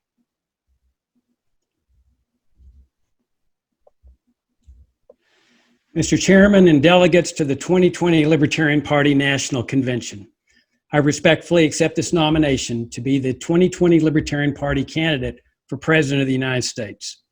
With their welfare warfare state, both Democrats and Republicans have damaged or destroyed our lives, liberty, peace, prosperity, morals, conscience, and health. They have inflicted and continue to inflict massive death and suffering on countless people around the world with their invasions, bombs, assassinations, sanctions, and coups. They have destroyed the greatest economic system in history, economic liberty and voluntary charity, with a socialist welfare state system that has severely damaged people's ability to accumulate savings, led by their two immoral and bankruptcy-producing socialist programs, Social Security and Medicare, both of which are funded by coercive income taxation brutally enforced by the IRS, one of the most evil and tyrannical agencies in the history of our country. Their welfare state has damaged people's faith in freedom, themselves, others, free markets, and voluntary charity, while also inculcating a mindset of fearful dependency on government largesse.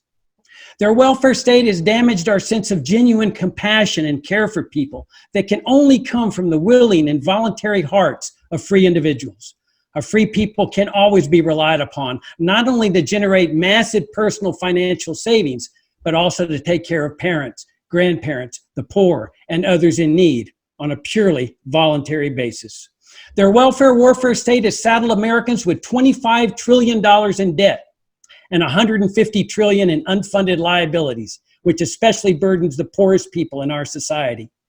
Their centrally planned socialist healthcare system has brought financial bankruptcy to countless Americans, especially the poor and the middle class, through soaring healthcare costs, as well as unnecessary death, suffering, and tyranny and oppression to our land as part of the coronavirus crisis. They have destroyed the finest monetary system in history with their Federal Reserve and have plundered and looted people for decades through monetary debasement, wiping out the savings of indigent widows and widowers and other people on fixed incomes. They have destroyed liberty and privacy with their evil, immoral, deadly, violent, corrupt, destructive, and racially bigoted war on drugs, as exemplified by Michael Holmes, a black man in North Carolina who has now served 30 years of a 200-year jail sentence for a nonviolent drug offense. They have brought death, suffering, and a police state with their immoral socialist system of immigration controls, as exemplified by the bodies of a young father and his 3-year-old daughter recently found on the shores of the Rio Grande, as well as their police state highway checkpoints that subject poor, dark-skinned Hispanic Americans who are traveling inside the United States to intrusive personal searches. Worst of all, they converted our limited government republic to a national security state with totalitarian powers, one that subjected many unsuspecting poor people to horrific drug experiments. We libertarians are the only ones who can lead America out of this horrific morass. We are the light of freedom and conscience that shines through this darkness of death, suffering, socialism, tyranny, coercion, and oppression into which both Democrats and Republicans have plunged our nation. We need to bring all the troops home from everywhere and restore America's founding foreign policy of non-interventionism. We need to dismantle America's welfare state and restore America's founding system of economic liberty, free markets, and voluntary charity. We need to recapture the genuine sense of care and compassion for others that can come only out of the willing and voluntary hearts of individuals, guided by religious and moral considerations and the exercise of individual conscience, rather than the gun of an IRS agent or the banality of a welfare state bureaucrat. We need to restore faith in family values and in the freedom of children to honor mother and father on a purely voluntary basis. We need to restore faith in people to take care of seniors and the poor, the needy, and the disadvantaged on a purely voluntary basis. We need to separate healthcare and the state and restore our founding system of a free market healthcare system. We need to end the Fed and establish a sound money, free market monetary system. We need to restore religious, moral, and freedom principles and care and compassion to our land by opening the borders to the free movements of goods, services, and people, especially the poor who are seeking to sustain or improve their lives through labor. We need to legalize drugs, all of them, and leave drug treatment in the private sector. We especially need to empty our prisons of the thousands of African Americans and others who are rotting away in jail for nonviolent drug offenses. We need to dismantle the income tax and the IRS, whose political plundering and stealing finance their welfare warfare state. We need to free the American people, to show the world how a free people bring economic prosperity, personal savings, and genuine care and compassion to a society by voluntarily helping those in need. We need to dismantle the national security state and restore our nation's founding governmental system of a limited government republic with just a basic military force whose only mission is to protect the United States. These are the things we need to do to achieve our goal of a free society. We libertarians are the only ones who can lead America to freedom and genuine charity, care, and compassion. And there's but one way to do that, through the application of our libertarian principles. That's why I've entered this race to be your 2020 presidential candidate. I want to be free in my lifetime. I want everyone to be free in my lifetime. I want to restore the freest, most prosperous, and most charitable, caring, compassionate society in history. To achieve freedom, we must act with courage, steadfastness, perseverance, and determination. I say, let's wage a bold and aggressive campaign against these people, Democrats and Republicans alike, who have destroyed our liberty and our well-being, and who have inflicted so much damage on the exercise of conscience and the genuine care and compassion that come with a free society. We are the party of principle.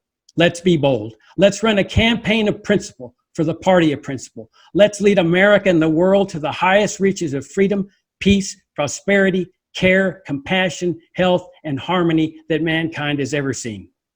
Mr. Chairman and delegates to the 2020 LP National Convention, it is one of the greatest honors of my life to accept this nomination to be your candidate for President of the United States. I also want to take this opportunity to endorse Spike Cohen as Vice President. Spike and I went door to door in the poorest African-American neighborhoods in Wilmington, North Carolina, getting an unbelievable positive reaction from every person we talked to. He is one of the most dedicated, committed, principled libertarians, a libertarian who's willing to walk the walk. That's the kind of person we need as Vice President. Thank you so much. Thank you, Mr. Hornberger. Mr. Hornberger's name will be placed in nomination. I will, if the body will indulge me, a point of personal privilege, I would like to thank the Tarrant County Libertarians for the lovely note that they sent to my wife and I. Much appreciated. The next presentation will be from Judge Jim Gray. Mr. Fishman, do you have the panelists lined up?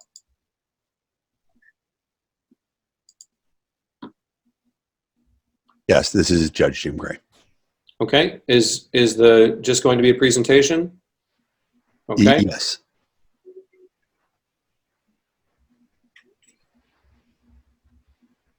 No, we do not have sound, Mr. Fishman. Judge Gray's team is on it. Let's see if we can get that fixed.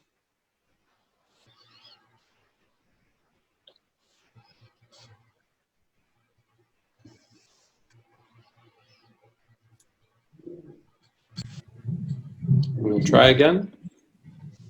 Hey everybody, welcome to Libertarians Nominate Today. I'm Larry Sharp, and we will be nominating our presidential and vice presidential candidates right now. Is that awesome? We're starting it right now. We want to talk about our presidential candidate. This is important. We have many people who want to talk about this. First up, we are actually in, let me check, we are here in Tennessee. Coming from Tennessee, Ryan Jenkins. Go ahead, Ryan. Hello, my name is Ryan Jenkins, and yes, I am just 12 years old. I am a proud member of the Libertarian Party of Tennessee and one of Judge Jim Gray's biggest supporters. I am very politically involved, and I have my own podcast. Judge Gray motivates me every day to stay involved and keep going in spite of the fact that I am not old enough to vote. He has shown me that I can make a difference. Judge Gray is the only candidate looking towards the future and how he can use his position to help the next generation's delegates. I ask you to support Judge Jim Gray, as he will be a great representative on the national ticket who will inspire the next round of libertarians. Thank you. Ryan, yes, I'm so glad to hear that. Of course, we need to make a difference. You're right. And I really hope that we can this year. There are more people want to talk. Let me keep going if I could. Now we're going over to California. California, we're going to speak now to Chris Rufer. Ms. Rufer, please, go ahead. Hello, my name is Chris Rufer. I've been a lifetime member of the Libertarian Party for my entire adult life and a personal and financial supporter of many Libertarian candidates for many years. I nominate Judge Jim Gray for our presidential candidate. My key considerations for any candidate are fivefold. First, their understanding and commitment to our libertarian philosophy. Second, their personal and speaking presentation as a credible messenger of our philosophy, as well as someone who cares about people, that they can clearly exhibit caring about people. Third, their prospects for fundraising from both small and large donors. Fourth, their ability and commitment to devote full time to this campaign. Fifth, the best current and prospective name recognition. The selection of Judge Jim Gray, based on these factors, will 1, surely result in advancing libertarianism, and 2, provide us with the best chance of winning this election. Thank you. Perfect. Yes. Clear reasons as to why and why we want someone to have a chance at victory, to actually win. Great. Oh, I could not have said that better myself. I still have some more callers. Let me grab, if I could, another. We're going to Texas now. A former down ballot candidate, Lauren Doherty. Lauren, please go ahead. Hello, my name is Lauren Doherty, and I nominate Judge Jim Gray. 2 years ago, I ran for a local judicial position in Texas. This campaign was in response to the Twin Peaks shootings a couple of years earlier, when the local judge violated the constitutional rights of nearly 200 bikers. I was the only candidate to challenge the incumbent, and I was proud that the Libertarian Party took this stand with me. Our campaign slogan was that everyone's rights matter, with the emphasis on everyone's. During this campaign, Judge Jim Gray was very supportive and very helpful. He helped coach me on the judicial system and campaigning. He spent hours talking with me about crucial topics, donated to my campaign, endorsed me, and encouraged me. He did all the things that candidates down ballot need from more experienced campaigners and party leaders. Judge Jim Gray was invaluable to me in my campaign. Who we nominate for president sets the tone for many things, both now and for years into the future. Judge Jim Gray was supportive of my bid for local office 2 years ago, and I am confident that he will use his position as our presidential nominee to support our candidates down ballot in 2020. Yes, Lauren, I'm happy you said that. You know, people like you, down ballot candidates, critical. This is part of why we do this, to support down ballot candidates across the country. Absolutely. So I'm very happy that I have somebody here today, somebody next up who is very important to me personally, someone who's helped me to become a libertarian in the first place, someone who moved me many years ago. Now we're heading over to New Mexico. Yes, the one and the only, the amazing Governor Gary Johnson. Please go ahead. You all, the Libertarian Party, gave me a chance as your nominee in 2012 and 2016, and for that, I am forever grateful. In 2012, my running mate, as you are all aware, was Jim Gray. Jim is one of the best human beings that I have ever known. Honest, truthful, smart, hardworking, accountable, former Superior Court judge in California, Libertarian candidate for U.S. Senate in California. If you make Jim Gray your nominee, I guarantee no one will work harder to grow the Libertarian movement. And with that, I proudly put his name in the hat to be the Libertarian nominee for president in 2020. Yes, Governor, absolutely. Honesty, transparency, a good person, all the things we need at the top of the ticket. I agree completely. We all want to make sure that we are effective as possible. So now let me go to the man of the hour, the person who all of us have been talking about, the person who should be at the top of our ticket, the man himself, Judge Jim Gray. So you've seen the candidates. It's all or nothing. If that's your desire, if you want to strike forward and abolish this, that, and the other thing right now, you have all of the other candidates to address. If you want someone different, if you want somebody that has a plan, you have only Judge Jim Gray. You know, you have my background.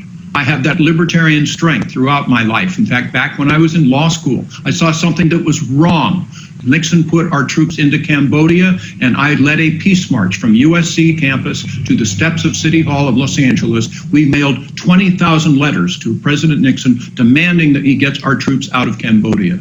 When I was a judge, only for 9 years, 1992, I saw something that I knew was wrong. Yes, I was a former drug warrior, but I knew that drug prohibition had failed us, and I held a press conference. Judges don't do that, but I held a press conference saying that, look, this isn't working. Anything would be better than this. Took a lot of heat for it, yes, but I'm still here, and sometimes things are more important than job security. I also showed that there is, in fact, a libertarian strength in addition to that. I was libertarian caring, and that would be when I was in the Peace Corps. Y todavía hablo español como la gente. Small town in Costa Rica, and I was there in the Peace Corps, and I learned from them, they learned from me.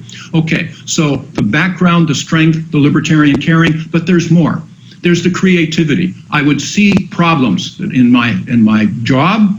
For example, I started the first drug court in the country within 6 months of my taking the bench. Back in 1984, where I saw alcohol-related offenses were just not being addressed. We were putting people in jail and the rest of that, but not addressing the fundamental problem. So yes, I put that in. I received a letter, for example, from a woman. Dear Judge Gray, I was going to divorce my husband. He'd get drunk, he'd beat me up, he would be irresponsible with the children, but now he's on your program. Thank you, you've given me my husband back. That sort of creativity. Peer court, where we actually addressed in 14 different high schools in Orange County now, where I live, we actually addressed juvenile delinquency issues and spread the message about mentoring not only to the subject, but also to the jurors and also to about 50 more students. I took that message, took those lessons, and actually turned it into a musical. It's called Americans All. I'm proud of it. It's been performed by high schools and colleges. You can see some of the music on judgejimgray.com. Go see Americans All. I'm proud of that. So I am a libertarian. I was yesterday, I am today, and I will be tomorrow. Back in 2004, I was a libertarian candidate for U.S. Senate. David Nolan was vast assistance, our founder, vast assistance with me on that campaign. And I'm proud to say, as you probably know, I was the Libertarian vice presidential candidate 2012 with Governor Gary Johnson. It made me proud. In addition, I've been writing a blog for about 5 years now. It's called 2 Paragraphs for Liberty. And now I've turned that into a book as well, just at the end of 2019, 2 Paragraphs for Liberty, solutions that are practical, effective, responsible, libertarian. Notice we put in the word libertarian, and by the way, long before I entered this race, I've donated or will donate the proceeds of that book to the Libertarian Party. In addition, for the last year, I've hosted a podcast. It's called All Rise, the Libertarian Way with Judge Jim Gray. We bring in and mainstream that word libertarian, which is in my heart. And in addition, I've written something called One Man's Libertarian White Paper, given it to numbers of down-ballot candidates, asking them, feel free to use any part of it as you wish. Plagiarism is good in that sense. So that's where we are. We are doing this. There's more, in fact, because we have a plan, unlike any of the other candidates. Yes, we have a plan to win this election, starting in the 5 small states, gaining momentum there, getting press coverage there. Then we will spread to the rest of the country. Hey, you see these libertarian candidates in these states are getting polling 20%, 22, 25. Pretty soon it'll be on the Dallas Morning News. It'll be in the Chicago Tribune. That's the plan. We'll help the down ballot candidates and, of course, help with ballot access. So these are things that we have. I've also been involved ever since 1992 with mainstream media. They know me. I got a call just recently from CBS News. I was on the O'Reilly Factor twice, actually. He didn't particularly agree with me, but he invited me back. on ABC News specials, John Stossel, etc. So these things are huge. The ballot access, Judge Jim Gray, Larry Sharp will be able to legitimize, to show, to make a campaign that you will be proud to show to your friends, your family, your acquaintances. It will help those down ballot candidates. And when we start campaigning, when we start getting in those polls, certainly help those down ballot candidates as well. So we have plans for sunset provisions to audit the federal agencies, to shine a light so everybody in the country, because it'll be publicized, everyone in the country will audit it with us and they will say, wait, we don't want that. That's duplicated. No, that's a state issue. We'll shrink and shrink with an eye toward abolishing a lot of those agencies. Bureau of Indian Affairs, Department of Education, that sort of thing. That's what we will be doing. So with that, I can tell you, to the other candidates, abolish the IRS. Yes, we'd love to do that. We have a plan. It's called From a Crutch to a Ladder, and this will help people climb out of poverty. Is it perfect? No, but it's making things so much better. And then when people see that it's better, they will start saying, oh, look, these libertarian programs work. I am a libertarian also. So we can then get 80% of the way to abolish the IRS. Maybe they'll start thinking about going the rest of the way. So that's where we're doing. Along the way, we will grow the party. We will help our libertarian candidates. We will change the culture in our country. People will understand, make accessible libertarian thought, libertarian values, libertarian principles. We were proud again, to be able to present these with you. I think you will be proud of what we do. And so we will unify the party. We will unify the country, which so desperately needs it now. They want that third voice, graysharp2020.com. I'm sure that we will be able to make that happen. So as we promised, I vow to you again, you can visit us, you can join us, you can support us, you can help us move mountains. And if you do, or even if you don't, we will do you proud.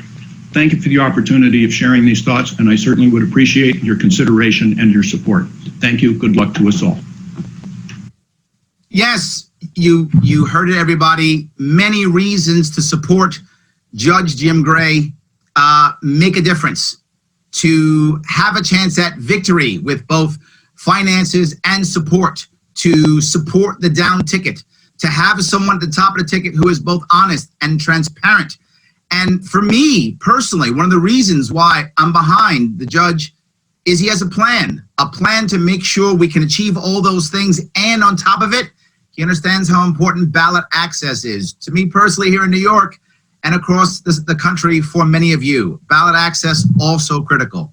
I want to say thank you all for watching and for listening. Please support the judge, support this ticket, and thank you so much.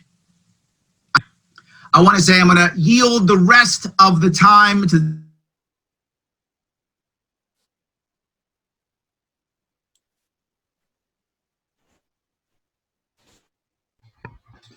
Right, I think that was the conclusion of the Gray presentation.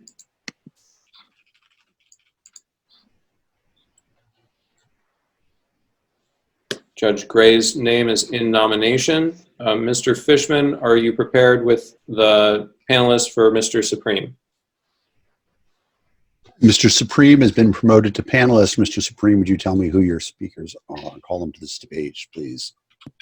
Yes, sir, I certainly shall. They are the amazing Avens O'Brien from the Libertarian Republic, the heroic Hody Johns from We Are Libertarians, the spectacular Spike Cohen from Muddied Water Media. Media affiliations are for reference only and do not imply endorsements from said media. Thank you. Outstanding. Those people have all been promoted to panelist. Mr. Johns, is he a panelist? I did not see him. Yes, he is a panelist. I believe I am. Hody is H-O-D-E-Y. Got it. All right. Then we will proceed. You guys have 16 minutes in the order you choose. Go ahead. Ladies and gentlemen, Avens O'Brien. Thank you. Thank you, Vermin. My fellow libertarians, for those of you who don't know me, my name is Avens O'Brien, and I'm a delegate from California. I'm also a longtime party activist, a speaker and writer in the libertarian circuit, and one of two people who produces those epic photographs at conventions for the LP and Liberty conferences around the country and the world. You've probably seen those pictures on Facebook. A lot of them are black and white. And my partner, Judd Weiss, and I have been taking over 100,000 of them at Liberty conferences in the last 8 years. We are on a mission with our photography to make Liberty look good. That doesn't just mean by asking you to dress nice and fix your hair and get the camera angles right. It's also about changing the way that libertarians are perceived. And over the last 8 years, we've worked hard to make this party look less like a Star Trek convention and more like the vibrant, inspirational, empathetic, and surprisingly diverse group that it is.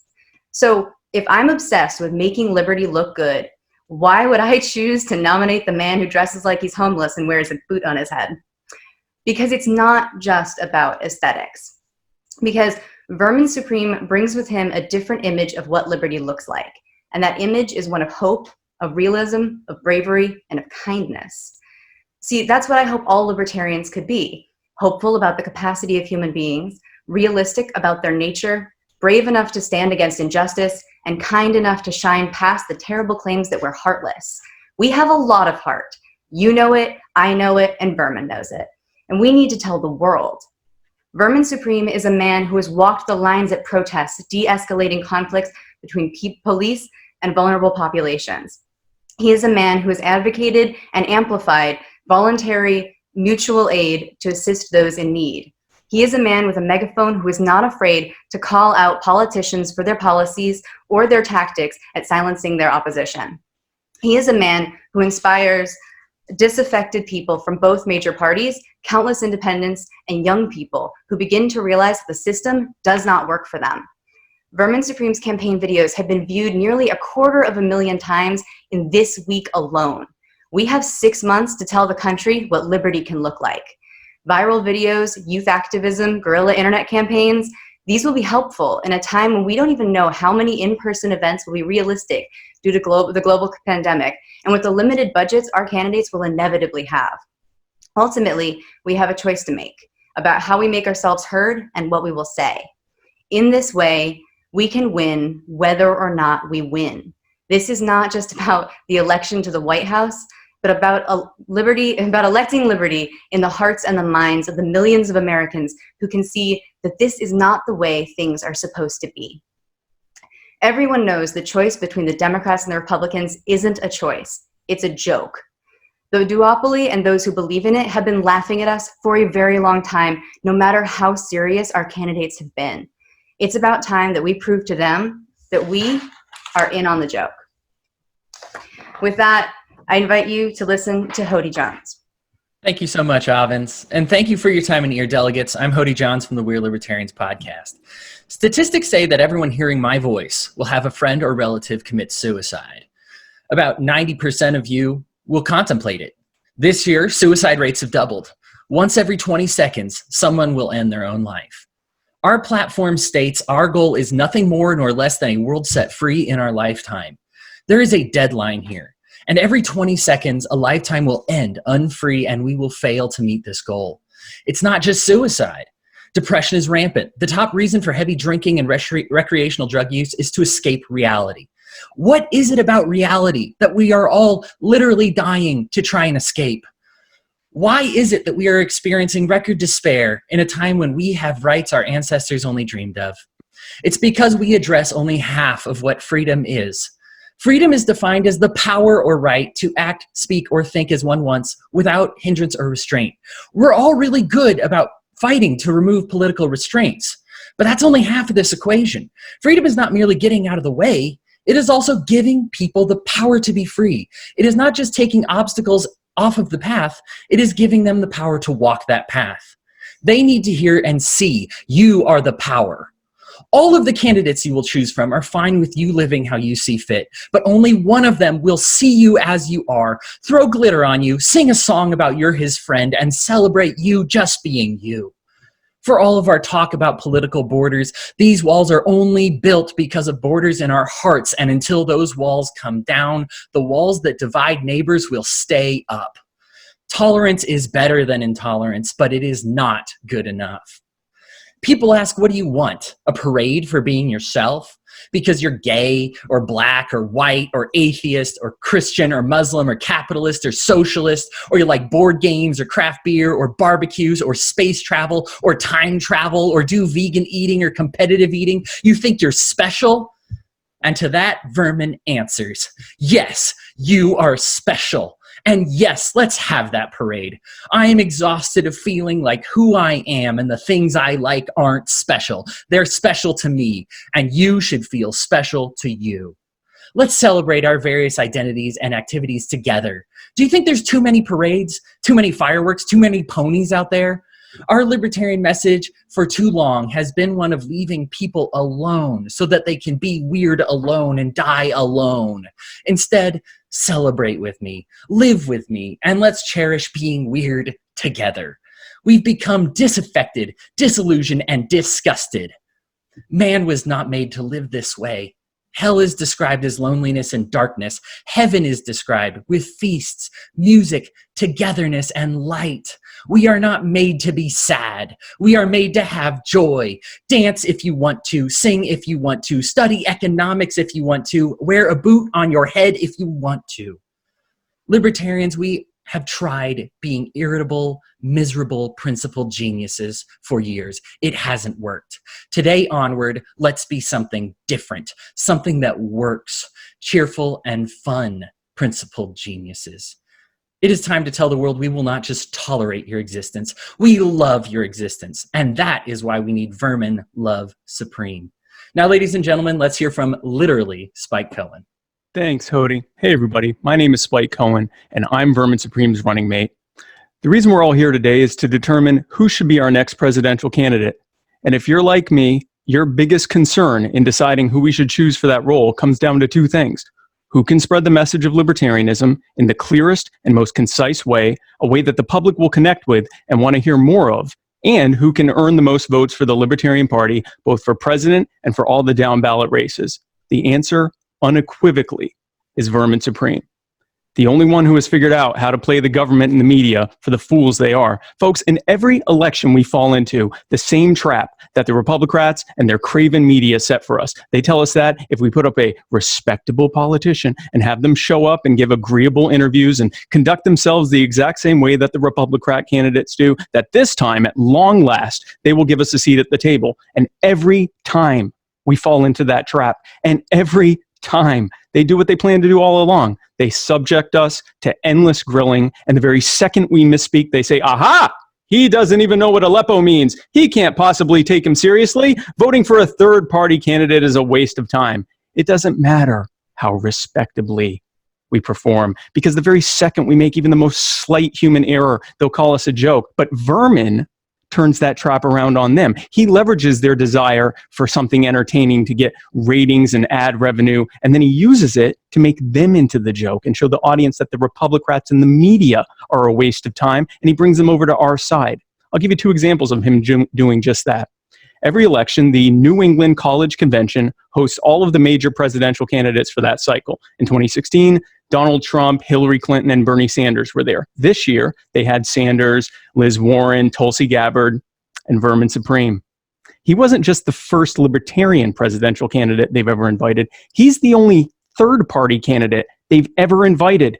They invited him because he's hilarious and because the students who help organize it love him. So he showed up, did his usual satirical routine for a few minutes, and then he started talking to the audience about libertarian ideas like self-ownership, non-aggression, and voluntarism. He encouraged them to read our platform and to join our party if it resonated with them. He got a standing ovation, and people there signed up for the party and signed ballot access petitions. A couple days later, he did an interview with Insider Magazine, a publication with a reach of over 80 million. And he did the same thing there. He shared the libertarian message. There are countless stories like this that I could tell you.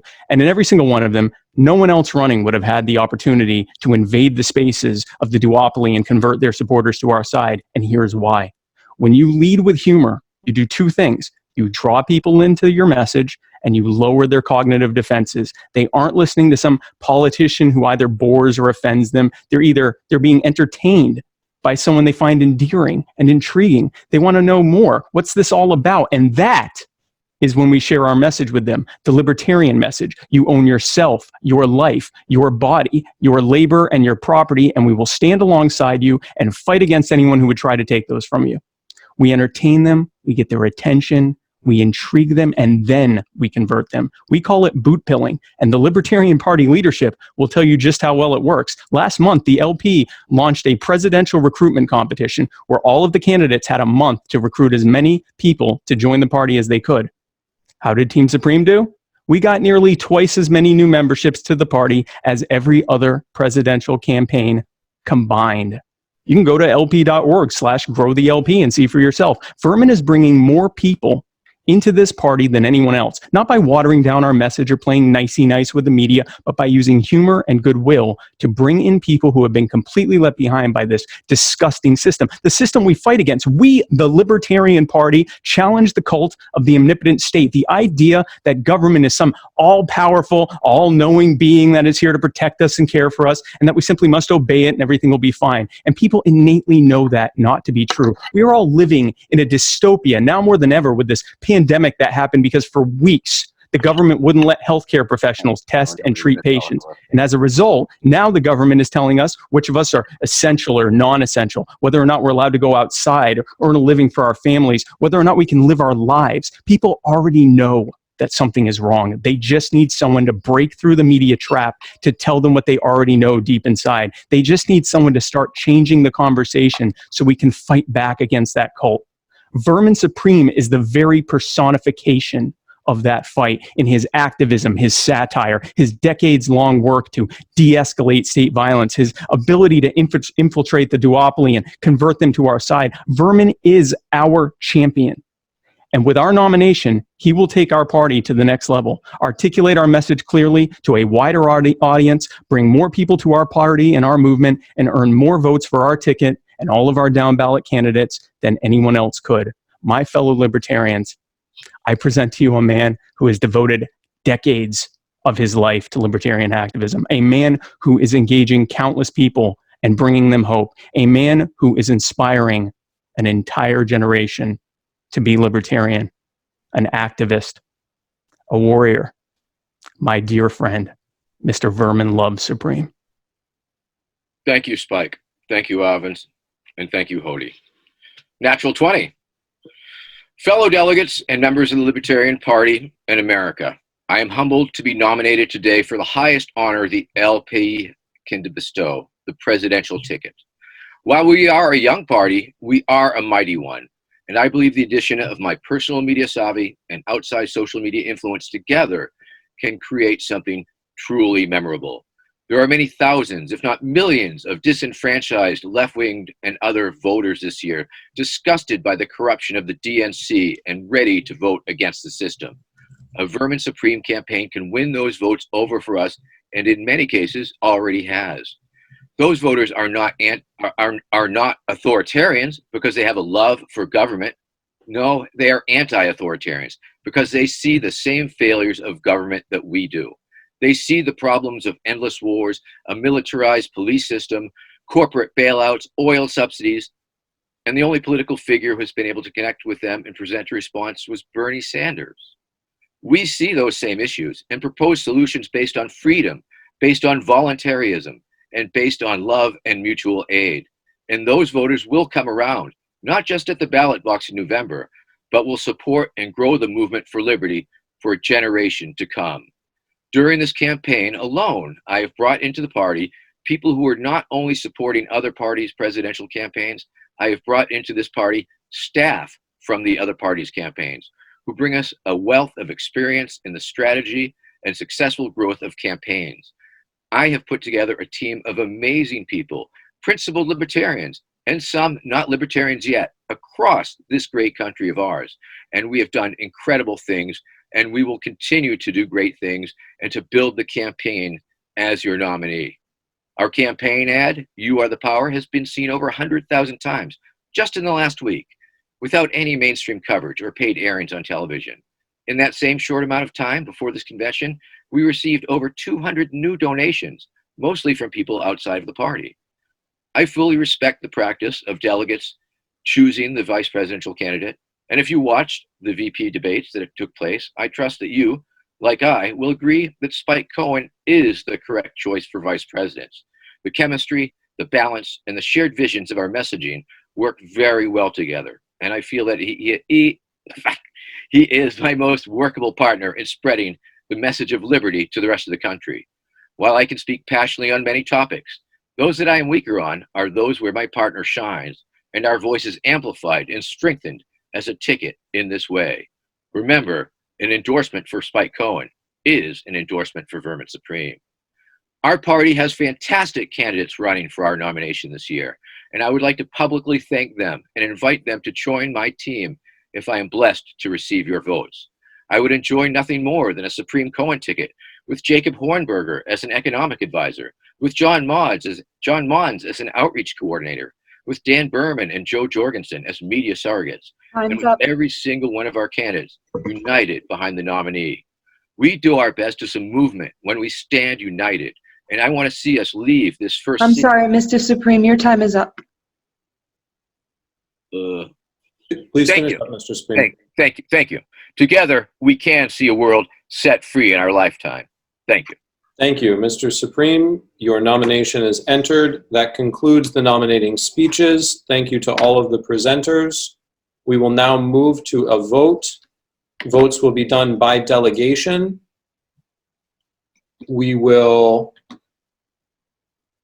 I would like us to attempt to have the vote done no later than 3:50 Austin time. That's 30 minutes from now. We will be at ease until 3:50 Austin time, and people will be available to help with the telling process and the voting process. I'm going to step away, and we will do our best to get the votes done as quickly as possible. I have a point of personal privilege from the Texas delegation. They believe their delegation can be a little longer.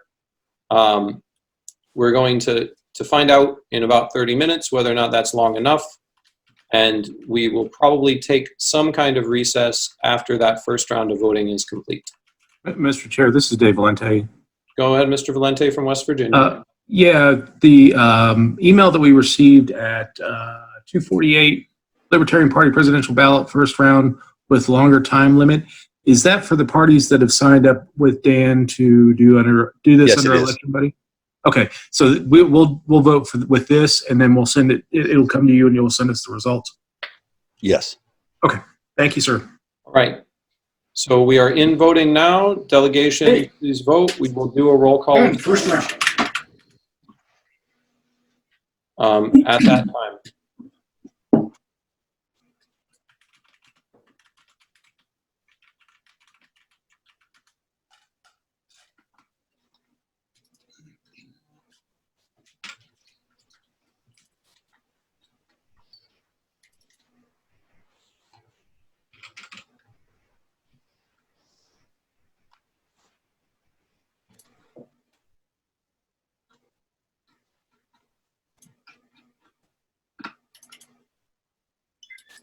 We are at ease until what time? 3:50 Austin time. 3:50 Austin time.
Mr. Chair?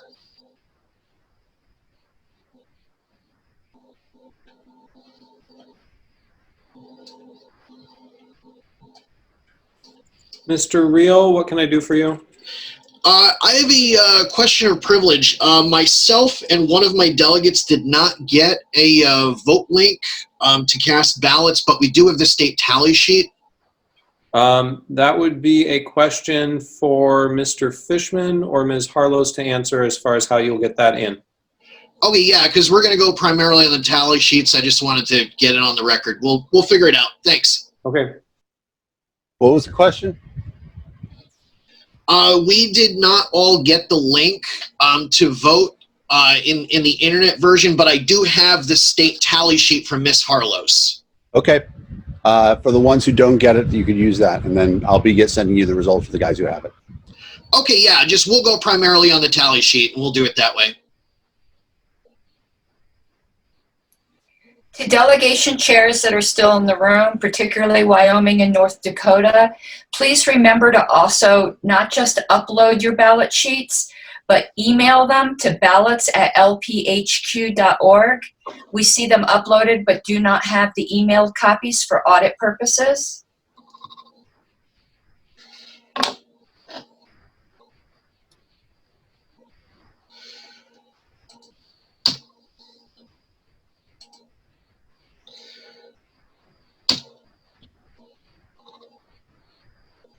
At this point, if we're using Election Buddy, delegation chair should just be standing by for an email from Fishman, correct? Correct. And then you'll fill out your sheet with the information he gives you. That's what I thought. Just confirming. Thank you. And just wanting to remind everyone to do the email too. Idaho and Oklahoma did it perfectly. Nice.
Does anyone know whether the vice presidential tokens are being extended so that those of us who want to wait for the presidential candidate can make a decision at that time?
Miss Harlos, are you here?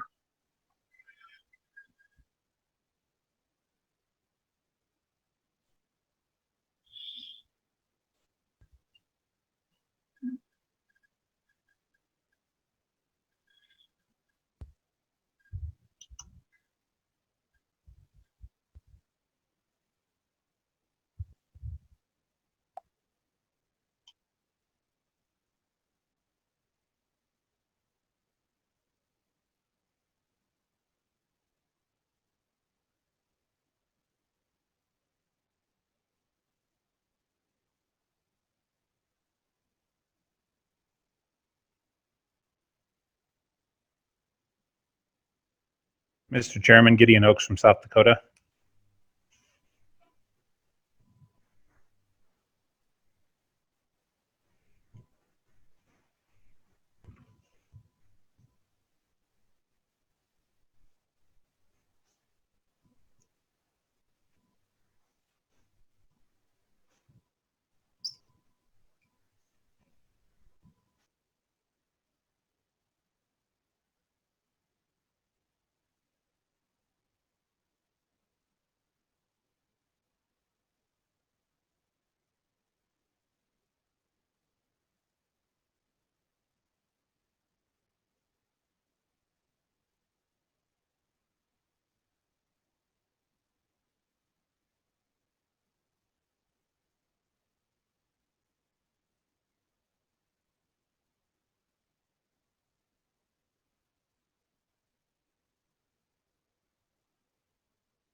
Mr. Fishman, if you're listening, this is Rhode Island Delegate Chair William Hunt.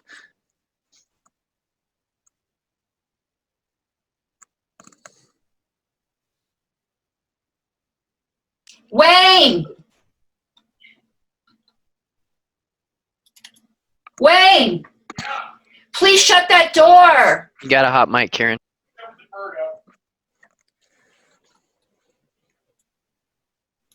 Sorry, my birds are screaming. Thank you. You're not the only ones, Miss Secretary.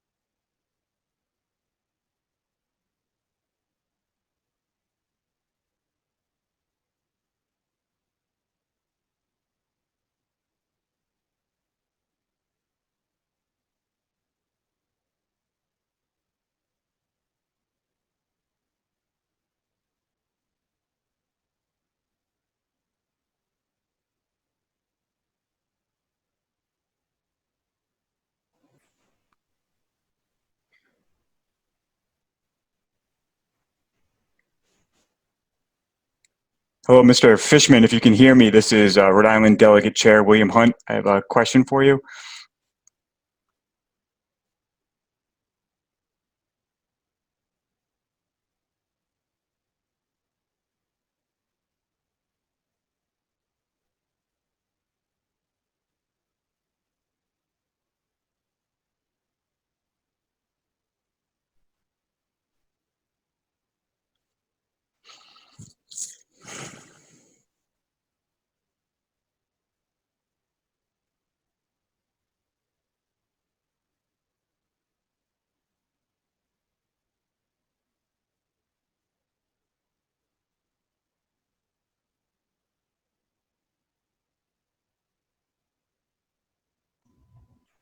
Mr. Chairman, if you're present, Gideon Oaks from South Dakota. Yes, Mr. Oaks, what can I do for you? I had a request from one of my delegates, and I don't know if this is in order since we're not in order, but I guess it would be a privilege to read off the list of endorsements that have been made by candidates who did not make the cut. You can do that if you know them. I personally do not. You want me to remember? Or somebody. I don't have them to hand, but if someone can help Mr. Oakes, that's fine. Mr. Chairman? Who is that? This is Rhode Island Delegate Chair William Hunt. Mr. Hunt, what can I do for you? I'm having difficulty uploading the tally sheet to the website provided. It's saying I don't have the proper permissions. Okay. Thank you. Mr. Hunt, I will try and get Mr. Fishman's attention, and we'll see if we can help you get that uploaded. Thank you very much. What state are you, Mr. Hunt? Rhode Island. And your regional is O'Donnell? Yes. He can assist you with that. Thank you very much.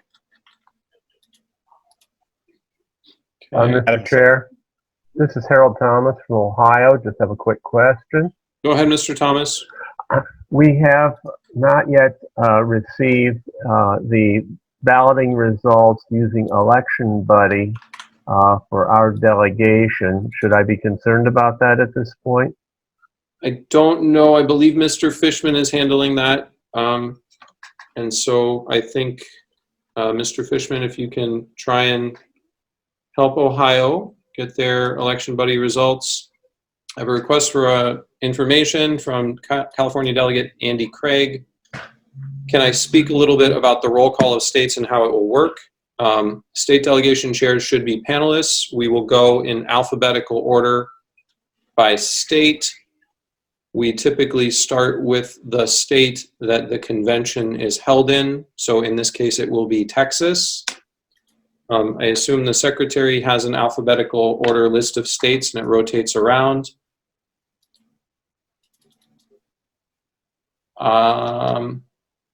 Each delegation chair can do a little quick quip about, their state and where they come from, and then they read off the votes that they've submitted to the secretary with the teller sheets, so that they're sort of read on video. We will try and make sure the panelists are able to start their video before that, and hopefully one of the co-hosts can do spotlight video and pinning video of delegation chairs while they're submitting votes. Mr. Fishman, I have requests for assistance from Rhode Island, Mr. Hunt, as well as Ohio Delegate Chair Harold Thomas for Election Buddy results. All right. South Dakota. Excuse me, Mr. Chair, sorry. Go ahead, who was that? Gideon Oaks from South Dakota. We also have not received our Election Buddy results. All right. So Ohio and South Dakota both need Election Buddy results. Same with Tennessee, Mr. Chair. As well as Tennessee. Minnesota. West Virginia. And Minnesota and West Virginia.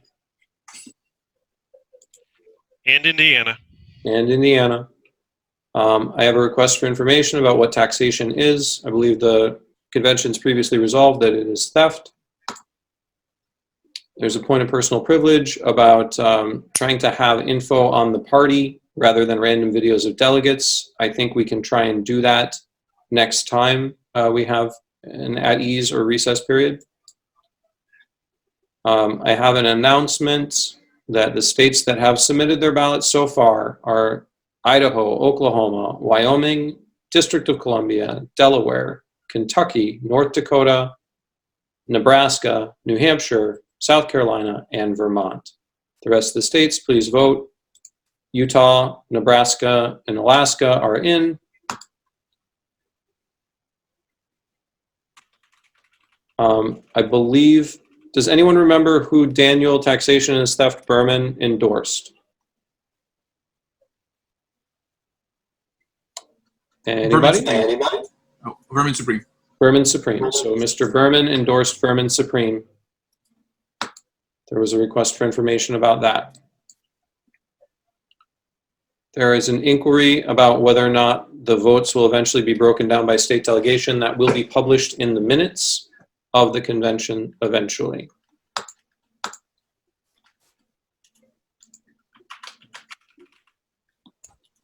Alaska was also unable to complete the ballot buddy. Okay. I have a request for information regarding the phone number to join the Libertarian Party. That is 1-800-ELECT-US, or you can visit lp.org/join. We will be coming out of ease in approximately 2 minutes. At that time, I intend to get a status from people. I also want to recognize California Delegate Starchild for a point of order when we come back in 2 minutes. I believe Starchild has his hand up as a call-in user. If we can verify that that is Starchild and get his name adjusted.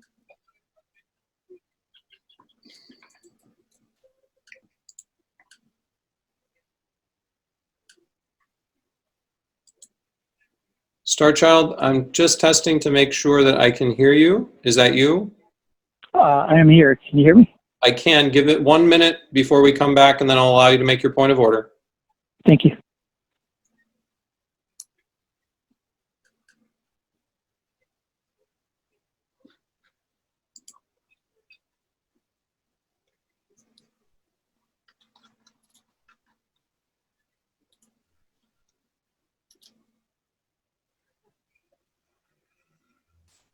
Mr. Chairman, this is Delegate William Hunt again.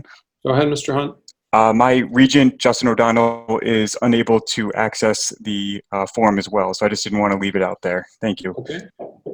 Mr. Sarek, I heard people were calling for me. I am back. People can text me with election stuff on the text line, please. Okay. Mr. Chair? I believe Election Buddy is something that people need results from in a number of states. Ms. Harlos, what can I do for you? Mr. O'Donnell needs to be in the Slack chat with the tellers, and he'll be able to get everything he needs. Okay. Did we close balloting? We have not closed ballot. I think that may be the issue, is whether or not you wanted to close the balloting. Yes. For those people that are using Election Buddy.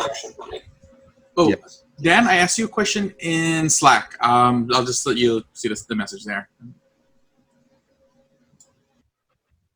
Okay.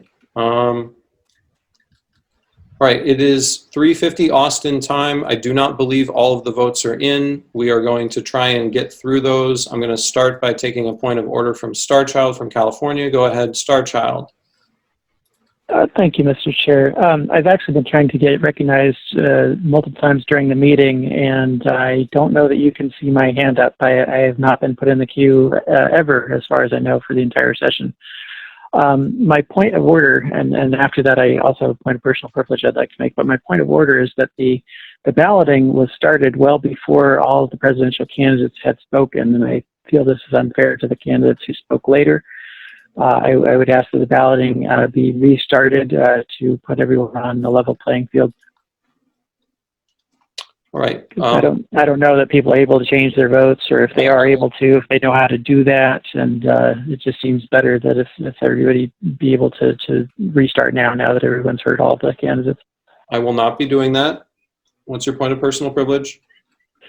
My point of personal privilege is I'm not sure that my personal votes have been counted. I was never told the interface, the instructions to be able to vote as a caller who has a computer that doesn't run Zoom properly. I've been listening on the phone, and I've been emailing my votes to my delegation chair and to the party secretary. I have not gotten confirmation from either of them. I also have emailed the LNC members and staff repeatedly, as I presume you may be aware, over the past few days, and actually let people know weeks in advance that I had this issue, and was told that I would be able to participate, but I'm not sure that I am fully able to participate. I missed numerous votes yesterday, and I don't know that my votes today are being counted. I am a fully credentialed delegate from California. Mr. Chair, this is the chair of California. I could maybe answer a question. Go ahead. Yes, your vote has been counted, Starchild. You should have gotten an email confirmation, but you did vote in this election. We're just I'm not talking about just the presidential election. I'm talking about all the procedural votes during the day. I did vote the election buddy. That's separate.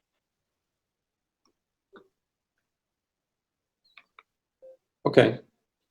I believe that your delegation chair has received your votes, and is their responsibility to make sure that they get counted in whatever way they need to be counted. Well, how does that happen exactly? I just would like to know that my votes are being passed along and recorded as part of the tallies. That's all. I can't seem to get anybody to answer the question one way or the other. I believe that that's up to your delegation chair how she's communicating that. Mimi?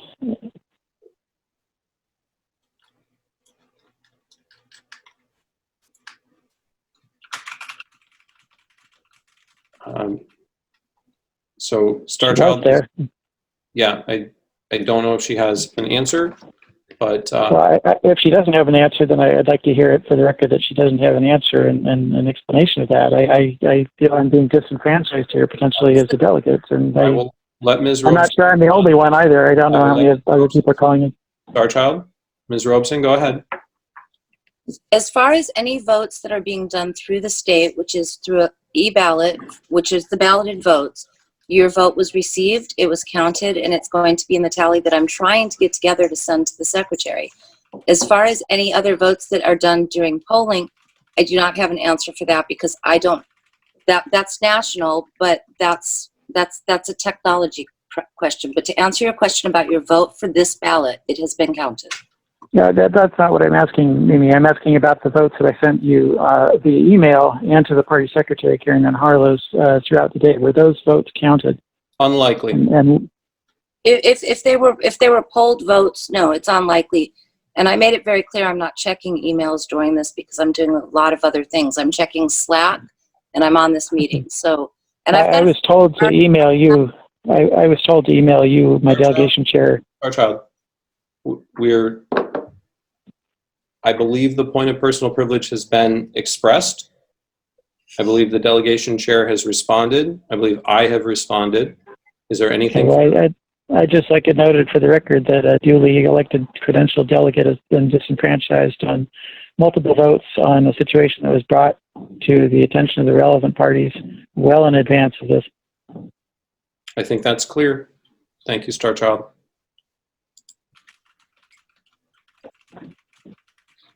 All right.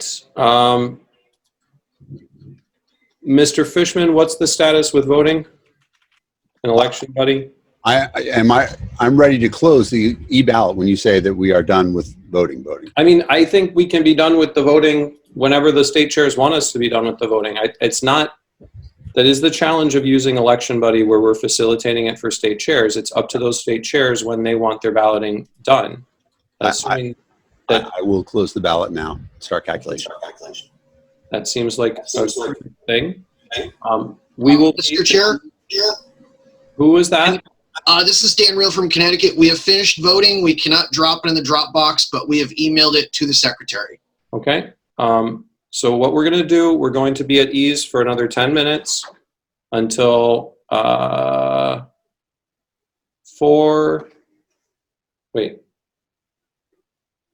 doing the calculation. We're going to be at ease until 4:05 Austin time to finish up the balloting.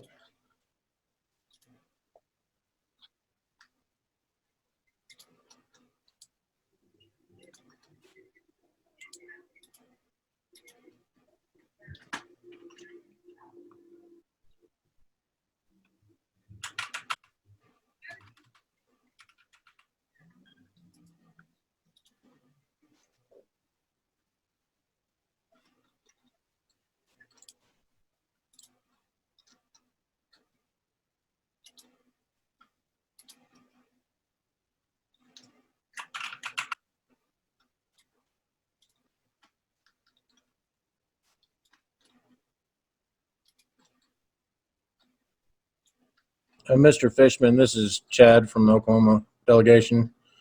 I was just going to point out that the results that we emailed to the secretary and uploaded to the Google Drive are the official ones. Yes, 100%.